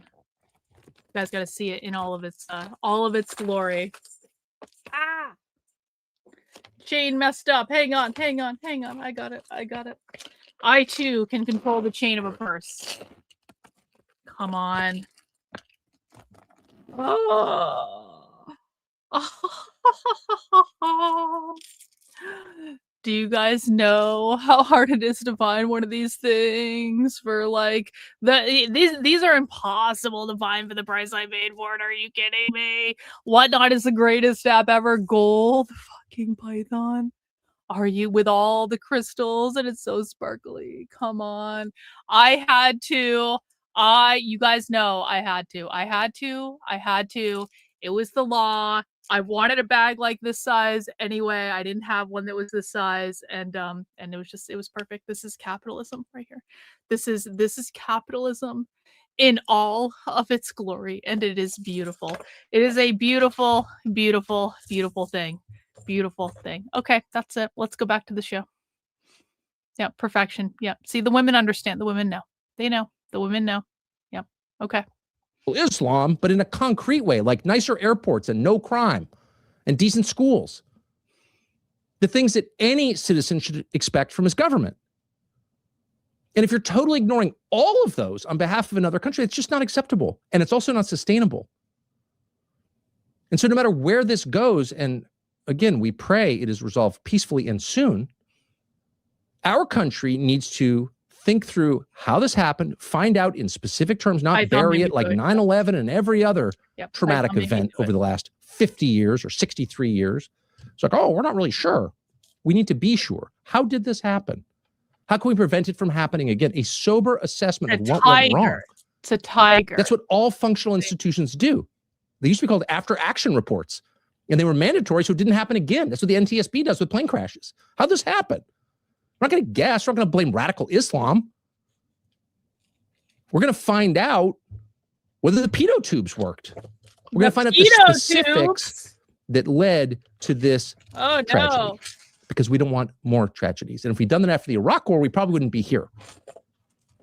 How many pythons have had to die? I have 2 python purses, and I also have a snake skin purse. That's not made out. It's made out of like a Southeast Asian snake skin. I think it's called like Kerang snake or something like that. Anyway, so at least 3 snakes and possibly more have had to die to become purses for me, and I just don't. Okay, bro. Again, you failed the IQ test. You failed the IQ test. You really no. We are not left wing at all in any way. In fact, we are the fascists that you idiots think Trump is. We are the fascists that you are afraid of. We would round up all communists and either put them in a concentration camp to prevent them from interacting with polite society, or deport them to some third world country where they can try to institute Marxism there and see how that goes. We want to silence you. We want to jail you. We want you to literally get the fuck out of our lives and get the fuck out of our country and stop causing problems. Or was started, which, as everyone knows, went on for 20 years at great cost, trillions of dollars, and the deaths of hundreds of thousands, millions of people, all in, was started under very similar circumstances. Pressure from Israel, bad intelligence, in part, not exclusively, but in part from Israel, a massive lobbying campaign by Israel-aligned pundits and think tank people, politicians. And if it had gone well, okay. But it didn't. And no one was ever punished for it. And more critically, no one ever explained precisely what happened. And 23 years later, that was 23 years ago this month, actually, I'm gonna put the dust bag on. We're still debating why it happened. And there are increasingly few people who were there and remember. I'm one of them. Let's not let that happen this time. We can't afford more wars like this. Literally can't afford it. And we shouldn't have to. Because the purpose of the U.S. government is to serve Americans, period. In a dust bag. Ranchers built America, feeding our country for over 250 years through droughts and war. You've got more money than God. You don't need to advertise. This is one of those moments. It's hard to understand what's happening, but here's what I believe to be true. I agree. The president had deep reservations about doing this. He promised repeatedly, as he campaigned for this job, that he wouldn't do this war with Iran. He made fun of people who suggested he do it. I don't think many of his actual employed advisors were eager to do this. That's my impression. Well, then you're really not going to like us. And the only people who wanted to do it were wrong channel, Ollie. Wrong a group of channel. informal advisors on the outside were calling in, you got to do it. Mark Thiessen of the Washington Post and other people whose opinions hard to imagine taking seriously, but whatever, they wanted it. And Benjamin Netanyahu wanted it. Yeah. The country did not want it at all, as expressed in polling, but we did it anyway. And it's turned out to be, I think it will turn out to be, unfortunately, a kind of a pivot in our history. Why did we do this? What was the point? Do you have any sense? Well, I've spent a lot of time thinking about that question. And I will say, I find Trump himself a fascinating and mysterious character. He's highly unusual, and therefore it's a little hard to understand. Do you find him more mysterious now than you did 10 years ago when you first started watching, when we all first started watching? Well, I understand him a lot better than I did because, of course, I now have so much evidence of how he behaves under different circumstances, for both better and worse. But in thinking about this move, it's like such an obvious mistake, both from the point of view of the nation and the danger of a quagmire, which I think is substantial, and the danger of a terrible outcome, which I think will likely be avoided. But I do worry about the role that nuclear weapons could play here. But the thing that really causes me to think there's something I can't see is that the mistake that Trump has made here is a political mistake. If you picked one realm where I would expect Trump not to make an obvious mistake, it would be the political. I literally think we are dealing with a political genius, right? If nothing else, this person has understood the way he is viewed, the American electorate, such that he could be relied upon not to make a blunder of this scale, especially as his presidency hangs in the balance, which it clearly does. Because if the Democrats take the Senate, in addition to the House, then not only will he be impeached, which I think is highly likely with the House alone, but he will be convicted. And that will be the end of his presidency. I hope so. It will also be his legacy. In fact, you know what? So, you know what? Maybe that would actually be the best possible outcome. Maybe that would actually be the most giant fuck you to Israel that has ever been. That Trump, that the Republicans lose in the midterms so badly that not only does Trump get impeached, because he will get impeached when the Democrats take the House again, obviously, but that he also actually does get convicted and removed. That would actually be like the biggest middle fucking finger to Israel that has ever been. And I would not be upset about it. And I wouldn't be sad. I wouldn't be sad. I wouldn't be sad at all. Fuck Trump. He did it to himself. why would a man who understands politics better than any of us, a guy who did what I would have told you was impossible, he beat the duopoly, both sides of it, took over the Republican Party, defeated the Democratic Party soundly. That is a person with insight, making a move that seems like a childish blunder. And it leaves me with a very unsettling hypothesis. I don't have high confidence in it, but my concern is that this is evidence that he is not in control. He is not in control as commander-in-chief of his own armed forces, and that he is, in fact, having to rationalize decisions that he would not have made and promised not to make on the campaign trail. And I don't quite know what to do with that. It's a very unsettling thought, but I don't see the win here, and I don't see a win in a short enough time period that this could put him ahead in the midterms. It's very hard for me to imagine that. Well, I think that's the least bad outcome from the perspective of the Trump administration. If Republicans get stomped in the midterms, but then somehow recover a workable majority of voters, I think they'll be thrilled. But I think the potential consequences, unless the party is to find a leader who represents its voters, because it's really that simple over time. Are you addressing the concerns of your voters? If so, you probably get elected. And if you're not, you probably won't. I think it's like, Gavin Newsom's going to be president if this continues on its current course. So the question is, what do you need to restore, actually? Leaving aside, how do you get out of the war, which I think is very complicated, but how do you restore confidence in the government after the government just admitted they got Americans killed on behalf of another country, which is what they've admitted and what they did? Well, I will tell you, I don't think I was naive going into the last election. I have long viewed the duopoly as unbeatable and Trump as capable of a political feat in that realm that others weren't. But in terms of how compromised our governmental structures are, by corruption, there was always the question as to whether or not there was enough power left in American elections to actually change our trajectory as a country. And in the aftermath of the attack on Iran, I'm shaken. I don't know. I think the answer I just got is it didn't matter who you voted for. The neocons have moved over to the Democratic Party. I think Iran, we know it was on their agenda for decades. I think an attack on Iran was coming. I tweeted before this happened, we're going to attack Iran and we're not going to be given a choice about it. And that feels like what has occurred. Hey, Brett, guess who predicted this was going to happen before the election? Nick fucking Fuentes.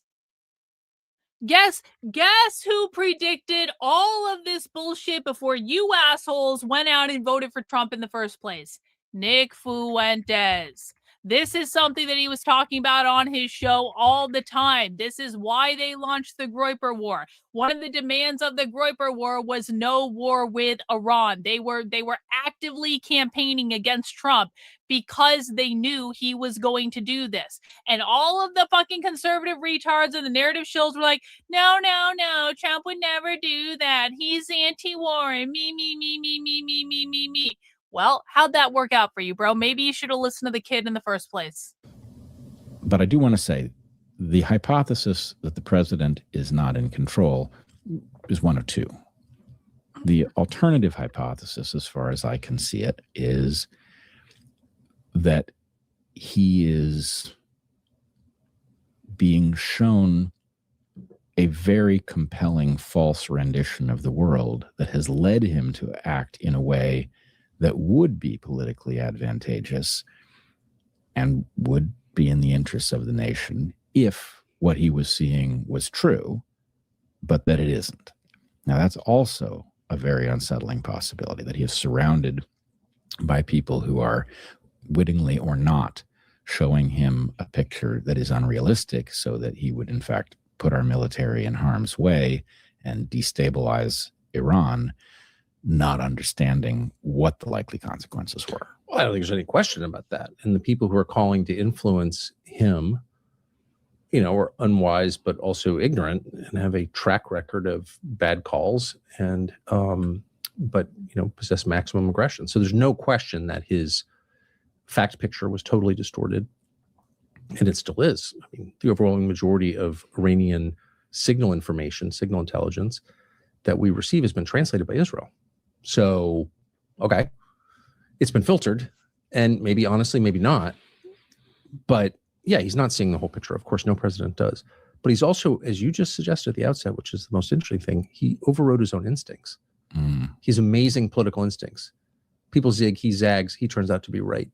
He attacked the Iraq War when that was totally verboten in the Republican Party in the primaries in 2016, and it turned out to be the most resonant thing. Yes, finally, someone's saying it. Only he knew that. Only he understood that. So his instincts are like at the highest level, and he ignored them. So why? You obviously want to sleep well No and fashionably. advertising, Tucker. Our system is and what it is resulting in us doing, but how does it actually work? What is it that is actually driving us to do what we do? And, we can see parts of it. We can see lobbying, for example. It's the loophole in our system where the system is pay for play that is used day in and day out by corporations to get us to do things that are bad for our health, bad for our long-term financial well-being, and bad in every regard. But obviously, our adversaries abroad will have noticed that we have a pay-for-play system. And if they aren't taking advantage of it, that would be surprising. I would like to know why they would have missed the opportunity. So presumably they are. And that also applies to our allies, unfortunately. That is to say, anytime somebody has an interest that is in conflict with the interests that we Americans actually have, they are in a position to nudge us in their direction, and we are undoubtedly being nudged. On the other hand, I don't think that can be the sum total of it. And I will tell you, I don't like saying any of this. I don't want to be doing this. Oh, but tell me about it. The reason that the Epstein phenomenon, whatever it was, is so important is that it suggests a hidden power structure that was there for leverage. It is unfortunate that in the edit that we have been shown, we don't have conclusive evidence of who, what they were after, or even how the leverage worked. All we can see is strong evidence that there was something. Logically, it is implied that it was connected to intelligence services, ours, likely Israel's, who knows who else. But when you see your government, your president, functioning in ways that do not add up, it's like watching a plane behave oddly because of the gravity of some object you haven't found yet, right? There's the implication that there's something with power in this system that is undeclared. As far as we know, it's unnamed. And the central question is, what is it? How does it work? And how much effect is it having on what we do? And I tried in my own way to raise this issue publicly. I believe we are in the midst not only of a constitutional crisis, which arguably has been ongoing since 2001, maybe much longer, maybe 1963. Around November 22nd, in that range? Of 1963? Yeah, exactly. Oh, no. Well, that's the question: was that a lone gun nut or was that a coup? And if it was a coup, did the thing that took power ever relinquish it? I don't know the answer to that question. I'll just put it this way: if the U.S. government ever goes bankrupt, and disability payments stop, Social Security payments stop, all payments stop, medical research, the CIA will still be well funded. Well, the CIA, I used to say black budget, because obviously there are black budgets. But then I realized I was using the wrong term. A black budget is a budget that is opaque to the outside world, but it still comes from somewhere. The real problem is the ability to fund your own agency. You know, like And if you- the real bitch of it with me and Brett Weinstein is that there is a universe in which Brett Weinstein and I could actually have a really intelligent conversation about how to study the left, how to take all this data that I've amassed over years that he has no fucking idea about because he's only going based on his lived experiences and actually make something of it. Like unironically, Brett Weinstein knows how to pick. He's a consummate academic. He understands a basic mise-en-scène. He knows how to do research. He knows how to pick apart ideas. He knows how to have very nuanced conversations about things.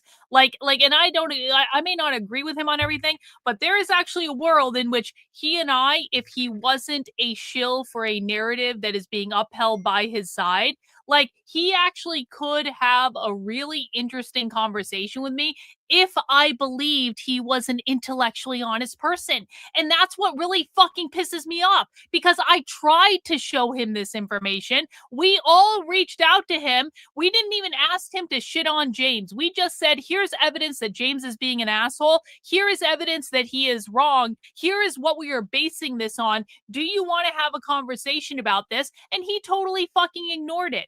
And so the image that he presents publicly, I watch this and I'm like, God damn it. I would actually like to talk to that guy. But I don't think that guy fucking exists in the real world. I think this is the pretense that he puts on to present the image that he wants to have. Do I actually think he believes in this? No.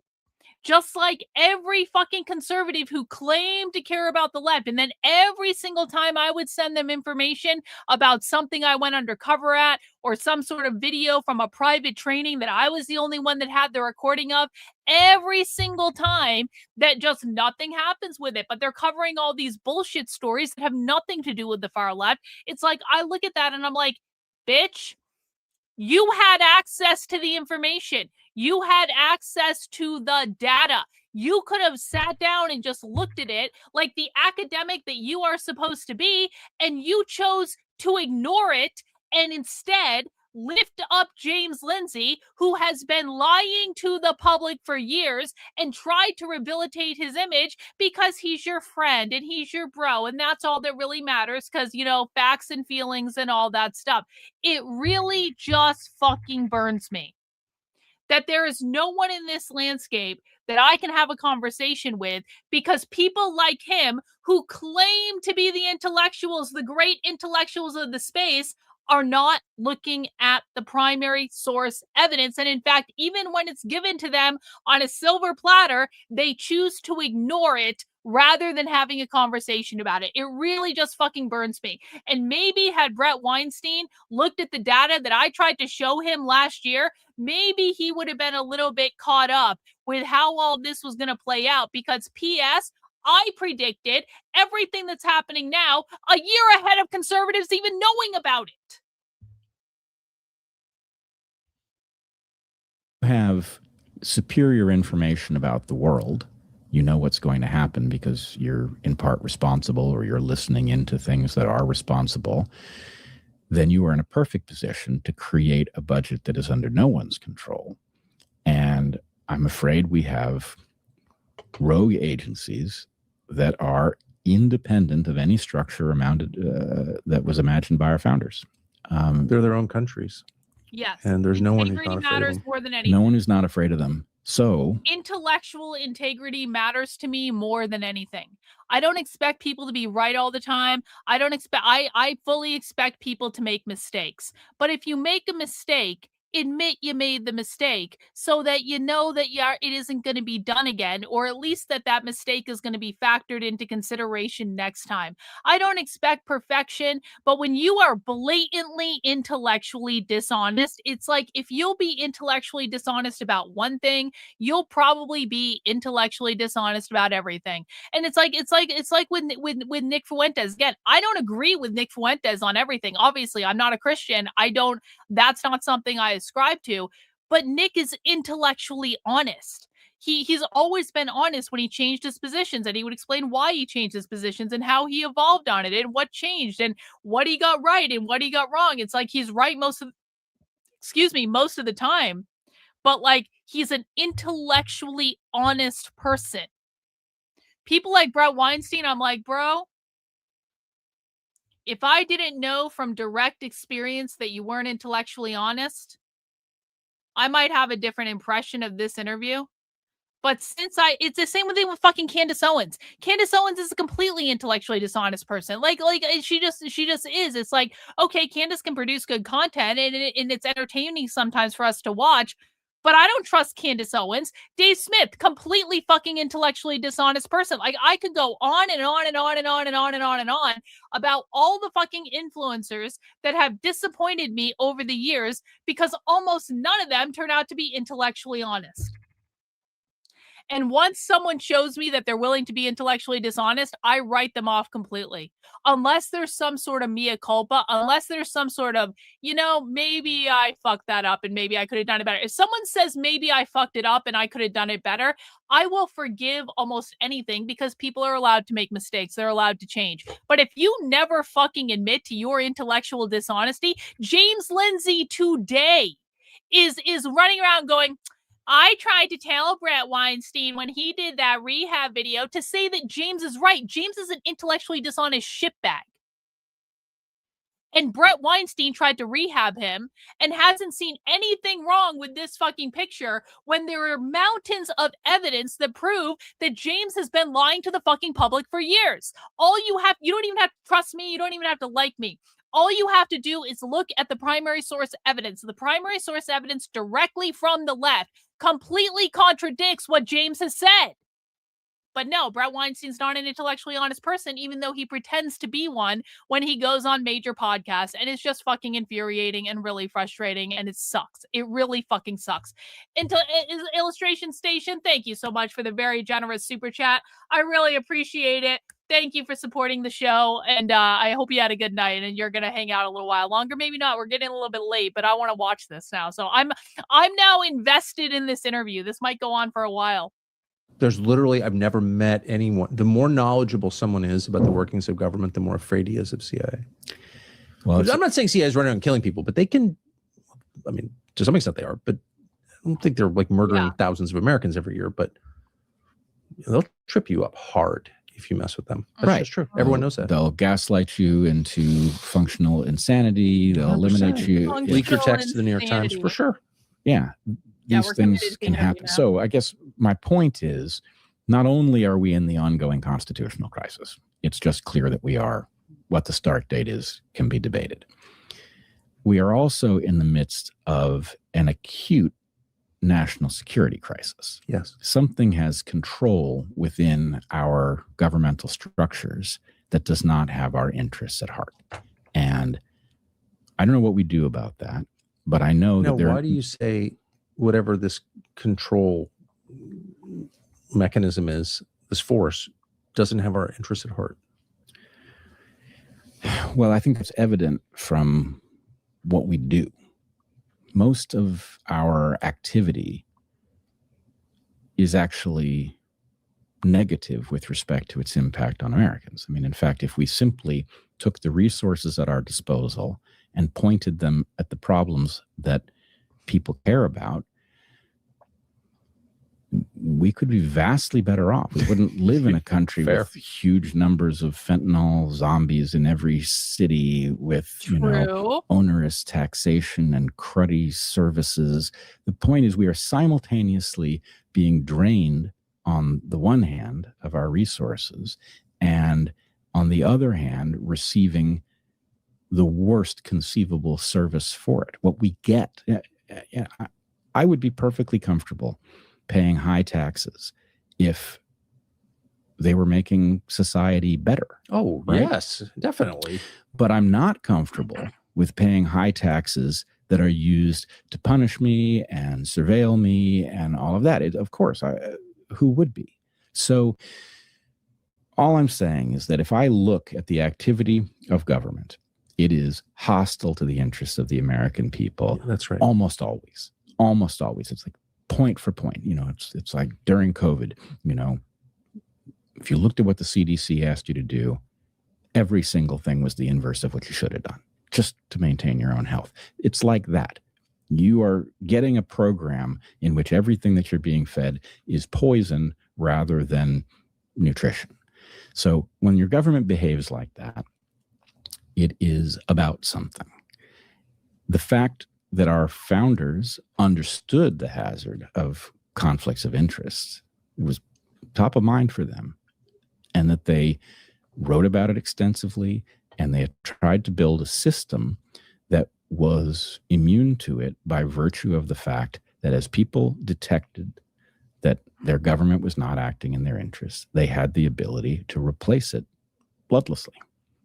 And what I think has happened is something has overwhelmed the thinking of the founders. It's not surprising. They didn't understand what a world, the internet or AI or any of these other modern influences would allow. But somehow we exist under a form of government that has a kind of democratic theater to it, but that's not how it works. And I guarantee you it works some way, right? It's a functional system in a manner of speaking. The lights remain on, but it is not acting in our interests. It's basically catering to our interests exactly enough to keep us from revolting. That's about what it is. We've got a new partner. It's a company called Cowboy. No advertising, Tucker! And just how costly it is to people because they've never seen it because they don't know anything, actually never been anywhere. But anyone who's been around that is like, ooh, don't want that. However, I think that the current system is going to be pretty hard to maintain with this level of transparency, by which I mean, while 1 billion federal documents remain classified, the deep architecture of power, as you just said, is now sort of visible. It's kind of peeking beneath the surface in certain places. And you're like, well, that clearly is what's running it. I have no control over that. That, whatever it is, clearly hates me and my children. It's tough when this much is disclosed all at once, and it makes society unstable, and it makes people, frankly, revolutionary and radical. Yeah. Or does it? No, Yes. it does, which is another thing that's been worrying me. So part of what I do is I think about game theory, which is a little understood quadrant of logic, but a very important one. And I swear to God, if Brett Weinstein goes into some theoretical, like philosophical rant about the far left, I'm going to lose my shit. I'm going to lose it. Alex, thanks for the super chat for not running ads. Holy hell, Tucker. I mean, listen, Tucker is, you know what? Listen, I want Tucker to make as much money as possible so that he can continue saying fuck you to the establishment. I have no issue with Tucker Carlson being a very, very, very wealthy man as long as he keeps making content that pisses people off. Thanks, Alex. Appreciate it.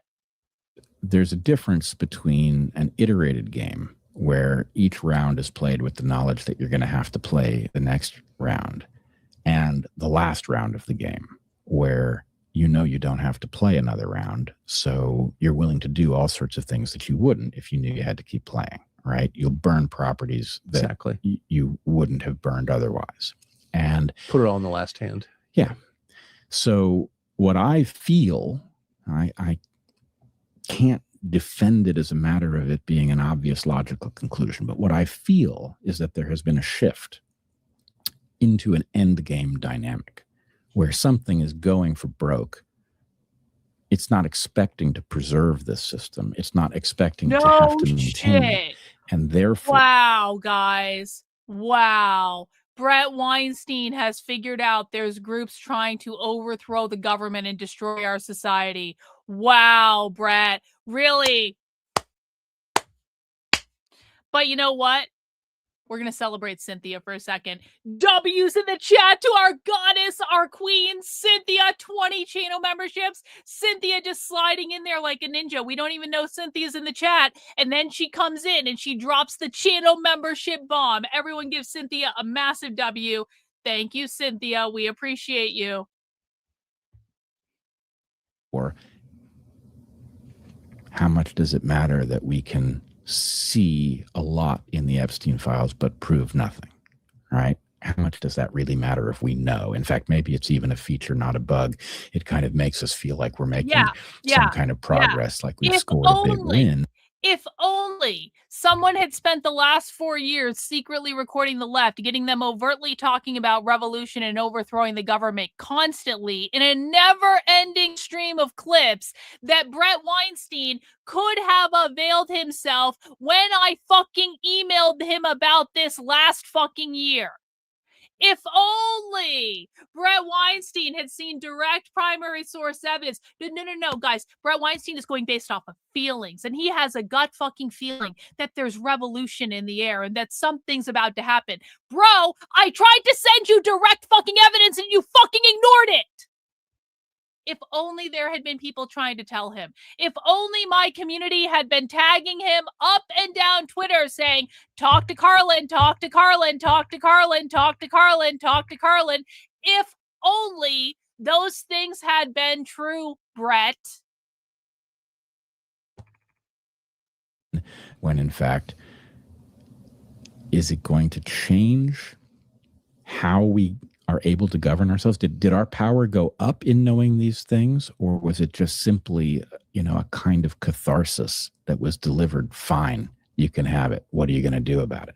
That's where I think we are. Maybe we should clip all the rants about Brett Weinstein in the last 20 minutes, Reagan. Maybe we should clip them and put them all together in a neat little package. Maybe we should do that and start tagging the fuck out of Brett Weinstein again, just to see if he's feeling a little bit more intellectually honest now that he's figured things out that most of us figured out a while ago. Maybe we should do that just as a test. It's like when we said to Candace Owens, Candace, if you're using Karlyn to uplift your content, when she didn't exactly agree with you, she just made a joke. But if you're going to use her to tell people that you're right, then perhaps you should unblock her on Twitter. And guess what? Candace Owens never unblocked me. So it kind of seems as though Candace disingenuously utilized a joke that I made to make it seem like I agreed with her when I fucking didn't, to use me as one of many, many props that she's using to try to uplift her crazy, insane theories about Erica Kirk and all that bullshit. Maybe we should just give Brett Weinstein another little behavioral test to say, hey, Brett, are you feeling a little bit more intellectually honest than the last time we tried to tell you all this?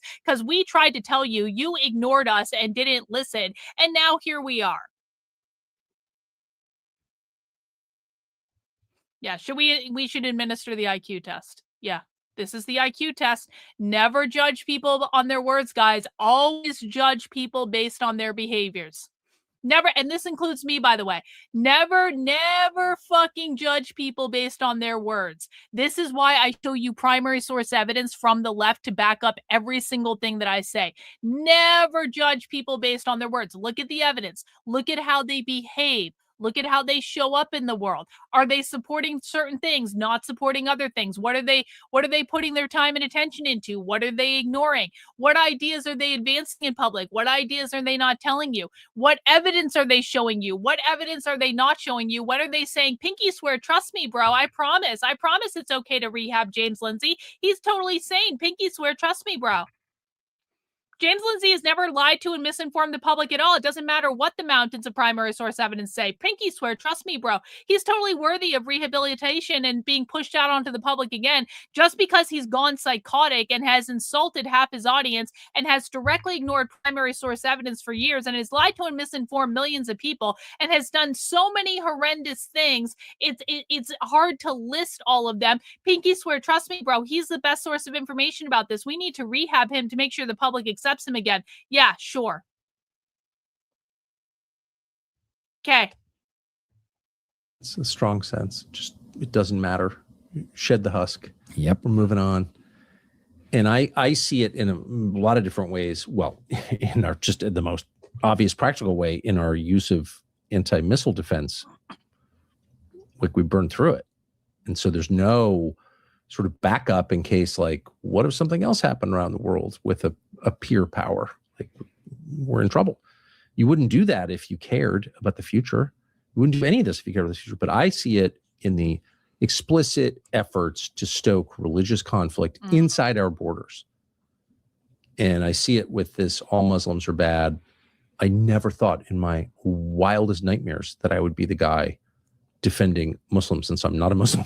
And I'm also on the record like attacking Muslims a million times over the years. Foolishly, probably.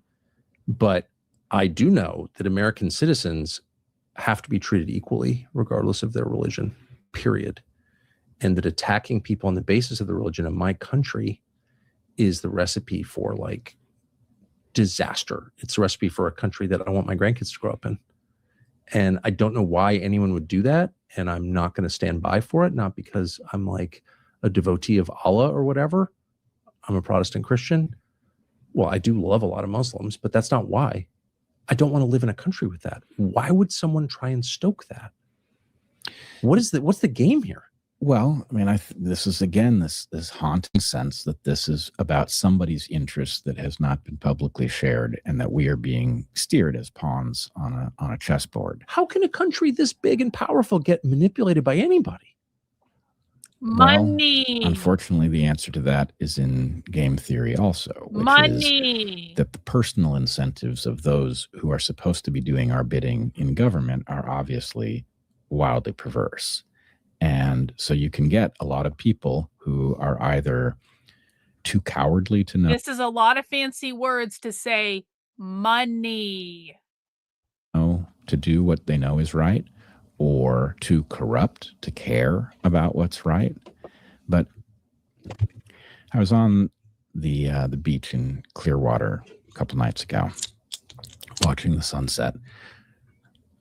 Very diverse crowd of mostly Americans there on the beach, families playing in the surf, people just enjoying the grandeur of the sun going down. Nobody thinking about politics except me. But I was talking to people, as I often do. I love to just strike up a conversation. It's amazing how decent most people are, how they want the same things, how they're willing to, bond with you, somebody they've never met, just because you're standing on the same beach in a country in which you're more or less free. And, I was thinking about how it used to be, 60s, 70s, 80s, 90s. And the fact is, this was never a fair country. You know, people start out with disadvantages. But we knew that it was supposed to be. We knew that that was the better direction to go in. And frankly, people liked it. You know, there's a reason, as dumb as, you know, the colors of Benetton or whatever it was, there's a reason that that ad campaign resonated with people, was that it is kind of cool to have friends from all sorts of different backgrounds and, you know, to feel like we've put those animosities aside for something better. And the better thing is the modern West. It's the alternative to unthinkably bad systems that have characterized all of history until the last couple hundred years. So I texted while I was on the beach to Heather a thought that she would understand because of every conversation we've had about our predicament. Something to the effect of, these people are very broken,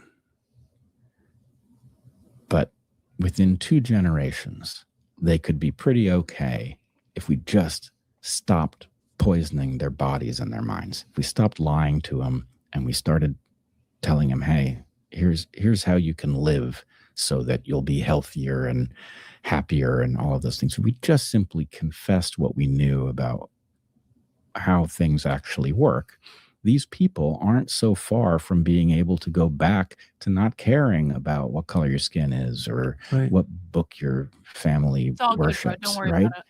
We liked that. It was good. And frankly, it was so good that for a brief period, it was contagious.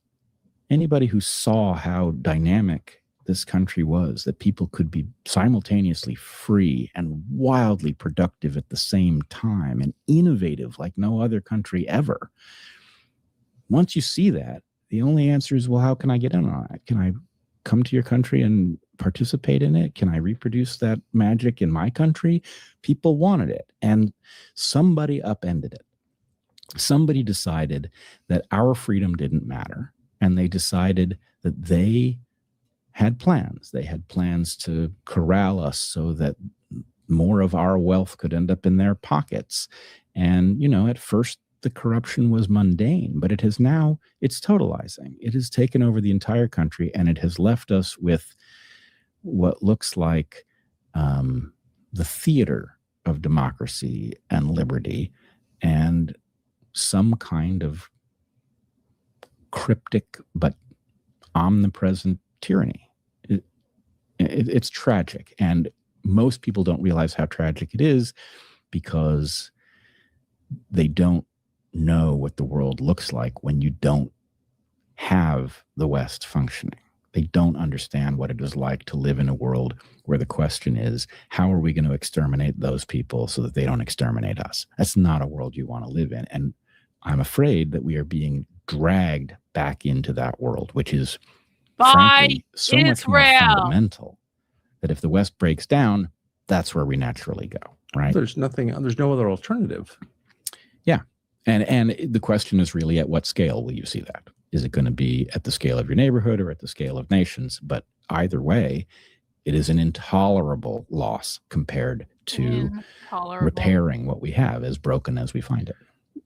I mean, if you just measure the well-being of Americans just by the obvious measures, including life expectancy, physical vigor and health, there's no question that the population, the actual population down to the individual, has been degraded measurably over the past 40 years. Visibly.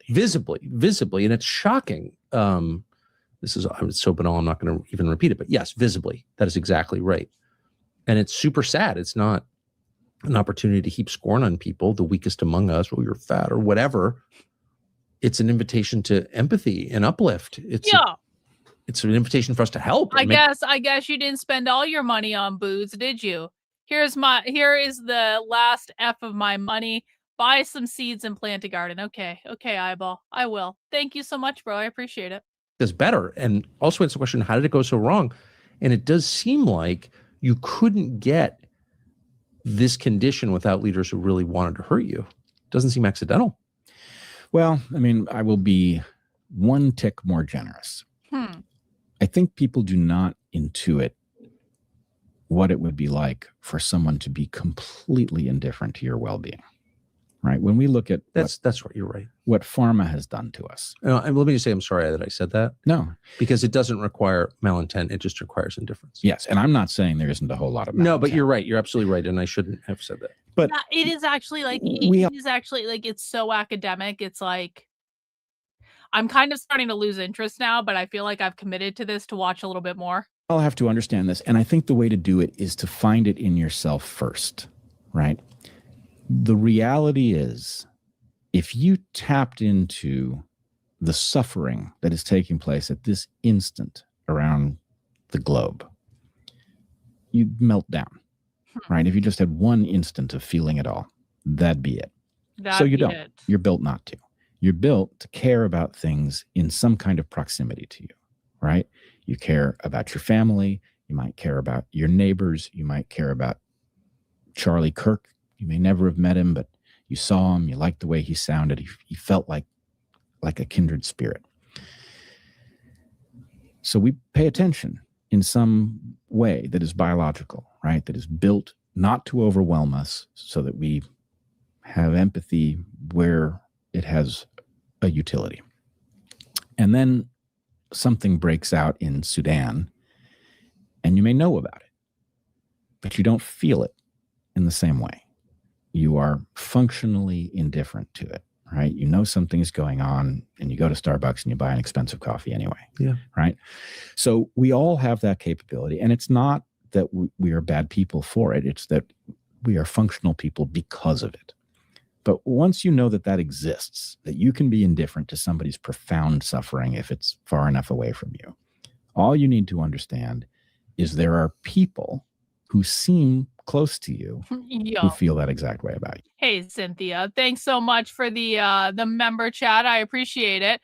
I hear a lot of talking with zero substance. I mean, yeah, maybe we'll get there. Maybe we'll get there. Let's, sometimes academics need to use more words than are necessary.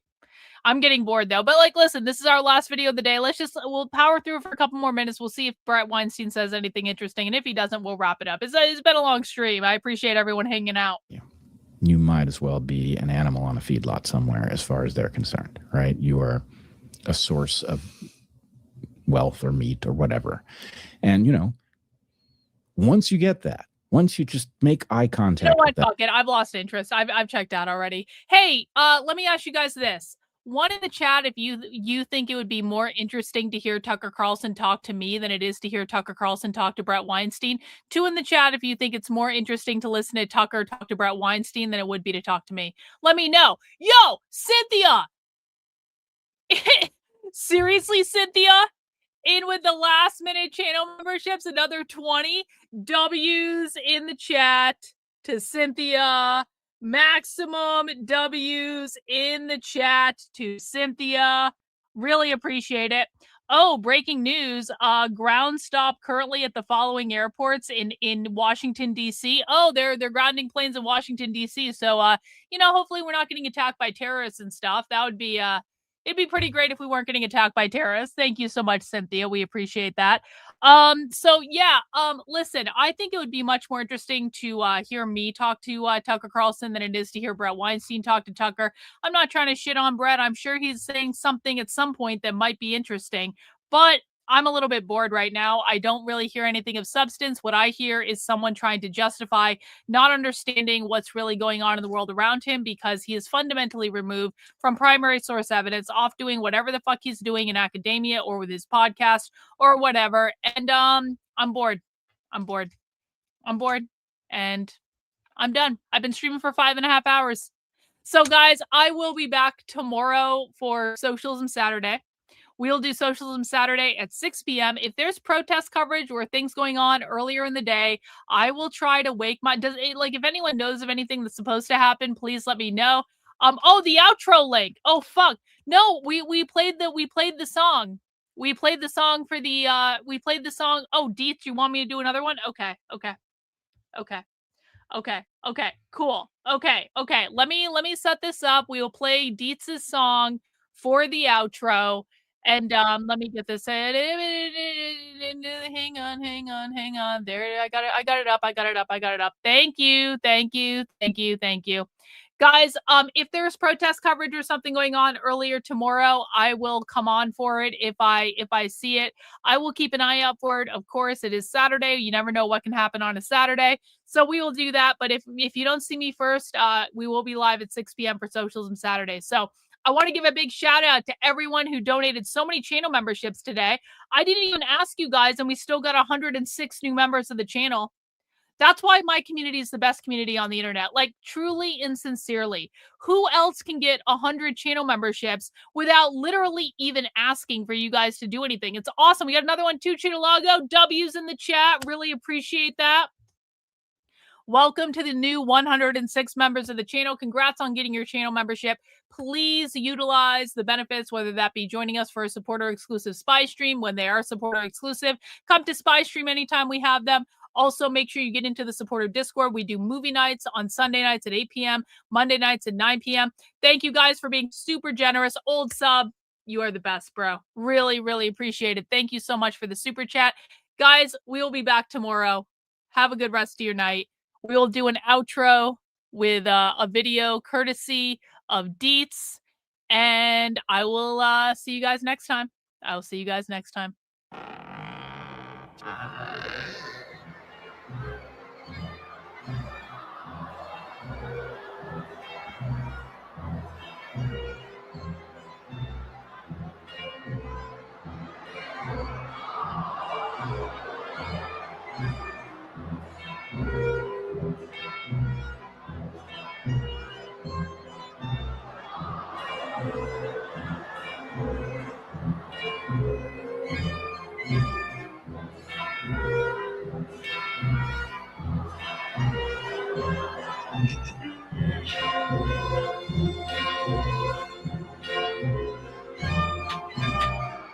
Good morning, the world, your honor.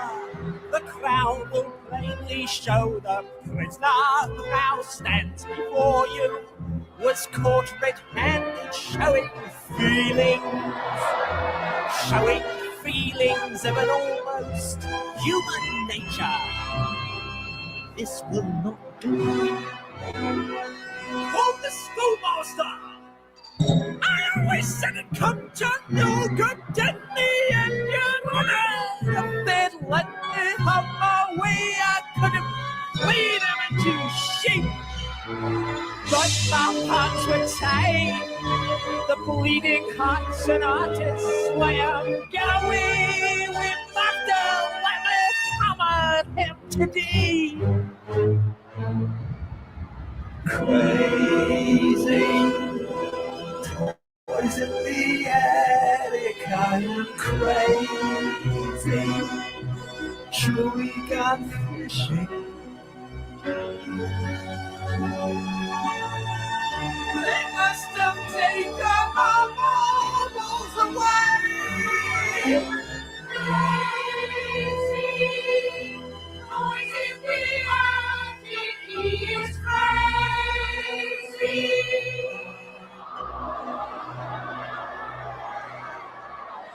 You little shit, you're in it now. I hope they throw away the key. You should have talked to me more often than you did. But no, you had to go your own way. Have you broken any homes up lately? Just 5 minutes, worm, your honor. Hear me alone.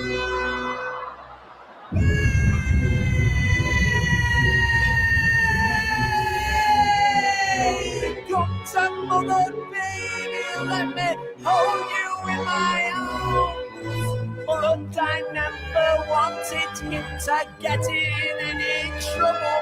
Why do you ever have to leave me, worm, your honor? Let me take him home.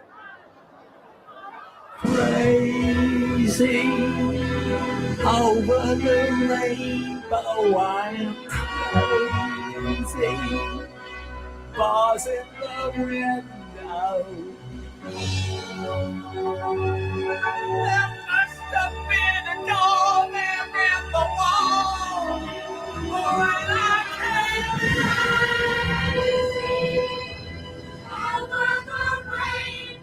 He is crazy.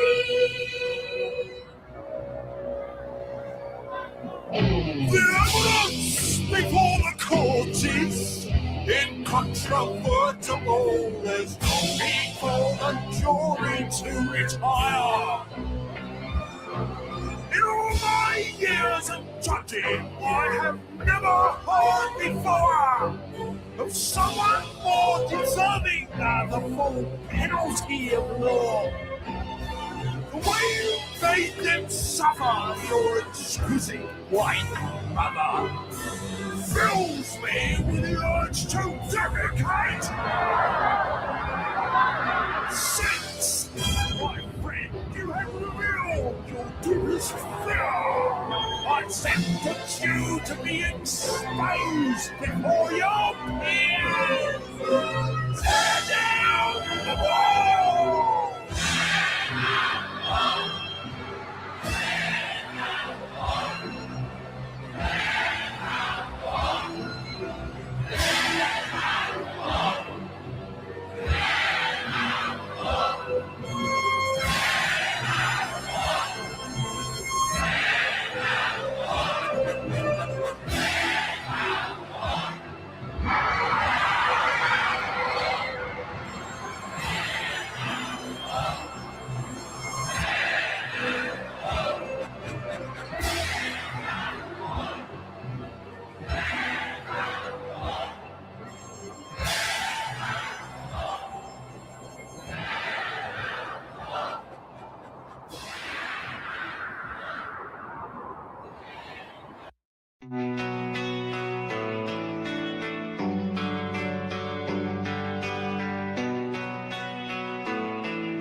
How are you feeling? How long have you been here? 3 months, May 17th. And what brought you? That's difficult to answer.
How is it that playing the piano for people has eventually resulted in your being here in the hospital?